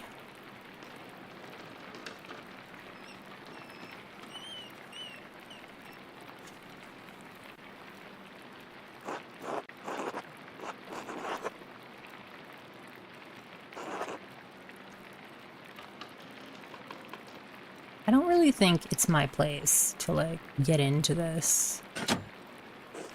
Brothers. Uh-oh. What happened? If you please, Sisters Adina and I would prefer it if you could keep the noise down. It sounds like Samson slaying the Philistines in there. Philistines? Philistines? Philistines? Of course not. Get back to work, everyone. Man, this is where librarians get it. But like, Baron, because he's like, you know, like a Baron. Yeah, I get it. I get it. I was just not addressing it. Because it wasn't funny, John. Well, that was not wonderful, but there's nothing to be done about it now. I'll finish my work here and wash up in the lavatorium for supper. For supper at the Abbot's table. I don't want to go to the Abbot's table. I want to go to the Drucker's table.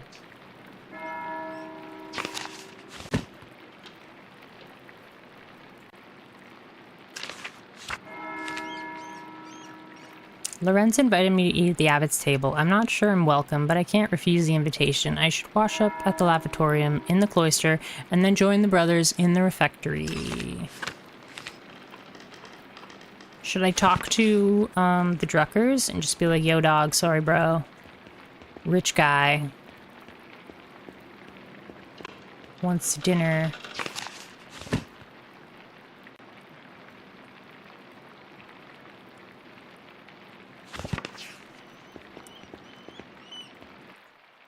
That's what I'll do. I'll be like, yo, dog. Sorry, bro. Rich guy. Dinner. Wait, supper. Not dinner, supper.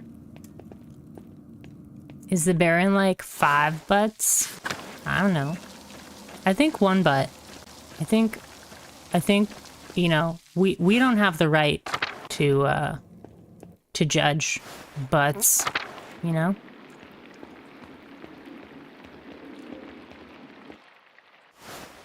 The amount of butts? We'll leave that to Judge Judy.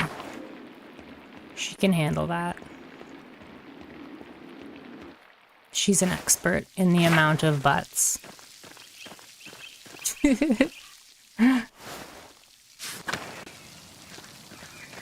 Oh, are they finally eating? Where are they eating? This is probably the door I can't get into is where they're eating. Are you eating? Yeah, she's gone, so they're probably eating. Why don't the nuns have lunch? Don't tell me what to do, John. Don't do it. I will take as long as I want to wander around the town. I have to go tell my friend that I can't come for supper, okay? It's only polite. Oh, hey, bud. See, I wouldn't have known that this guy comes out here.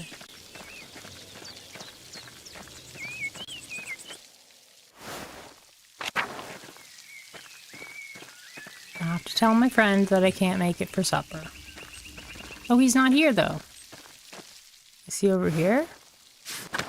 My friend isn't outside. Hey, Otto.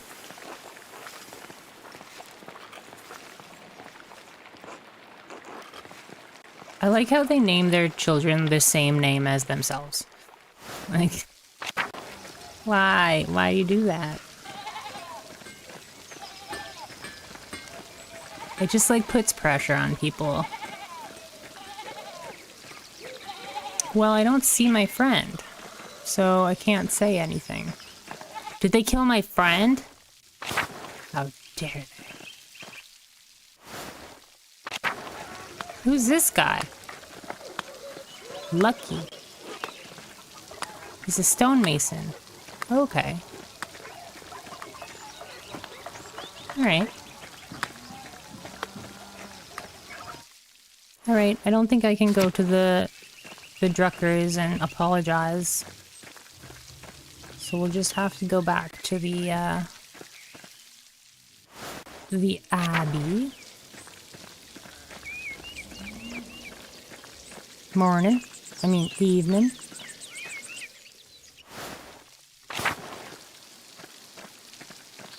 Why are you looking in the window? Why is that door locked? Oh, maybe the door is locked because the horse wrangler fella is eating dinner.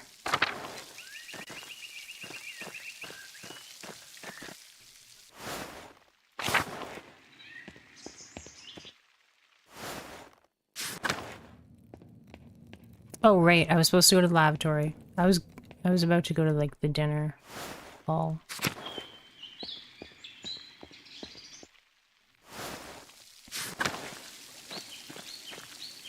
This is suspicious. It's like, go wash up. Oh, hey, buddy. Andreas, I'm so glad you'll be joining us for supper. Though the circumstances are unusual, to be sure. I like Piero. He's a good guy. Find some bobby pins in a barrel or pot somewhere. I do that in, like, Oblivion and Skyrim and stuff. I check, like, every container. I won't be able to speak with you. None of the brothers will, but it would be good to have you with us. That's a shame. I always enjoy our talks. Now, the same doesn't apply to you at the Abbot's table. You can talk all you like. Though I wouldn't recommend it. Father Abbot does not look kindly on idle chatter. I don't know why the, like, abbot and the prior are, like, so much more important than these fellas.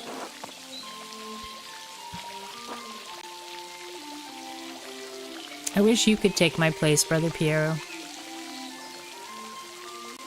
You deserve the honor. Anyway, I'm sorry for how the prior treated you. It's not fair. It's humiliating.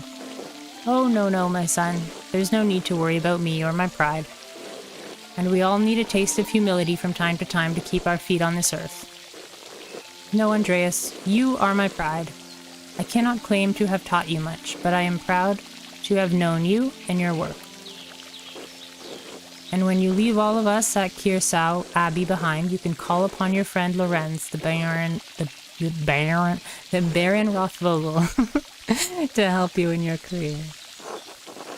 He's wrong, Ferenc is wrong about you being slow. There's nothing wrong with your style. It's not old just because a nobleman says so. Don't trouble yourself over it. Time passes for us all. Things change. The future will write over the present. You need not fear it, any of it, so long as you remain true to yourself and God.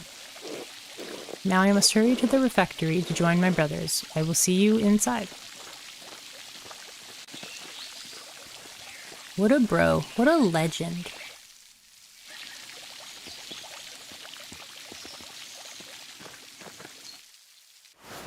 Piero's the best. He's probably the one that gets murdered. Look at the... Why is it red? The light to go into the refectory is red. Piero's a straight up G. An OG.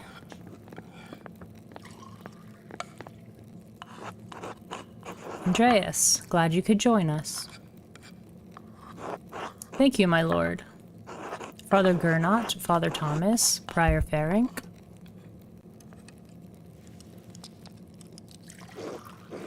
Simon Peter answered, "You are the Messiah, the Son of the living God." Oh, the Gospel of Matthew. Wonderful. Jesus replied, "Blessed are you, Simon, son of Jonah, for this was not revealed to you by flesh and blood, but by my Father in heaven. And I tell you that you are Peter, and on this rock I will build my church, and the gates of Hades will not overcome it." Did they use the word Hades in the Bible? Oh, I guess it's... No. Right? Wouldn't it be like Pluto? Because we're in the Holy Roman Empire? Hades is the Greek name. Have you read Matthew much, Andreas?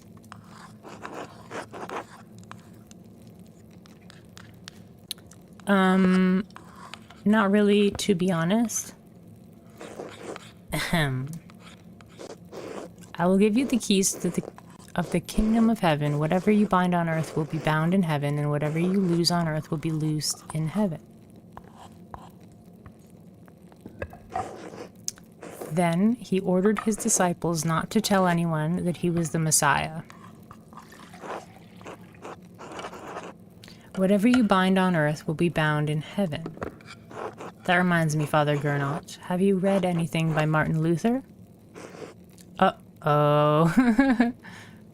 I can't say that He has some incredible ideas about the church. Brilliant, I think. I don't think this is the time, buddy, to bring up Martin Luther. Yep. Everybody looks at him.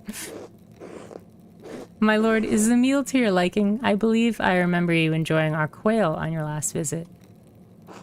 The quail, my god, Father Abbot, the quail's fine, but don't you think Luther's ideas are worth discussing? He's talking about the future of the church, shaking things up in a way I don't think we've seen before.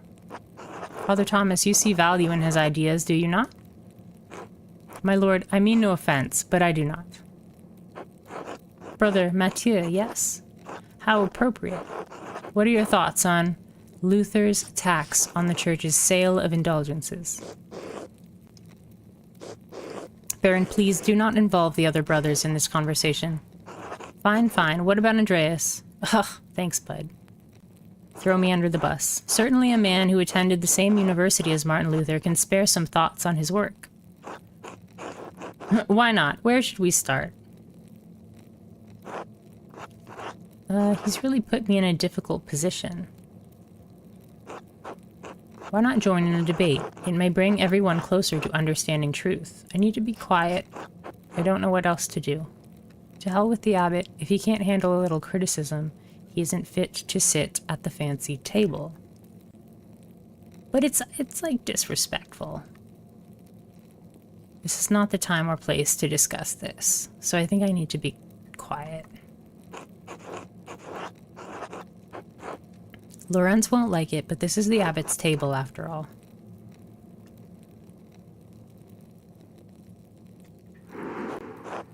A2, Andreas. I expected more of you. I don't really care what you think of me, buddy. Lord Rothvogel, you are a guest and held in high esteem, but you have worn out my patience. You will not be discussing Luther's work with Andreas, Thomas, Mathieu, or with any other brother. Is that clear? I suppose, Father, it is your abbey, but you're taking too much offense at this, and you're far too afraid of change. Whether it's from Luther or someone else, reform is coming to the church. You had better accept it. What? Neither you nor Martin Luther dictate change to the Holy Church on their whim. This talk is beyond insulting. It's blasphemous, outrageous. How dare you? I see. I have overstepped my bounds. Duh. And I suppose I have ruined everyone's supper. My apologies. In spite of this unpleasantness, I will make good on my manuscript payment and the donation of my copy of Historia Taciae. If you cannot accept what the future will bring, perhaps it's time for you to come to terms with your past. Well, no need to overstay my welcome, fathers, brothers, Andreas. Good night.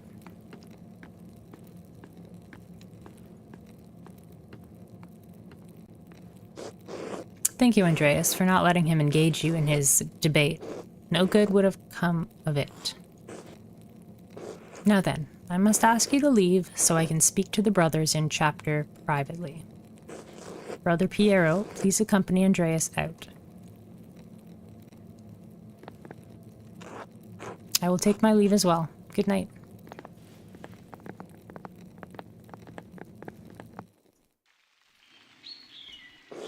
Don't worry about Father Gernot and the Baron. I'm sure it will all be fine by morning. Oh, famous last words. I hope Father Abbot can see that the Baron's heart is in the right place, even if he picked the wrong time to express himself. I think the Baron should apologize if he wants to be forgiven. That seems unlikely. Think on Matthew, Andreas. Our forgiveness should come like God's love, freely, without condition. In any case, I do hope the Baron respects the abbot's wishes for the rest of his stay, for everyone's sake. Brother Piero, what do you think of Martin Luther's ideas? Ha, that is for younger and wiser men than me to decide. I'm just a monk, thank God. Wow, so smooth. So smooth. Just deflects. Like... Good night, my son.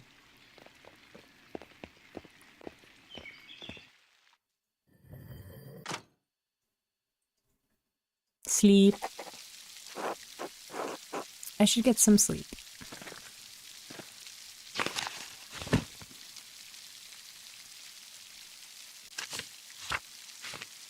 A sheep.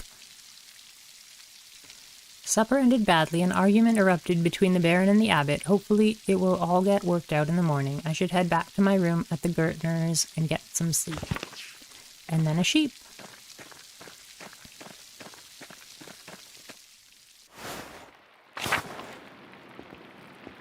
Interesting. Why can I get in here, but I can't get back into the Abbey? I can get into the convent, but I can't get back into the Abbey. What's all that green stuff? There's like floating green stuff.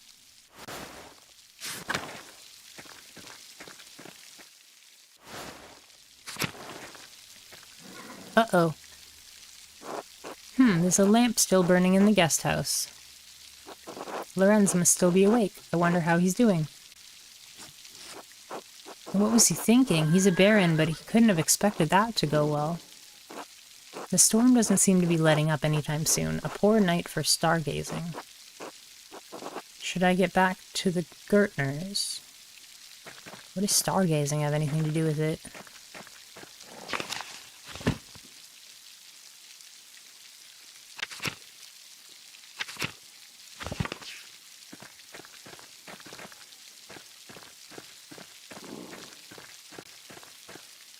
Maybe it's just to make you remember that they're still up.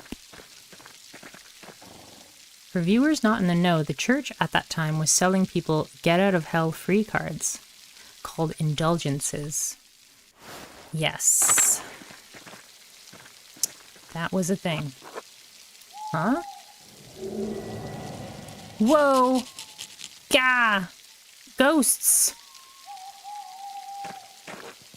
You alright, Master Muller? Did you see that? In the aqueduct? The ghost? Maybe? It could be a Roman, maybe even an old pagan. Wouldn't be the first time people have seen ghosts around these parts.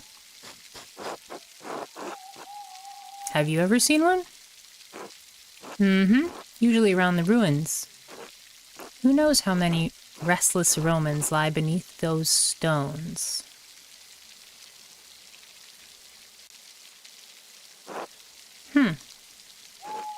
Well, I think I found Johann's last lost sheep. I'm going to head home. Take care, Master Muller. I will. Thank you, Till. What a friendly shepherd, man. Also, I got 99 theses, and the church got none. There was 95 of them, actually.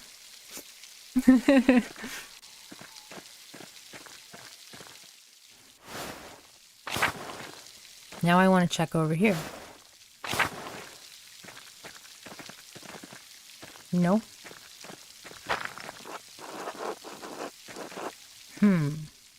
It's suspicious because, like, that person was running away right to the mill. Maybe that's why these folks have so much money. They're stealing from the abbey. And the abbot's asking for money because the people here are stealing. Amelie. Ah, no. Pale horse, still on the floor. Oh, somebody was killed in this abbey. Hello? Are you alright in there?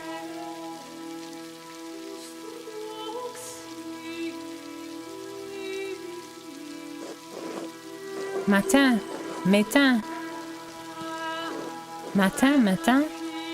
The pale horse, death. Matin. Monastic hour corresponding to 2 a.m. is used for the night prayer.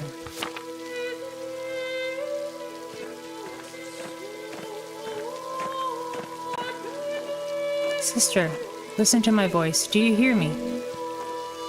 Do you hear me? Yes. Yes, Father, I hear you. Am I here? Is this now? Yes, you are with us, and this is now. I apologize, Andreas. I imagine that must have been quite alarming. Is she alright? She is, yes. Sister Amelie is a mystic, gifted with visions when God sees fit to give her one. Some are more frightening than others. What is she doing in there? Does she live in the church? She lives there, yes. I'm a little surprised you haven't noticed her before. If you came to Mass more often, you would see that I give her communion through a window to her cell. Her cell? She's an anchoress, a religious hermit so devoted to God that she has enclosed herself in a cell next to the church. She is dead to the world, but continues a life of prayer and religious contemplation. And sometimes, ever so rarely, she receives great and terrible visions. Is she local to Tassing, or was she a nun at Kiersau? Neither. She came here from a Benedictine abbey in Lower Bavaria after it burned down. I am her confessor and caretaker. Many anchoresses are not literate. I write down her visions to help interpret them. I thought all the monks and nuns at Kiersau could read, even poor Brother Volkbert.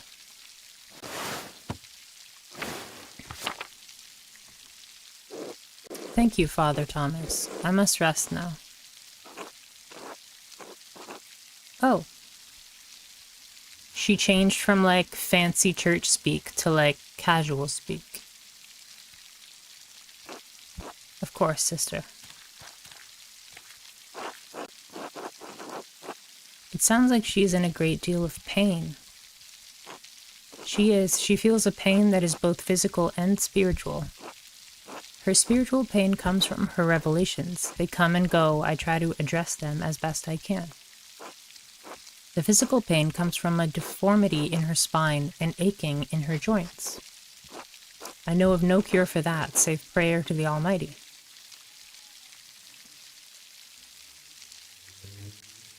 The font changes when you learn more about someone, which changes your interpretation of them.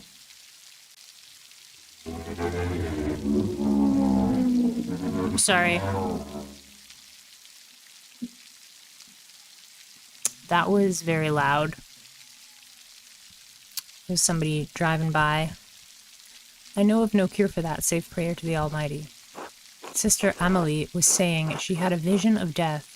Could someone be in danger? Oh no, don't rush to judgment. Her visions are divine and powerful, but they could have many meanings. Oh, okay. Since she's illiterate, she got changed to peasant font. Gotcha. Some of her revelations take years to comprehend. Some may never be understood at all, as God wills it. Still, the argument at dinner was quite troubling. Perhaps it has cast a shadow over our thoughts.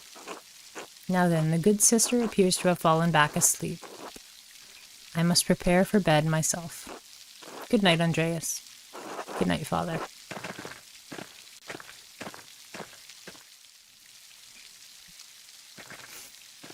That was pretty coincidental.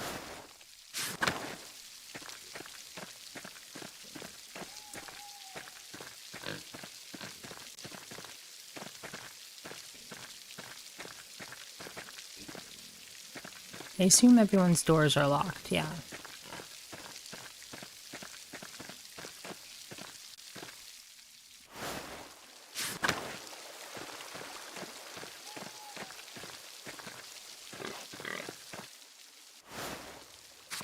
Can I talk to the Druckers and just be like, sorry, bro? Wait, that's not the Druckers.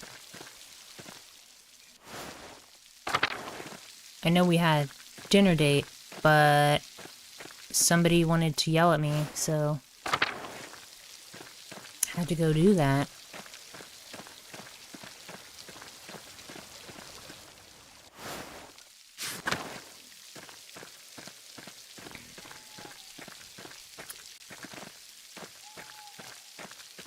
Okay. Oh, he sleeps in a chair? Poor guy. Really? Aww. Cute.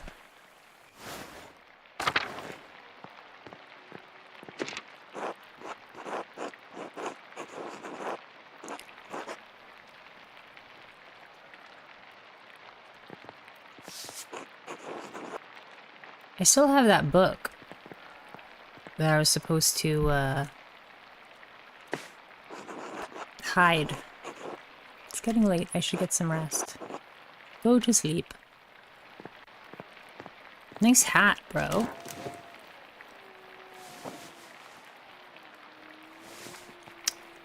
This is the inciting incident, I bet. Something's gonna happen at nighttime.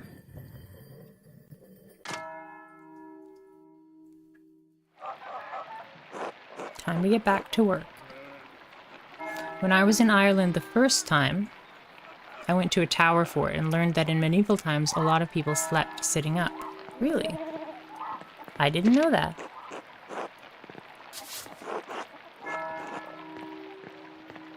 It's still raining. Okay, I think that's it for tonight. Been going for about 4 hours, so yeah. We haven't actually seen the crime yet, but that was a really good start to this game. So I will shut her off for tonight, and maybe we'll pick it up tomorrow. Thank you all for watching, and I hope you have a good night.